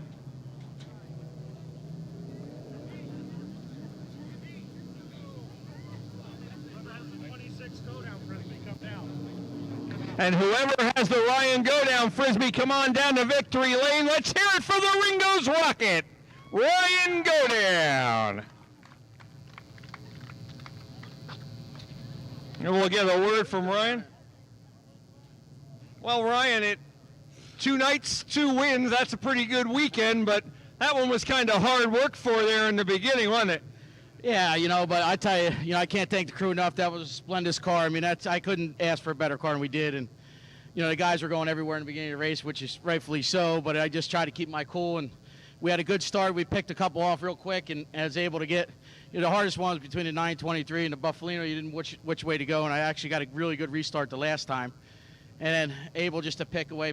And I tell you, the car was great. Once I got in clean air, I'm like, holy cow, this thing's really good. So, just like I said, I can't thank all my guys. I mean, we've been working hard, and I know the results don't show, but, we're a live and die kind of team, right? We're going to live and die what we have, and we're going to figure it out one way or another, Well, let me tell you, so that move for the lead there, that was pretty impressive because they got the lap in, which was important, but you made one heck of a move to go from third to first over there around Cormier coming down off turn 4. Yeah, I mean, he left, he went to the top, and it kind of gave me the whole track, and I was able to get some momentum there and get under him. And I said, you didn't know how the cautions were going to fly. But, at that point, I just made it through the traffic, and I was just glad to get up front. And I said I didn't care which way it scored. Actually, my radio went dead. I'm like, well, if he's not getting the next to me, I don't know who's first. But I can't thank all my sponsors here. Obviously, Izzy Trucking and Roofing, and Izzy Trucking and Rigging, SPI, Strober Wright Roofing, Banco, Crescent Hydraulics, TMI Trucking. They all do a lot. Ellery's Bar and Grill. I haven't been here so long I forget. Supreme, Powtech, all them guys. You don't understand. You struggle a little bit, and you got to keep going. You got to get after it. And then obviously all my crew guys. I'm not going to name them out. We all been busting our butts in the garage. And last week we had a lot of somber heads, even mine. And you think, man, what is going on with this? What is going on with this? And we just put our head down and just kept plugging away. And that's what good teams do, right? We just keep plugging away. We'll figure it out one way or another. And then obviously I want to thank my son and daughter. Obviously my son's here. Get a good picture with him, finally get some victory lane. Wish my daughter was here. And then obviously my girlfriend for the last few weeks of me being a real pain in the ass to deal with. So other than that, just like I said, it's just all my crew guys really working as one team and sticking it out. And thank all the fans. Obviously it's a Hall of Fame night, but this old dog ain't done yet. Well, let's hear it for Ryan Go Down. Congratulations to Ryan, who puts an exclamation point on Hall of Fame night, gets inducted in the Hall of Fame, and visits Victory Lane on the same night. And we have a winning ticket here. It is worth $1,096. Remember, if you have that Ryan Go Down Frisbee, come down to Victory Lane. It is is that purple or blue? Purple. That is a purple ticket. You want me to read it? Yes. 232464. Pete, this is easy. 232464. Yeah, come back to me when you cross 50, okay? Should have brought my reading glasses down. 262454. Purple ticket. You have that. See Chris, he's got the bucket in his hand.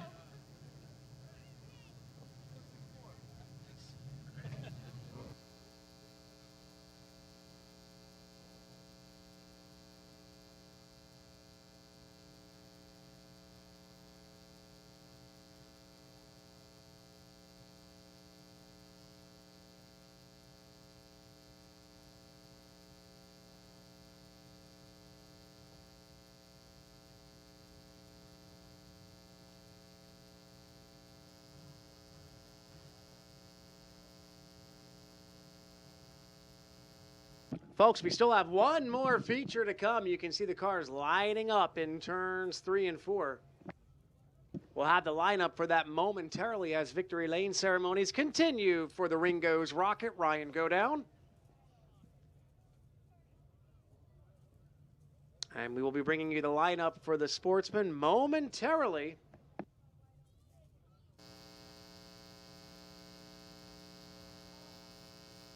I can start the lineup as Pete makes his way up, or if Charlie Moore is up here, he can help out too. Like to give the lineup while it's quiet, though. So we'll start.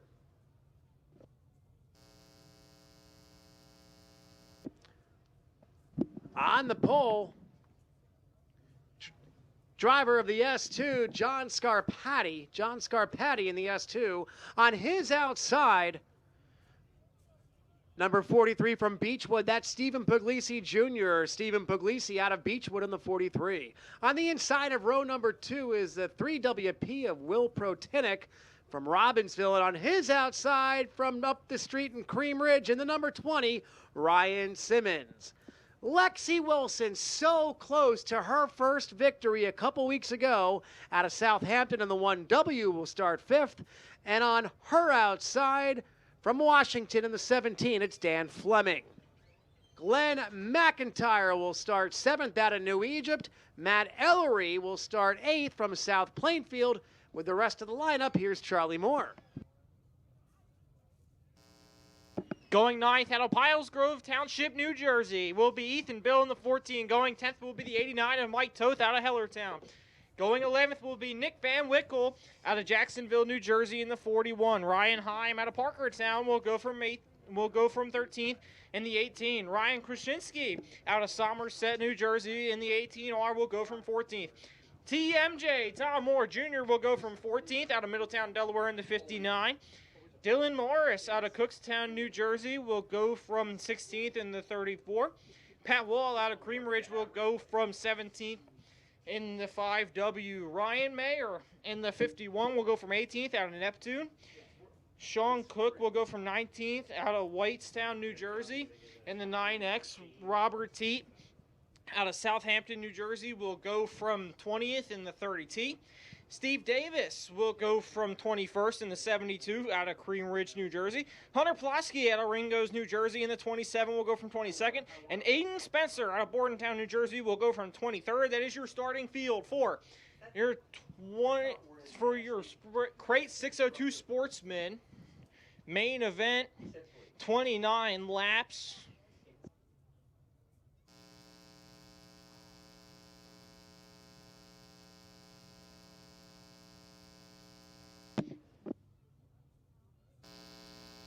Tom Klimkowski is a scratch for the night. So 24 entries, 23 cars will start.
All right, folks, 29 laps the distance for the K9 29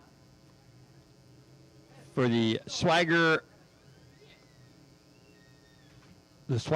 Factory Crate Sportsman, the Swagger Factory Apparel Crate Sportsman feature event. The K9 29 laps.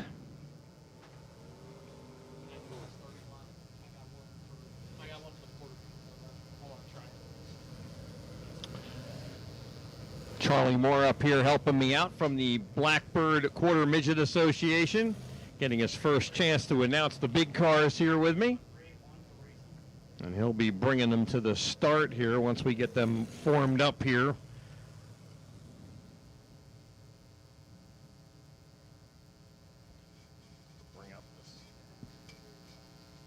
All right, they're coming to your wave lap.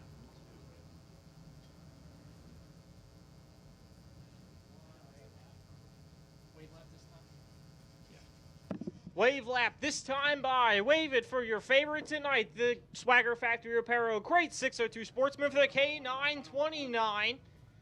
Presented by Training Tales Doggy Daycare. Wave it. Wave something white, something bright, something red off your head, something blue off of you as we are going to come back around to the green this time. Lights are out.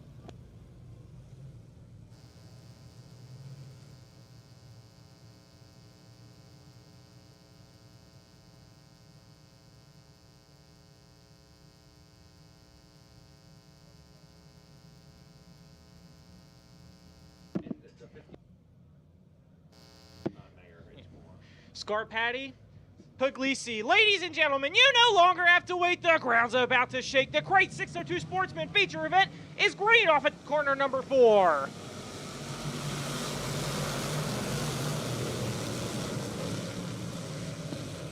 Off at turn number 2, everybody able to keep going. We will stay green.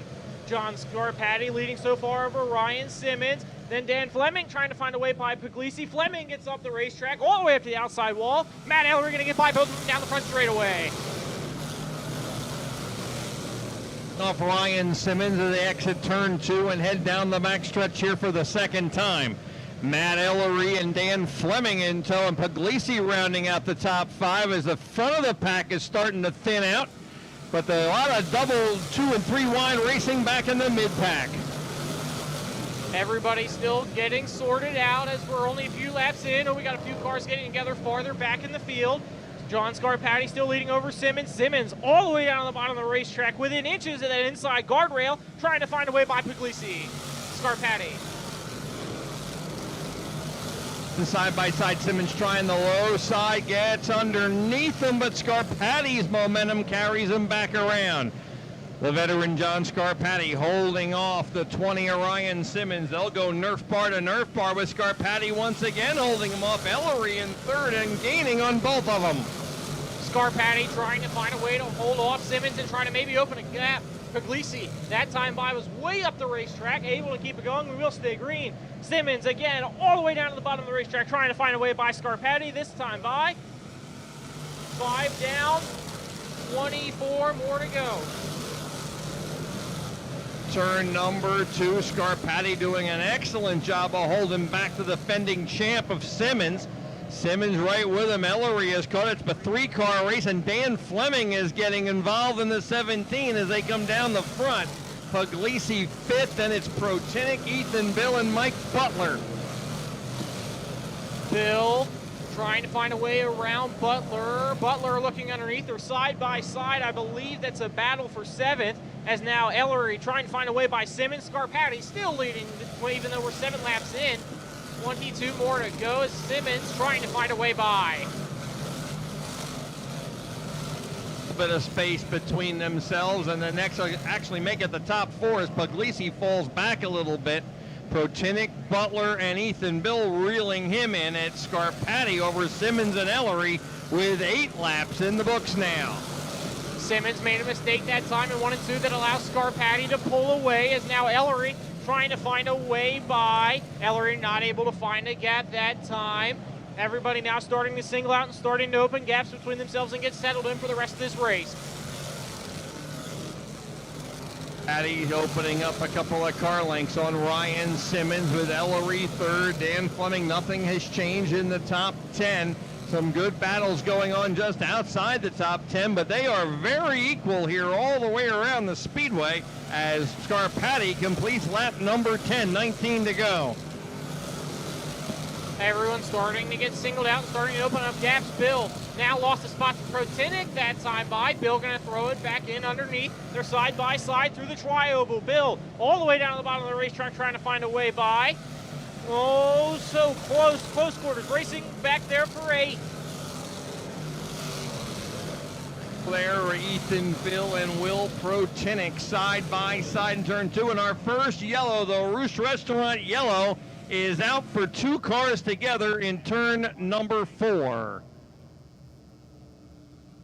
It looks like that's the 34 of Dylan Morris and maybe the 921 of Aiden Spencer.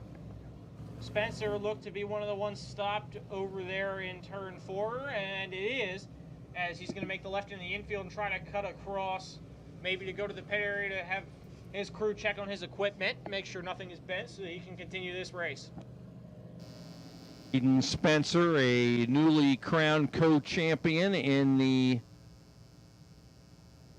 Fastline Performance Rookies tonight, along with Hunter Plosky.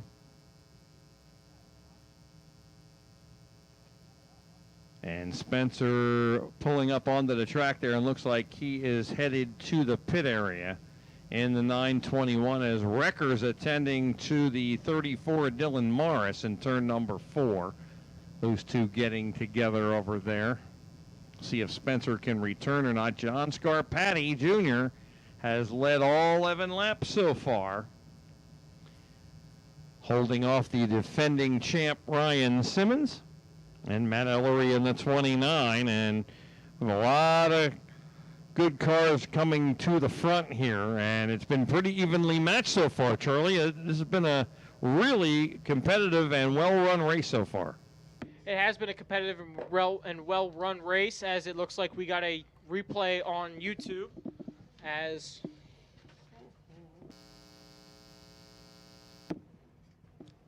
your top 2 have been going back and forth. Simmons trying to find a way by Scarpati, hasn't been able to find a way by yet. Ellery was starting to close in on those 2. So this yellow was not what Scarpati wanted to see.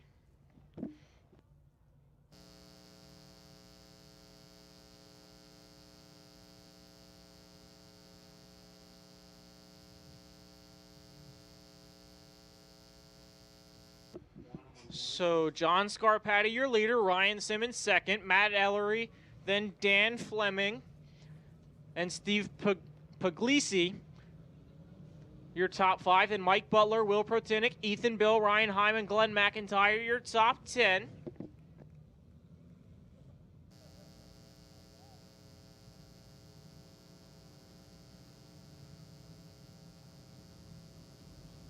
As it looks like we're going to come back around to the green this time.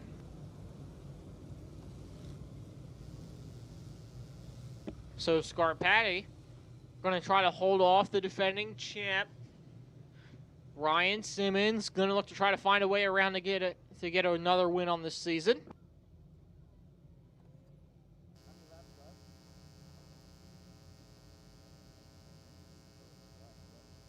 Matt Ellery looking for his first win of the 2025 season is now into 3 through the restart zone and off of 4. We're back to green.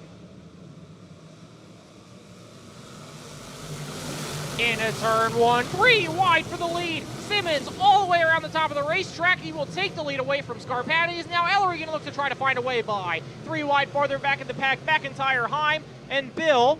3 wide action all the way through this racetrack. Oh! Puglisi sideways as he will collect McIntyre, as Puglisi will keep going. McIntyre, he kept going, as it looks like Mike Toth, the one stopped over there.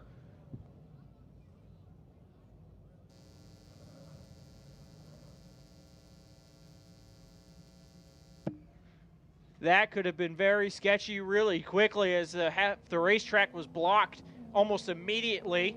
Luckily, everyone able to make it, as Protenick is going to pull off the racetrack and head back to the pit area.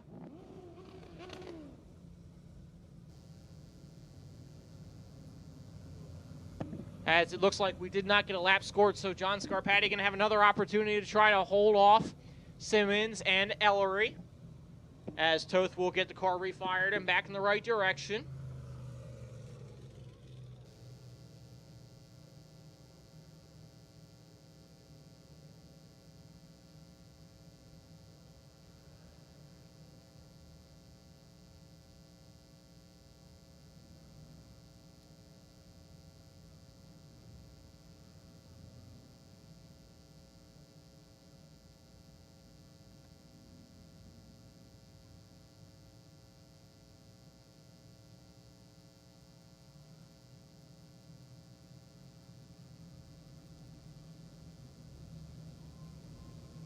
as it looks like there might be a flat tire on the Protenic cars. It looks like we're going to give him some extra laps to get that changed. So Scarpati has never won here in his entire career. Looking to get his first win here at the New Egypt Speedway. Ryan Simmons hasn't won yet this year. Neither has Ellery.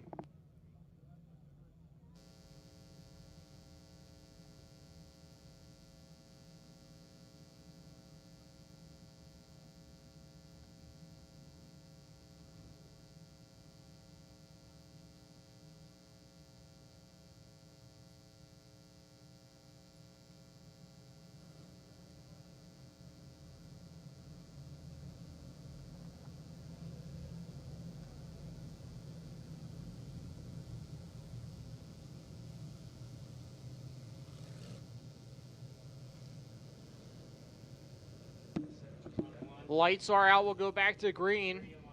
So none of your top 5 have wins so far this year. Is Protenic going to rejoin? Ethan Bill in 6th, the first driver in the lineup to have won so far this year. Then Heim with 2 wins. As if off of 4, we are back to green. 3 wide immediately. Ryan Simmons going to lead him down the front straight away. Scarpati fighting back to the inside, not able to do anything. Ethan Bill all the way around the outside, contact with Fleming. Ethan Bill 6th to 4th on the restart. Fleming trying to get down to the bottom and trying to hold off Butler. McIntyre around the top, trying to find something as now new leader Ryan Simmons over Scarpati, Ellery, Bill, and Fleming. Your top 5 as we got battles farther back throughout the field. Boy, Simmons scraping the outside guardrail down the backstretch, but he continues to lead by 4 car lengths with Ellery and Bill now in tow. Ethan Bill, of course, a feature winner this year. Fleming side by side with Scarpati, but he can't get the spot. Scarpati keeps it in 4th. Fleming underneath the Scarpati, they're side by side. Now they're 4 wide down the front straightaway. Himes got it back out of it. He was all the way on the bottom. Butler now going to look to try to get by all of them as now Butler underneath of Scarpati. That is the battle for 4th. Butler underneath, so close. It didn't look like there was contact between them. Now Butler going to clear Fleming and Scarpati. Scarpati going to continue to fall back through the order. Fleming hit the hole at the bottom of 1 and 2 wrong. Him and Scarpati make contact. All kinds of chaos throughout this field as we're 3 wide. Fleming, hard contact with Scarpati. Scarpati going to go around at the top of the racetrack. Yellow is out. John Scarpati backward at the top of 3 and 4. It looked like he might have had contact with the 17 of Fleming as Fleming not happy with Heim. Gave him a shot, letting him know. As it issues on the 17, the left rear shock looks like it's broke as that car's laying over really hard on the left rear corner. Fleming takes it pit side. Cars will gather up here and they'll be told on the one-way radio from the race command here of where they belong. They're to fall single file. Of course, Ryan Simmons, we know, is leading. Matt Ellery 2nd. Ethan Bill running 3rd. Tough break for Dan Fleming, who is running up in the top 5. Looks like Mike Butler is in 5th. We're letting race control sort this out here. Ellery taking a look down on the bottom. Trying to cool those tires as they go double file here.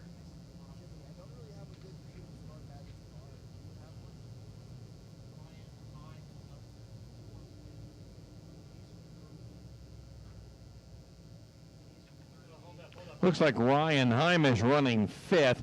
He started 13th, so he's a fast mover. Yeah. Butler as well. Mike Butler started 12th. He's up to 4th. Equally fast mover. Pat Wall started 17th, and it looks like he is in 6th. That's a pretty good moving up there.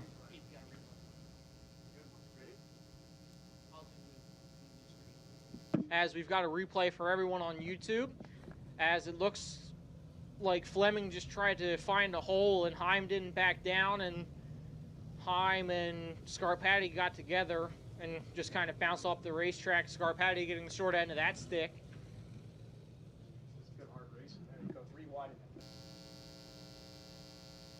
As Fleming pulled pit side with a left rear shock, I'm not sure if he will be able to rejoin, as shocks can be hard to change on these things in a short amount of time.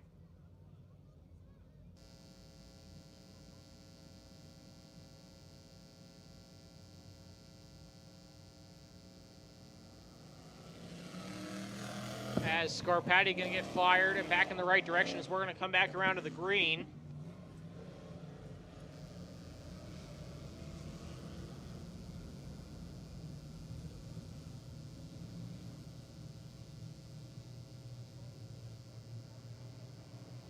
Scarpati going to catch the back of the field. So Ryan Simmons, your leader over Matt Ellery. Ethan Bill now up to third. He was sixth on that last restart. Then Butler and Heim, your top five. Wall, Van Wickle, McIntyre, your top eight. Then Davis and the one of Wilson round out the top 10 as we're back to green down the front straightaway. Ellery looking for the lead. Simmons all the way up the racetrack. Ellery now going to take the lead down the back straightaway. Bill fighting on the inside of Butler. Now Simmons all the way to the top of the racetrack trying to get the momentum. Can he get it off of 4? He's not going to be able to get the momentum, and now he'll fall into the clutches of Ethan Bill. Bill with a slider on Simmons, but Simmons will turn it under him and take the spot back. Mike Butler now trying to follow Simmons through. That kind of boxes Ethan Bill out as he's now stuck up on the outside. Him and Butler will run side by side for third. Ryan Simmons trying to find the momentum around the outside as it looks like it is there. You just have to hit it right. But Ellery continuing to pull away, looking for his first win of 2025 here at New Egypt as he is continuing to pull away from the rest of the field as Simmons trying to run him down. Right behind Butler as Ethan Bill trying to mount a challenge back on Simmons for second. All this battling from second back to fifth or sixth has Ellery drawing away. Ellery looking for his second career win as he brings them into 1 and 2. Ellery's won a lot of match races here. He won one feature. And now looking to build on that as Simmons runs second and Butler going after Ethan Bill again down on the bottom. Steve Davis from 21st is up to 7th and looking to try to close in on the 5 of Pat Wall as we got one around. It's the 30T of Rob Teat in turn 4 as the yellow will come out.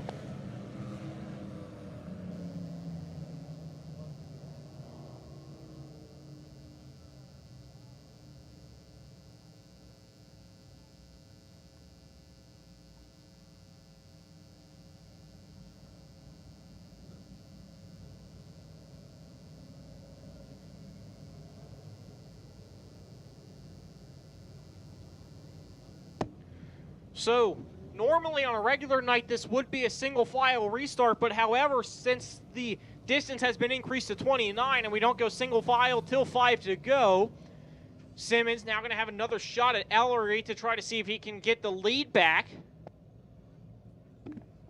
Bill and Butler and Heim round out your top 5, then Pat Wall in 6th.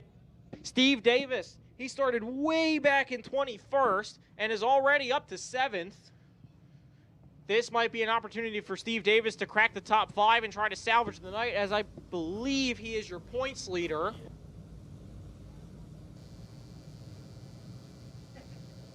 Davis is indeed the point leader over Mike Butler.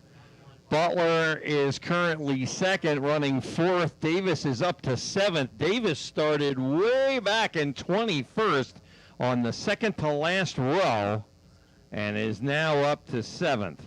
All right, it is up to the leader, Matt Ellery. Ellery with one career win. It came last June in 2024. Back to green, down the front straightaway. Simmons was not able to get a good start that time. Bill now going to look underneath Ellery. Bill slows up, Now Simmons, he's got a run, looking to the outside, not able to do anything with it. As now Heim going to look underneath the Butler. That's a battle for fourth. Heim sticks his nose in underneath. Side by side battling for fourth down the front straightaway. Still side by side. Heim at the start-finish line.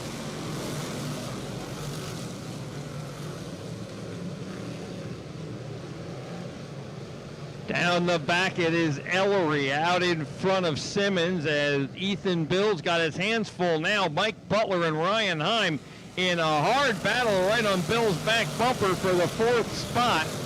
Steve Davis trying to get one more spot, but Pat Wall, he had Wall the last lap. Wall comes roaring back around him and back into sixth as they charge into the north end of the speedway. Matt Ellery looking to continue to pull away. He's opened up a little bit of a gap on the restart, but the gap has not changed since. 5 more times around. It's a high how are you lap. Simmons all the way up to the outside wall. Wasn't able to get anything that time. As the field's starting to spread out, the next battle on the racetrack looks like it might be between Davis and Wall, as I believe it's a battle for sixth. Wall all the way up the racetrack. Davis got it that time by the start-finish line. It's the battle on the track for that sixth spot between Pat Wall on the outside and the 72 of Steve Davis. They are still side by side into turn number 3. 3 laps to go, 26 in the books now as they head through turns 1 and 2. Ellery by 3 car lengths. This time by Ellery through 3 and 4. He's going to get the twin sticks 2 more times around for Matt Ellery to get his second win ever at New Egypt. One last time in June of 2024. Having an amazing run so far tonight. He's holding off the track champion, who's also looking for his first win of 2025. Here at New Egypt Speedway. This time by, they're going to get the wave of the white flag. One more time around for Matt Ellery.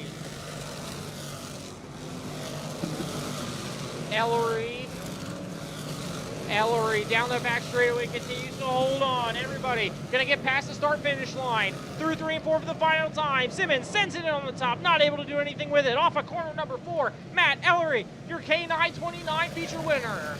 Second will go to Ryan Simmons. Third to Ethan Bill, Mike Butler, and the 18 of Ryan Heim round out your top 5.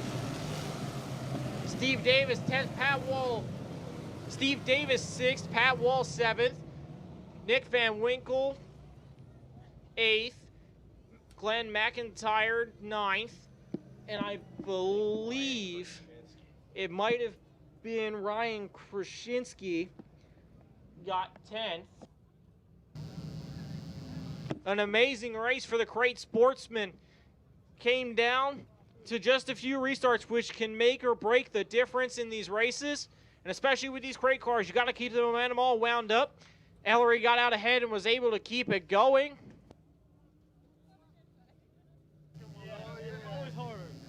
I said at the beginning of the night he was doing. Yep.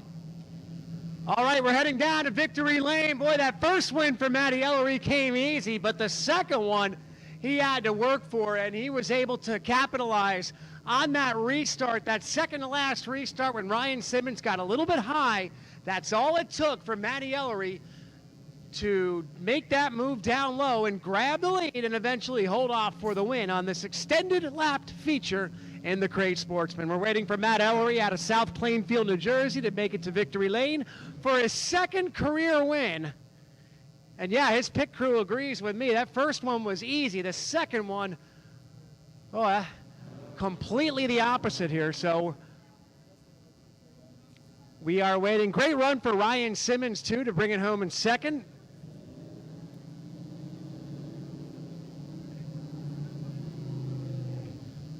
Here he brings the number 29, Ellery's Neighborhood Pub and Grill. Supreme Heating and Air Conditioning. Ron Beckel Custom Carpentry. B&C Car Wash. Montrose Motors Corporation. And, of course, Michelob Ultra on the side. Faith American Beer from Kelsey Grammer. Also a sponsor on the car. You could catch Kelsey at the bar once in a while up there in South Plainfield. He's getting his helmet off. Getting all the safety equipment off. The belts come off.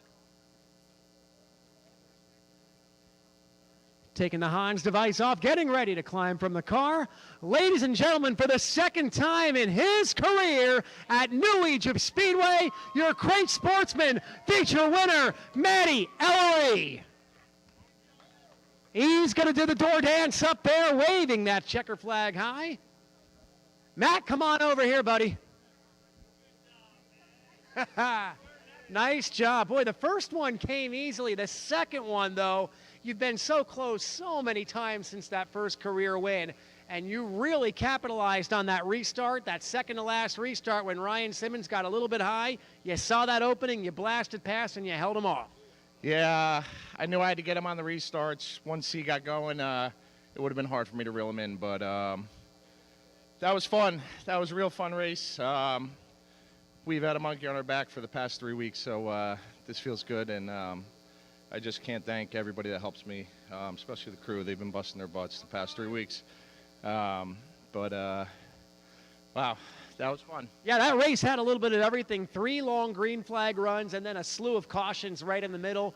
You tried to get into a rhythm, and then it kind of bogged down there for those extended caution flags. How do you set up for that mentally when you have that good run, you see where you have to go, and then you get restart after restart after restart? I just try not to think about it. The more I think, the more mistakes I make. So just the harder I had to drive the car, the better it felt. So, you know, it was good racing on those restarts, seeing I could run in a little harder and the car would stick. Great job. Thank you. Oh, go ahead. Yeah, go ahead. No, I really got to thank all my sponsors. First, my father, another one. He's not here. He missed. But without him, we wouldn't be able to do this. Montrose Molders, Michelob Ultra, Faith American Brewing, All About Shower Doors, Land Image, B&C Car Wash, Supreme Heating and Air, Ron Bechtel Custom Carpentry, Luke Electric, Central Sheet Metal, R&M Motorsports. I'm sure I missed Trick Race Parts, Izzy Trucking and Rigging, the Petula House. I don't want to miss anybody. Yeah, I always miss Joy Auto Parts, but like I said, I got to thank everybody that helps me, everybody in the Go Down crew, Mike Carlucci, Stefan LaFrance, my girlfriend. She left me for the weekend and went to Tennessee, so she's probably really mad right now. Hopefully she's watching on YouTube Live right now. Yes, but again, like I said, I can't thank these guys enough. And shout out to John Thompson at home. We miss him. Great job. Thank you.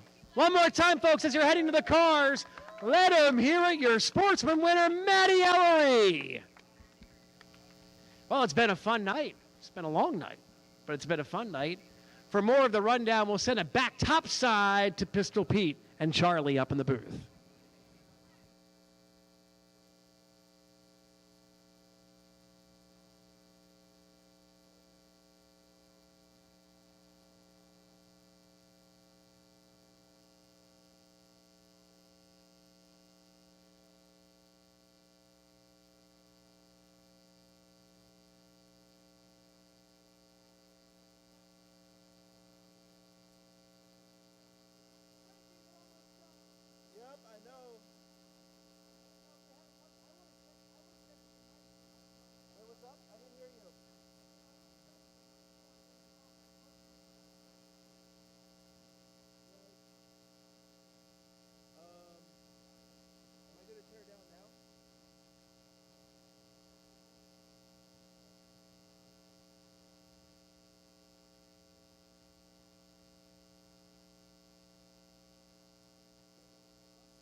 So, race fans, once again, welcome.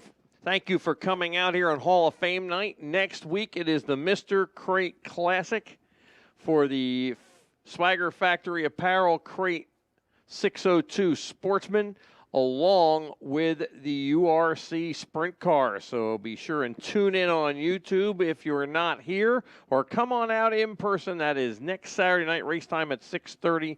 Hot laps are at 5:30.